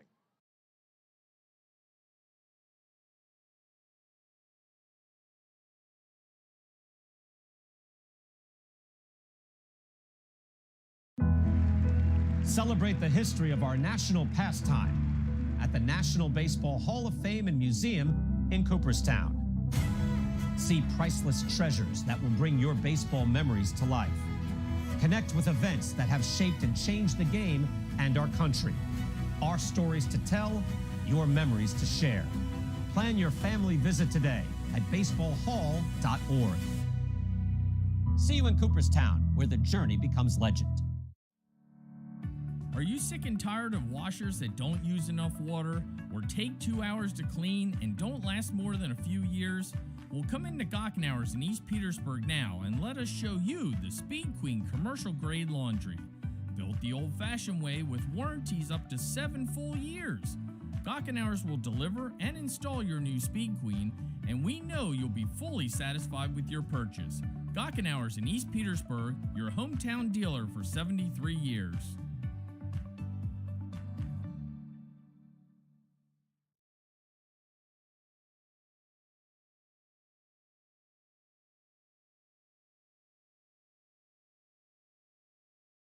Cam Gann comes out for the bottom of the 5th. He's thrown well. He'll face Kenley and Nunez, and these are the 2 guys that bit him back in the 3rd inning. Really the only time that Gann has been, and any significant trouble in this game. It went single and double to start off the third. York 1, Lancaster nothing. Bottom half of the fifth, and here is Kenley to get things underway. Lancaster will get Mercedes, Dugan, and Cordero up in the sixth, but Von Schaman has been masterful against everyone so far. Felice has had the best night overall, and if this doesn't typify the season for the Barnstormers, look at Anderson Felice tonight. He has batted 5 times. He has a walk, a single, a double, a line out to right field that was really hard hit. Swing and a miss, no balls and a strike on Kenley. The time he came up with the bases loaded and a chance to get the Barnstormers in the game in the 5th inning, he grounded out weakly to first, and that is so common for what we've been watching.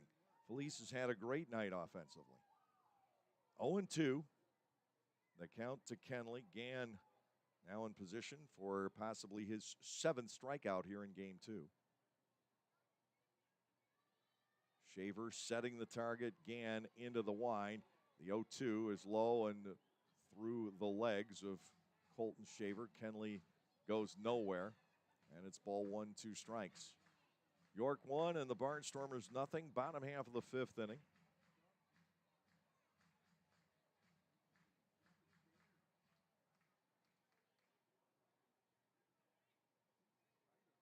Cameron Gann will fire, and he's just high. Kenley bats at 2-2.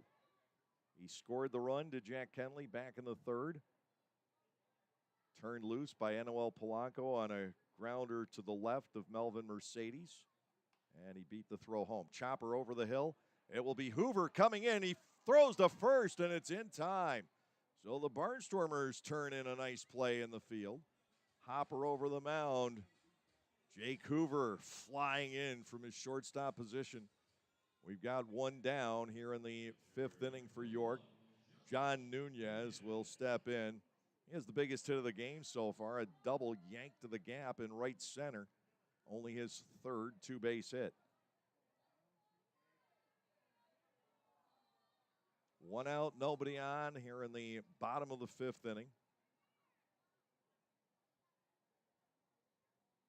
Well, if the sign out there is right, they're giving away free gas here on July 15th. Breaking ball, a called strike, 0-1. Wonder if I can duck over here. July 15th. I know we've got a home game. Nothing but. That's chopped out ahead of the plate. Shaver pouncing on it and making the throw. Nunez retired, 2 up, 2 down. And it will be Jeffrey Perez, who is 0 for 2 with that highly significant RBI. 1-0 York. Can the Barnstormers start off the second half with a come-from-behind win? There needs to be a fire lit here. This team, as I've said, they're not that Southern Maryland club. Bunted foul. It is 0-1 on Perez, which is talented. It's been together all year. It's really gelled. Best record and a half in league history at 48-18. They were 9-0 against the Barnstormers. Every game was reasonably close out of those 9. But the Barnstormers are too good. There's too much on that field to be 8 games under 500. Here's the 0-1. Slapped foul the other way, and Perez will bat 0-2. I have said that since early in the season. The first road trip was a bummer. The team looked terrible down in North Carolina after opening night. But since then, they've been very competitive. Swung on and missed, and make it 7 for Gann. He has looked magnificent out there. Nothing across in the bottom of the 5th, but now we go to the 6th, and it's 1-0 in favor of York.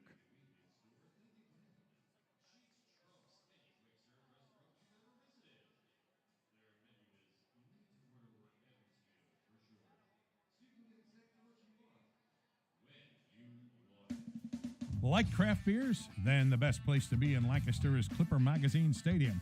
That's right, celebrate baseball or just a night with your friends at the Broken Bat Deck down the right field line. The Broken Bat features more than 20 local craft breweries plus product from a local winery. Food including Otto's Meatballs is sold off a pub-style menu. So get together, hang out with your friends, or make some new ones. Enjoy a night of craft beer sampling along with a Barnstormers game.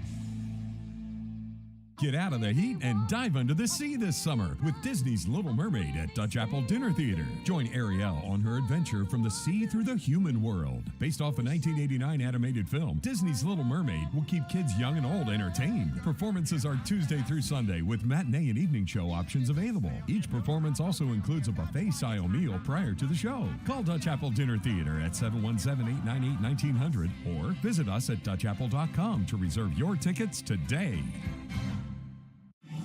For nearly 50 years, Orthopedic Associates of Lancaster has provided a full spectrum of care for athletes of all ages and skill levels. Orthopedic Associates of Lancaster offers on-site urgent care, X-ray, MRI, immobilization, and is committed to helping you manage and prevent injuries, getting you back in the game as soon as possible.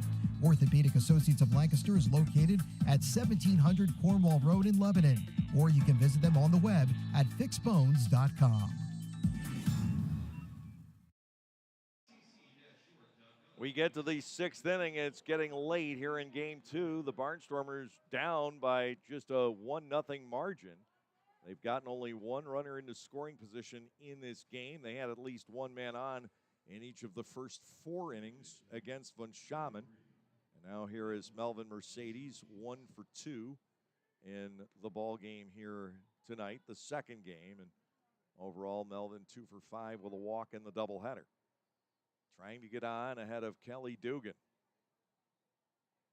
Von Schaman shrugs the shoulders, has the sign from Nunez, and Mercedes takes a slider for a strike. It is 0-1. Well, Von Schaman has been magnificent. Cameron Gann, I would have to say, has been his equal, but it's 1-0 York here. Mercedes with a swing and a miss at a fastball, make it 0-2. And these are the situations where the Barnstormers have not been able to come through this year. They're certainly in the game in the 6th inning, but they've won only once all year when they've trailed with 2 innings to go. Outside for a ball, 1-2, the count on Mercedes. Josh Martin is warming up in the bullpen. We saw him last night. And Mercedes 1-2, doesn't quite snake back to the outside corner. Mercedes alive at 2 balls and 2 strikes. Lancaster had a hit and a walk off of Martin last night, but did not score. 2-2 on Mercedes. Von Schaman delivers, and Melvin fights it away. The count continues at 2 balls and 2 strikes. Mercedes, Dugan, Cordero here in the 6th inning.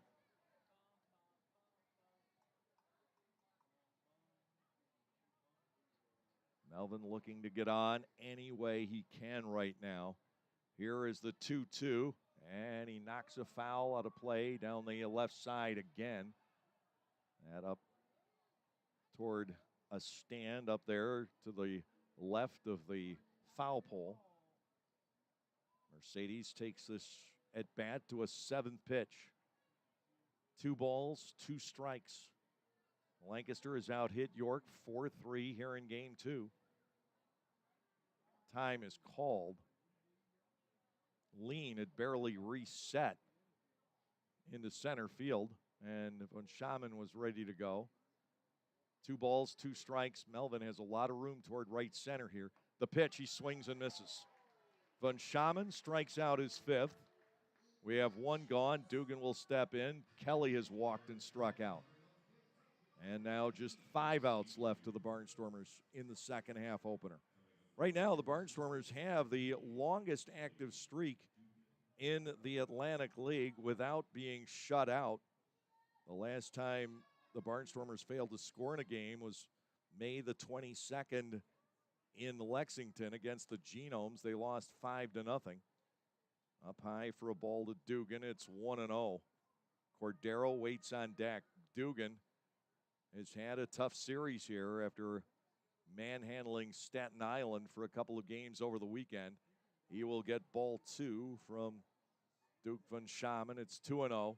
And in case you don't think Kelly can go to the opposite field, he did homer to the playground in left center the last time we were here.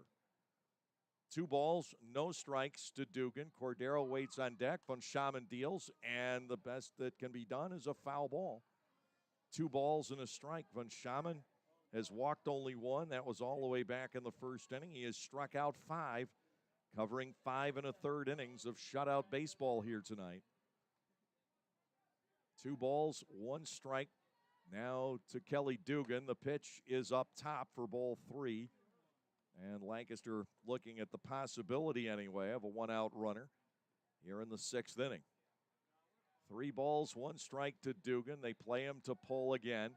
And the pitch, Kelly swings and misses. The count fills. It's 3-2. They are working Dugan down low. And they have found some success with it in this series. Kelly had 1 hit last night. That came in the 7th inning. He hit a couple balls before that. He's been very quiet here this evening. 3-2 to Dugan. Inside out swing and a fly ball lobbed out the left field down the line and slicing foul about the same spot where Mercedes' ball came down. Dugan continues to bat. 3 balls and 2 strikes. With Andretti Cordero waiting on deck and Lancaster needing something big to develop. Here in the last couple of innings, trailing by just 1, Cameron Gann has given the Barnstormers a heck of a performance for 5 innings. To Dugan, 3-2, and he hits a high fly ball left center. Connor Lean will settle underneath and make the catch for the 2nd out. Lancaster has just 4 outs left in the second half opener. Andretti Cordero will be the batter. He is 0 for 2 on force play grounders that have closed out innings. 1 to the shortstop, the other to the second baseman, right at the second base bag with runners on the move. 2 outs, nobody on here in the 6th. 1-0 York. Gann will be facing Reyes, Franco, and Rodriguez in the bottom of the inning. Von Schamen has retired the last 7. He had a rocky 4th inning, but the Barnstormers couldn't piece anything together, and now Von Schamen has dominated since then.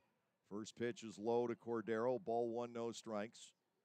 Andretti Cordero, 9 home runs on the season. And at least once here, he should be going for it all in this 6th inning. 1-0 pitch, taken for a strike at the knees. The count evens at 1-1. Ladarius Clark waits on deck. York up by a run. The Barnstormers, over the course of this season, have had a really rough record in 1-run games on the road. There's a breaking ball for a 2nd strike, make it 1-2.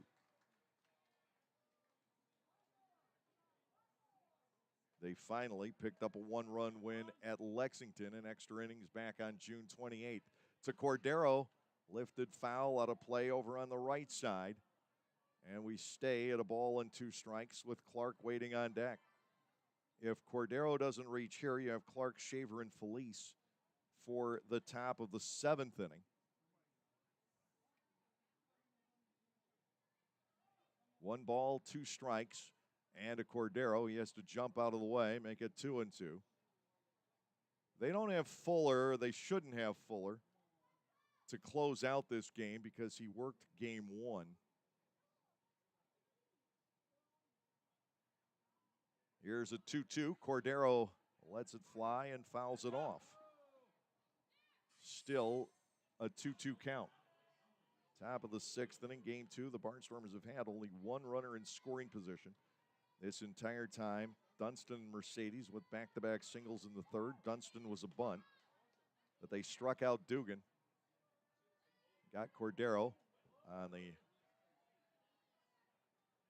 bouncing ball to second base. Cordero takes ball 3. That was over his head. He faked going to first. It's okay if you fake it as long as you don't leave the box. If you leave the box, you're fair game. And Nunez then faked the throw. Cordero batting 3-2. Von Schamen ready to go, and this is popped up straight back and out of play. The hitters this inning have given Von Schaman all he can handle. He's thrown 22 pitches, but Lancaster has not been able to drive anything.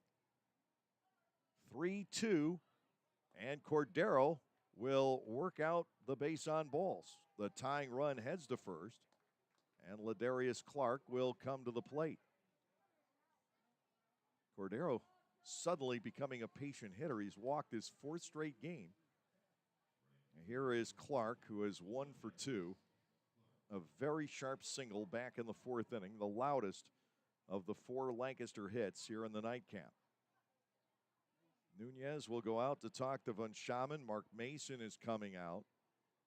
Josh Martin has been warming up in the York bullpen. Martin struck out Clark in the 7th inning last night with runners at the corners and 2 outs. Mason serves as his own pitching coach, so the fact that he's out there right now doesn't mean anything. And he is going to leave Von Schaman in the game. Cordero, the base runner, with 2 outs. Clark stepping in, and Lancaster still needs something major to happen. That will be a timeout charged. Jason Smith signals that it's the first.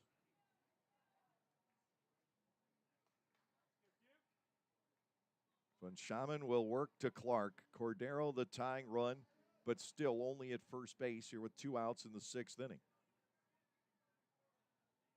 The pitch to Ladarius, swung on and missed for strike 1. Colton Shaver, the catcher, due next. Lancaster has had 6 base runners to 5 for York. Here in the second game, they had an extra base runner in game 1 and lost 4-2. One more hit than York in game 1. Neither side has lit up the skies offensively in this series at all. We've had 6 runs for York and 5 for Lancaster. And we're nearing the end of the 3rd game. Time is called. Clark backs out. No balls and a strike to the Lancaster right fielder. And the Barnstormers need an extra base hit right now. Down by 1 here in the 6th inning. Clark faces Von Schaman. No balls, 1 strike. The set and the pitch. Ladarius will take a ball inside, and we are at 1-1. Von Schaman has to be getting close to the end of his road. His pitch count closing in on 90.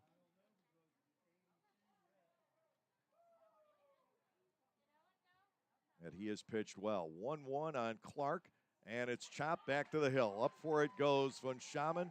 He will throw out Ladarius, and it will take the 7th inning. Shaver, Felice, and Lair scheduled if the Barnstormers are to come from behind. No runs, no hits, no errors, 1 left. We'll go to the bottom of the 6th inning. York is up by that mere score of 1-0.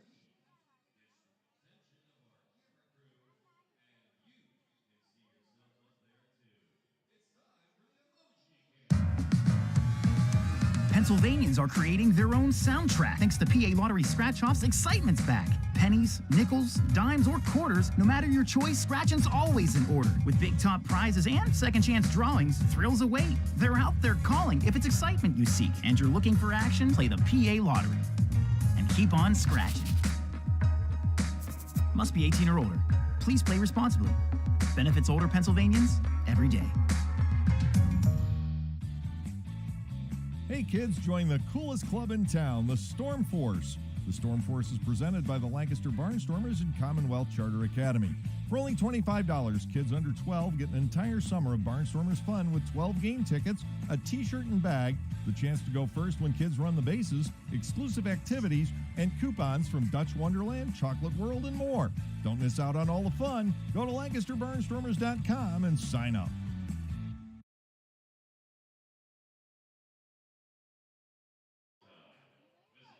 Bottom of the 6th inning, Elmer Reyes, Carlos Franco, and Nelly Rodriguez will be facing Cameron Gann, who has pitched brilliantly for the first 5, but he trails 1-0. if you had told me coming into this series that we would be in the 6th inning of the second game of this doubleheader and we would have only seen 11 runs, I would have said in which game. 3-1 Lancaster last night on 7 exceptional innings for Brooks Hall. And here tonight, York wins the opener 4-2, and the Revs lead the nightcap 1-0. Elmer Reyes, Carlos Franco, Nelly Rodriguez to face Gann in the bottom of the 6th, and then Shaver, Felice, Lair in the 7th inning. You could see Trayvon Robinson used as a pinch hitter there somewhere. Might be for Lair. Because I think either way, the Barnstormers face a right-hander, whether Von Schaman tries to close it out, which I doubt, or you see somebody like Josh Martin take over. Robinson has been awfully strong from the left side of the plate. Here's Reyes. He has a double, and he's grounded into a double play. Gann misses outside and low to him. Ball 1, no strikes. 1-0 York here in the bottom half of the 6th inning. Gann winds, cuts it loose, and ball 2 misses. It's 2-0. Well, the Barnstormers certainly can't afford to give up anything in this inning. 2 balls, no strikes, and Gann is low again. He drops behind Reyes at 3-0. Cameron has walked 2. He put Lean on in the 2nd, and then he was thrown out stealing. He walked Rodriguez to start the 4th. Nothing else happened after that. Here is the motion, and a 3-0 pitch. It's right there to the right-handed batting shortstop. We are at 3 balls and 1 strike here in the bottom half of the 6th inning.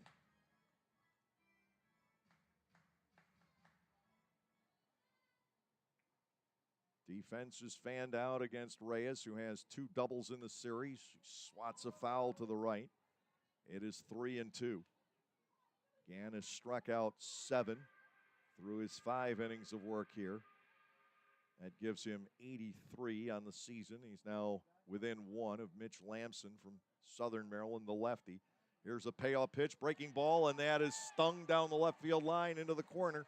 Reyes waited back on that nicely. He makes the turn, heads into second base, and beats the throw from Anderson Felice.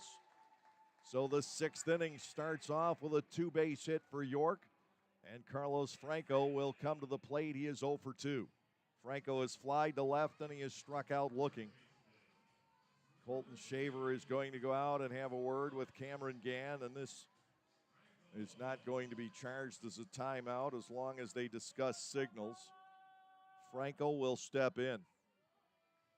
And a big insurance run stands at second base for the York Revolution here in Game 2.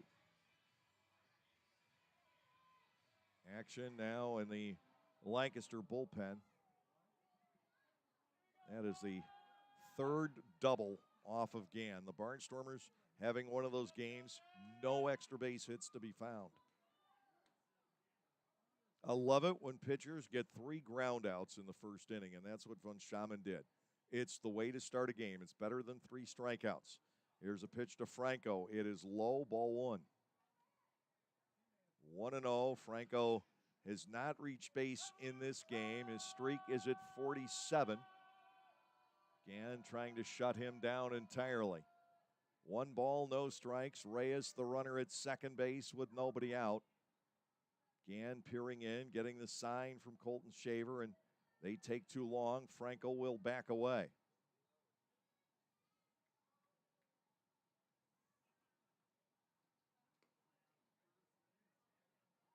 Very, very light breeze at the moment. The day started with a lot of rain here, but we got the doubleheader going on time. Fastball for a strike. Franco bats 1-1.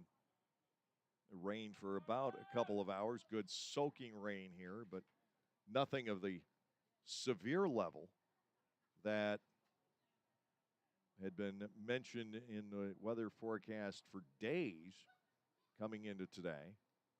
1 ball, 1 strike. Cole Aker warming up in the Lancaster pen. To Franco, it is fouled to the very top of the screen. Make it a ball and 2 strikes. 1-0 in favor of the York Revolution. Here in the bottom of the 6th inning, the Barnstormers have gotten some great pitching efforts tonight, but the offense simply coming out and not being able to produce very much here. Last game of the first half, first game of the second half. The Barnstormers have managed only 2 runs on 9 hits. 1 ball, 2 strikes. The count on Carlos Franco. Elmer Reyes leads off second base. Nobody out in the bottom of the 6th inning. Gann comes to the set. Looks back to Reyes. He'll go to work, and Franco yanks a base hit up the middle. Make it 48 games in a row. Here comes Reyes. Here comes Dunstan's throw, and the tag from Shaver will be late. On the play, Franco will go to second. It is 2-0 in favor of the York Revolution. Franco comes through again. It's his 73rd run batted in, and he may be very well on his way to an Atlantic League MVP award if York wins the second half, as I suspect that this club might. Mark Mason has done it again. He does it every year. He follows the same pattern. The offense struggles early, but about a month that offense kicks in. They start producing runs at an unconscionable rate, and he tweaks his pitching staff as you go. He's got all of a sudden a very good staff here in York. Look out for the Revs once again in the second half. That is going to be it for Cameron Gann as he gives up a double and a single to start off the 6th inning. 5+ innings for Gann. Aker will be coming in. It's 2-0 York, and we're going to take a break.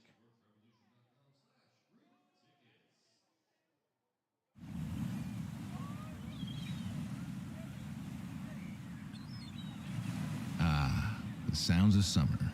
Can it get any better? Oh yeah, I forgot about that one. Discover the unforgettable sensations of the Lexus Performance lineup. Explore the possibilities of a Lexus at the Golden Opportunity sales event, now through September 6th.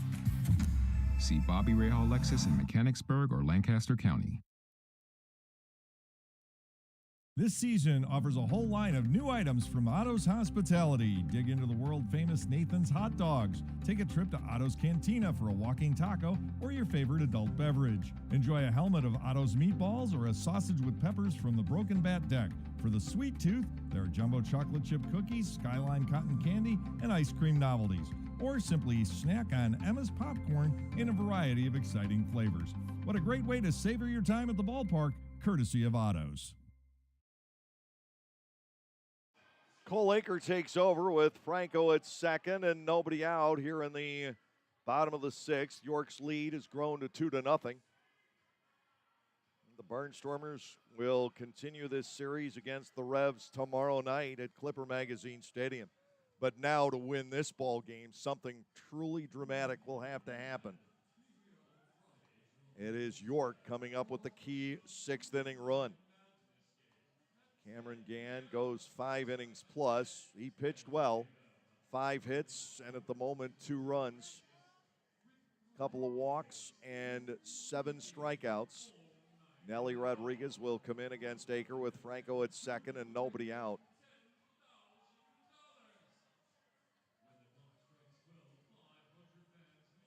Aker 2-1 with a 3.31 ERA, 16 1/3 innings, 12 hits, 6 earned runs with 8 walks and 13 strikeouts. He inherits the runner at second base, Dunstan, with the long throw home. It was on line, but his arm is not that strong. And the ball seemed to die as it got toward home plate. It looked like there was a possibility of a play initially. Reyes is not crazy fast, but the ball just sort of slowed down and lost its momentum. The tag late by Shaver. First pitch from Aker is down and away to Nelly Rodriguez for a ball. It is 1-0. Lancaster down by a pair here in the bottom of the 6th inning. And fireworks again in the background. It's past the 4th, folks. Give it a rest. Swing and a miss. 1-1. a lot of people have said that and complained about it even late last night. I was still hearing fireworks well after 11 o'clock last night. I, like anybody else, believe in celebrating the 4th of July. I love 4th of July fireworks shows, but do be respectful of your neighbors. 1-1, strike 2 to the outside corner on Rodriguez. Josue Herrera, the DH, waits on deck, and then J.C. Encarnacion. 1 ball, 2 strikes to Nelly Rodriguez. Duke Van Schamen has thrown 6 shutout innings on 4 singles. 1 ball, 2 strikes. The count to Rodriguez. Aker comes back, and his fastball is up. That makes it 2 balls and 2 strikes. Jason Smith trying to get the attention of the scoreboard operator, and finally does. It's 2-all here in terms of the count. 2-0 in favor of the score. York leading here in the bottom half of the 6th inning. Aker comes set, and Rodriguez, breaking ball missing. And if it's out of the zone, Rodriguez does not go after it. 3 balls, 2 strikes with Herrera waiting on deck. Barnstormers pitching. The bullpen can have issues with the first batter they face. Coming on in relief, Akers allowed the first man to reach 5 times. There's also been a sacrifice fly and a sacrifice bunt. Look out, fastball up and in, and that flattens Rodriguez. It is also ball 4. Runners will be at first and second with nobody out for Josue Herrera, who has struck out twice, both times swinging. York leads 2-0. We're in the bottom of the 6th inning, and the Revs now with the opportunity to bust this game open. The next 14 for the Barnstormers are at Clipper Magazine Stadium, and I don't think anything fewer than 9 wins will get it done for the Barnstormers. They've got to have a big winning homestand coming up. After that, they come back here for 3 more.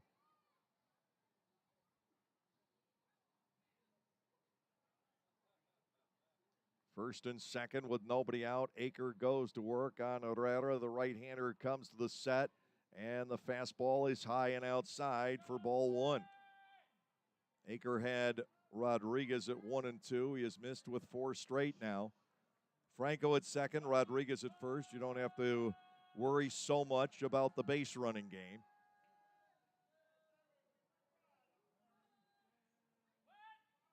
Infield looking to turn 2. Aker comes set. Here's the 1-0, and that is popped up. Infield fly rule should be called here, and it is. Hoover secures it. That is out number 1. J.C. Encarnacion will be the batter. Encarnacion is 0 for 2. York won the opener 4-2. The Revs lead here in the nightcap 2-0. York definitely will be a factor in the second half for them. That starts tomorrow night. Lancaster with Eric Manoah against Jorge Martinez at Clipper Magazine Stadium. On Thursday, it will be Oscar De La Cruz against Alex Sanabia. Fouled to the screen, 1 strike on Encarnacion. Aker giving up the walk to Rodriguez, filling in first base. He gets Herrera on the pop-up. Encarnacion bats at no balls and a strike. Lancaster trying to get up in the 7th inning with Shaver, Felice, and Lair, possibly Robinson, down by just 2. No balls and 1 strike. And the timeout is not granted to Encarnacion, and he gets a ball. It is 1-1. I believe that pitch counts, and Aker missed an opportunity. First and second with 1 gone here. Encarnacion well back off the plate. Aker to the set. Here is a 1-1. It's at the knees. Strike 2. Cole trying to get Cameron Gann out of further trouble here in the 6th inning. Still a solid performance by Gann against the league's top hitting club. And who figured the Barnstormers would come in here and score just 2 runs in the doubleheader tonight and only 5 in the series. Time is now called. This time he grants it. Encarnacion will push the envelope in these situations, trying to disrupt the timing of the pitcher. He did it a couple of times to Brooks Hall last night as Hall was in a great rhythm. 1 ball, 2 strikes here. Shaver out to discuss signals once again with Cole Aker. 1 ball, 2 strikes. Aker would love to get a ball hit on the ground here. Franco at second, Rodriguez at first. 1 out in the inning, and a need to get 2 more without York scoring again. Encarnacion digging back in. The count is 1 ball, 2 strikes. Aker glances back. Here's the pitch. He started after it, and he went too far, says Buzz Albert. Encarnacion is gone on strikes.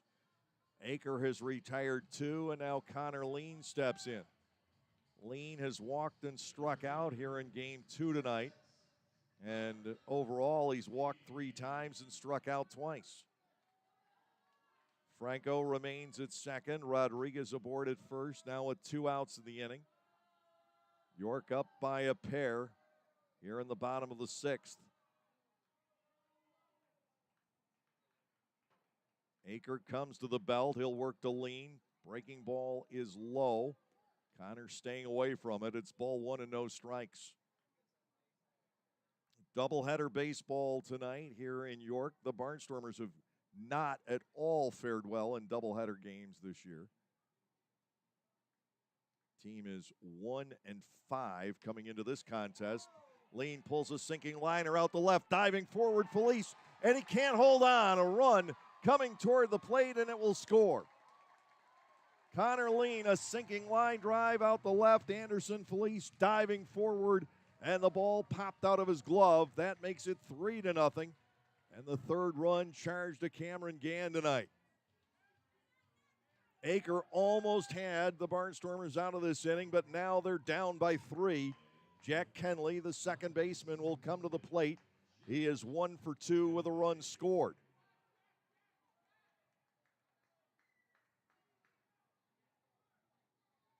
It was, to me, very important that the Barnstormers got off to a good start in the second half. This is just 1 game. But it's York still playing out the string in the first half that has shown all the life in this doubleheader. Fastball high and outside, ball 1 on Kenley. It is 1-0. 6 hits now for the Revs in the nightcap. The Barnstormers have 1 shot left, but now trail by 3.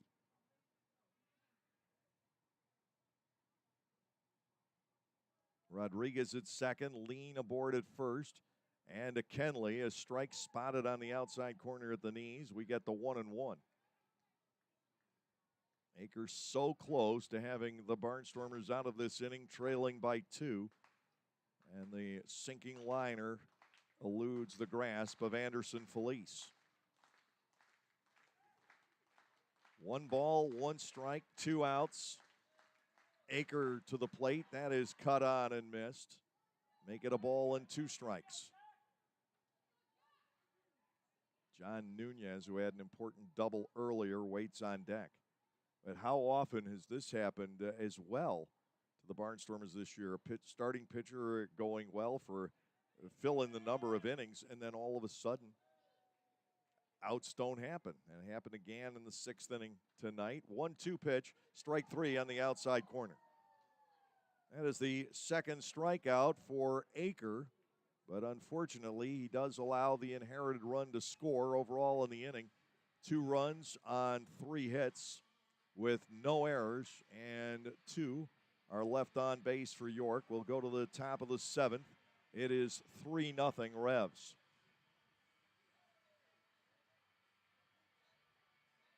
Localflavor.com. Local flavor Localflavor.com. Local Flavor. Excuse me. Are you saying localflavor.com? Oh, yeah, it's where I save big bucks on all kinds of things. Home improvement projects, dining out, family fun, electronics, jewelry, clothing. I even bought my wife a fancy spa package for half price. Half price?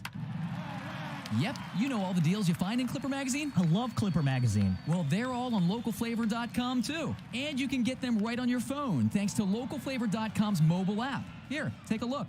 Well, this app is amazing. Look at all these restaurants, amusement parks, car washes, fitness centers. This is worth sharing about. Exactly. Localflavor.com online, the Local Flavor mobile app, and Clipper Magazine together. It's like a triple play. Do the cheer again. I'm in. Localflavor.com. Local Flavor. Come on, everybody. Localflavor.com. Local Flavor. Localflavor.com. Local Flavor. Lancaster County Motors Subaru once again presents the Subaru Outdoor Experience. Located along the first base line, this space welcomes fans to a different experience while attending games. The Subaru Outdoor Experience focuses on creating social engagement among the fans. Fans will identify with the Subaru Outdoor Experience, which includes games like life-size Jenga, shuffleboard, ping pong, giant checkers, and bocce ball, along with an art wall of kayak, bike, and recycling arts parts and information, a dog-kissing booth, a barbershop corner, and opportunities to engage with the local business that made this unique space possible. Come enjoy the games while watching the game. Josh Martin will try for his first Atlantic League save. He takes over in the 7th inning with a 3-run lead. The save opportunity still intact. York picking up a couple of insurance runs in the bottom of the 6th. Elmer Reyes getting it started with the double into the left field corner. He leads the league with 23 doubles, and he's had some critical ones in this series. He broke up the no-hitter against Brooks Hall last night, leading off the 7th with a 2-base hit inside the bag at first. The 2 tonight have been to the alley in left center field and down the left stripe.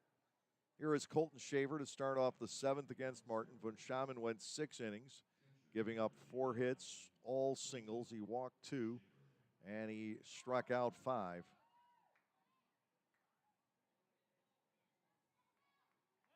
This is the only ballpark where coming into tonight this year on the road that the Barnstormers had a winning record. Okay, I'll qualify that. They were 2-1 in Lexington against Wild Health. They've been 3-3 overall there. First pitch strike.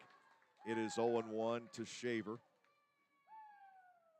Josh Martin in for the second night in a row. Shaver, Felice, and Lair, the scheduled hitters. It's 3-0 in favor of the Reds to Shaver. Nubber past the mound, up the middle. Kenley from behind second, throws to first, and he's got Shaver. Another good defensive play by the York Revolution. They have been flawless in this series. 1 out. Here's Felice. He's hit the ball hard both times here in game 2. A single to center and a line drive directly at the right fielder Perez back in the 4th inning. Just 2 outs left of the Barnstormers. Lair is, in fact, on deck. 2 outs from an 0-1 start to the second half.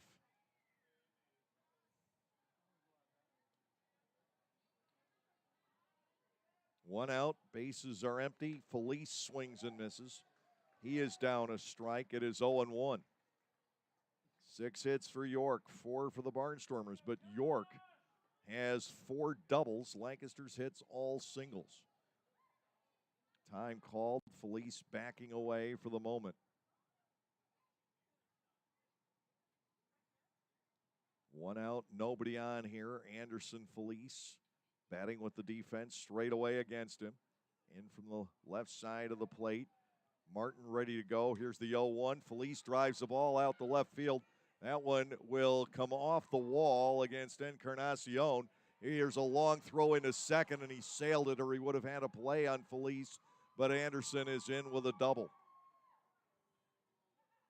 If he had been thrown out at second base there, I might have been thrown out. That would have been entirely inexcusable. down by 3 runs here in the 7th inning. So another hard-hit ball by Felice.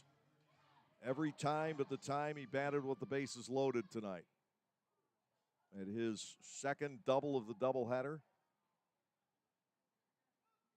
His third hit. He's overall 3 out of 5. Now here is Lair. Hoover waits on deck. First base is open. Martin to the plate. Ground ball sharply hit. That is handled by the shortstop Reyes. He will cut down Lair. And Jake Hoover will be the final hope for the Barnstormers here in the 7th inning tonight. Hoover is 0 for 2. Robbed by Franco on a leaping stop down the line back in the 5th inning.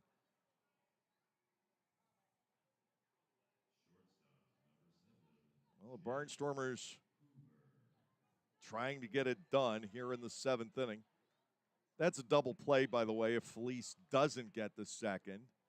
But, man, I hate to see those runners thrown out with the tying run not yet on base. Here's the pitch to Hoover. He will take a ball from Martin. It is 1-0. Sean Dunston Jr. waits on deck. York 3, Lancaster nothing in the 7th inning. Felice 90 feet away. The Barnstormers a chance anyway to break up the shutout here. And to Hoover. That is fouled between the legs of the plate umpire Smith, who's a pretty big guy. It is 1-1 on Jake Hoover. The Barnstormers not having bad at-bats here in Game 2, but they haven't generated anything. The offense has been largely flat since the first inning last night. They scored 2 off of Nicely in that first inning. Only 3 runs since then. To Hoover, 1-1. That's dribbled up the third baseline. Jumping on it and not being able to get off a throw is Martin. And that will bring Dunston up as the tying run. At least the shutout is broken. And now we see how big the insurance runs in the bottom of the 6th turned out to be. Lancaster on the board on the squib hit by Hoover. And at least it keeps the team alive. Dunston comes in, 1 for 3. Melvin Mercedes waits on deck. And there is the 6th hit for the Barnstormers here in Game 2. 15th run batted in for Jake Hoover. He deserves that hit, by the way, after some of the tough luck he's hit into over the last 3-4 days. Dunston, not a power hitter. He could tie it with a home run. Here's the pitch, and he rolls it over. Ground ball, easy play for the second baseman, Kenley, and York sweeps the doubleheader. For the Barnstormers in the 7th, a run, 2 hits with no errors, 1 left. The Barnstormers, for the 3rd time this year, are swept in both ends of a doubleheader on the road. They split the other. That was at Staten Island. Now it's a 14-game homestand coming up. We'll recap this one and tell you about what's on tap at Clipper Magazine Stadium when we come back. In Game 1, York won it 4-2. And in Game 2, as the Barnstormers open up the second half of the schedule, it is York 3 and Lancaster 1.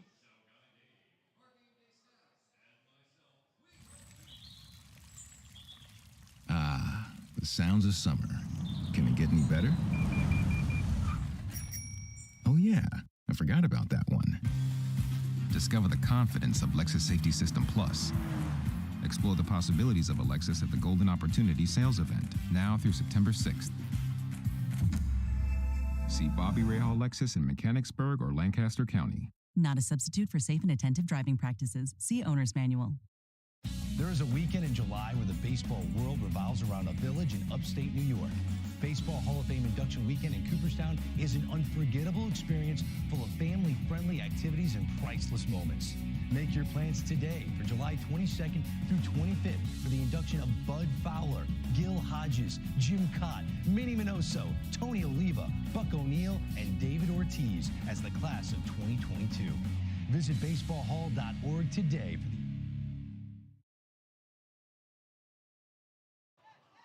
for The York Revolution sweep a doubleheader from the Lancaster Barnstormers tonight, and the War of the Roses lead is now 10 games to 8 as Lancaster drops a couple of close ones here.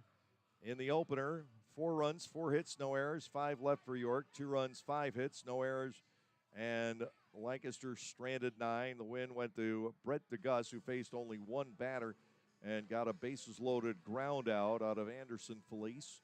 The loss to Augie Silk, who falls to 3-7.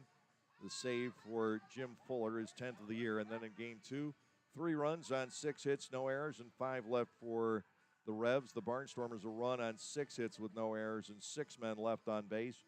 Duke Van Schamen goes 6 shutout innings for the win. He is 3-2. The save to Josh Martin, his first. Cameron Gann was strong for 5 innings, 7 more strikeouts for Cam tonight. That's 83 on the year now and 72 and 2/3 innings, but his record drops to 4-6. No home runs in either game. The first game took 220, the second game 208, with a crowd of 2619 enjoying baseball here tonight. In the first game of the doubleheader, the story was a 4-run bottom of the second inning, the only inning in which the Revs scored. They loaded the bases on 2 walks and a single. Then Josue Herrera drew a bases-loaded walk for the first run. Lenin Rodriguez chopped into a force out at second as the second run scored. And with men at first and third and 2 outs, Troy Stokes Jr. mashed a double into the alley in left center field for a 4-1 lead. The Barnstormers had all kinds of chances to come back. They did score in the 4th inning on a single by Robinson off the fence and right, and a double by Felice smashed into right field. Robinson scored. Felice ended up at second. The Barnstormers never moved him. And then in the 5th inning, Lancaster loaded the bases on a double and a couple of walks as the starter Eduardo Rivera failed. DeGuss came in, got Felice to tap out 3-1. It was the only time all night Anderson did not wail away against York pitching. He had a couple of doubles and a single, a loud out, and a walk otherwise in the doubleheader. It's just the way things are going for this Barnstormers club. In game 2 of the doubleheader, Gann and Van Schamen matched up, but York broke through in the bottom of the 3rd. A leadoff single by Jack Kenley. John Nunez doubled to the gap in right center field, and a ground out, or a ground ball. It wasn't an out necessarily, a ground ball hit to Mercedes by Perez, got the run home as Kenley beat the throw, which was wide toward the first base side of home plate. It stayed 1-0 into the 7th when Elmer Reyes doubled to left field starting off the inning. He scored on a single to center by Carlos Franco, who now has extended his on-base streak to 48 games. Nelly Rodriguez picked up a walk against Cole Aker when he came to the game. Aker almost kept it at 2-0 before Connor Lean had a sinking liner to left. Anderson Felice getting a glove on it, couldn't corral it, and the 3rd run scored. Lancaster used a double by Felice, a ground out, and an infield single by Hoover to plate a run. In the top of the 7th inning, they come up too short, 3-1. The final in game 2, 4-2 in game 1. The Barnstormers definitely not a road team here in this 2022 season. Now 11-25 away from Clipper Magazine Stadium, 10-22 in games decided by 1 or 2 runs. They continue to have positive stats and a positive run differential. So that gives us some hope that things will turn around, but this team has to learn to pull out games in the late innings. You can't win a season, generally speaking, without the ability to do that. Elsewhere in the Atlantic League on this Tuesday evening, Wild Health leads Lexington 10-7 in the top of the 9th. Everything else a final. Southern Maryland 6-1 over Charleston. Staten Island 4-1 over Long Island. And Gastonia defeats High Point in a rain-shortened game by the score of 8-5. Major League Baseball, the final in from the afternoon, Seattle defeating San Diego by a score of 6-2. Elsewhere, Miami has held off L.A. 2-1. The Mets and the Reds go to the bottom of the ninth scoreless. Texas leading Baltimore 9-8 in the bottom of the ninth inning. Phillies blast Washington 11-0 tonight. The Pirates have beaten the Yankees 5-2. Cleveland slamming Detroit 11-4. Tampa Bay 8-4 over Boston in the eighth. Atlanta leads St. Louis 7-1 in the top of the ninth. Houston has turned it around once again on Kansas City. The Astros are up 6-5 in the bottom of the seventh. Minnesota 6-2 over the White Sox in the seventh inning. Cubs lead Milwaukee 8-2, bottom six. San Francisco, Arizona scoreless through three. Colorado and the Dodgers no score at the end of one. Toronto and Oakland are tied at 2 in the bottom half of the third inning. The Barnstormers are home for the next 14, and this club has to embark on a hot streak. They'll take on York for the next 2. Then the Genomes are in for 3, High Point for 3, Charleston for 6. And without a winning homestand, this season is in significant trouble. 0-1 the start of the second half. The Barnstormers fought valiantly tonight, and you could say that about this team just about every night. They fight. They put up a battle in the last inning or two, but they can't get the runs home. And I'm sure they're frustrated by it, but this club still has won only once all year when it has trailed going into the final 2 innings. And they've won only 4 games when they have given up the first run. So the ability to come from behind is a must if you're going to win a championship. This team has to figure out how to do that. The pitching is here. The Barnstormers in the top half of the league in team pitching, which when you play your home games at Clipper Magazine Stadium can be awfully tough to do. But the Barnstormers have managed that, and they have an offense that is in the top half of the league and producing runs in categories like OPS and all the extra base hits. But they tend to do it all in individual games where they pile on a lot of runs. Well, that has to iron out. The Barnstormers will be home for 14 straight. It will begin at 6:30 tomorrow night, entertaining the Revs. Jorge Martinez, the Revs ace, will be kicking off the second half for them, and it will be Eric Manoah on the hill for the Lancaster Barnstormers. If you can't make it in person, join us on Blue Ridge 11 or the Barnstormers YouTube channel beginning at 6:30. Until then, for video producer Ryan Cortazzo and all the cast and crew at Clipper Magazine Stadium, as well as our presenting sponsor, Gockenauer Appliances of East Petersburg, I'm Dave Collins. Have a great evening, everyone, and come tomorrow and come often. We'll see you at the ballpark.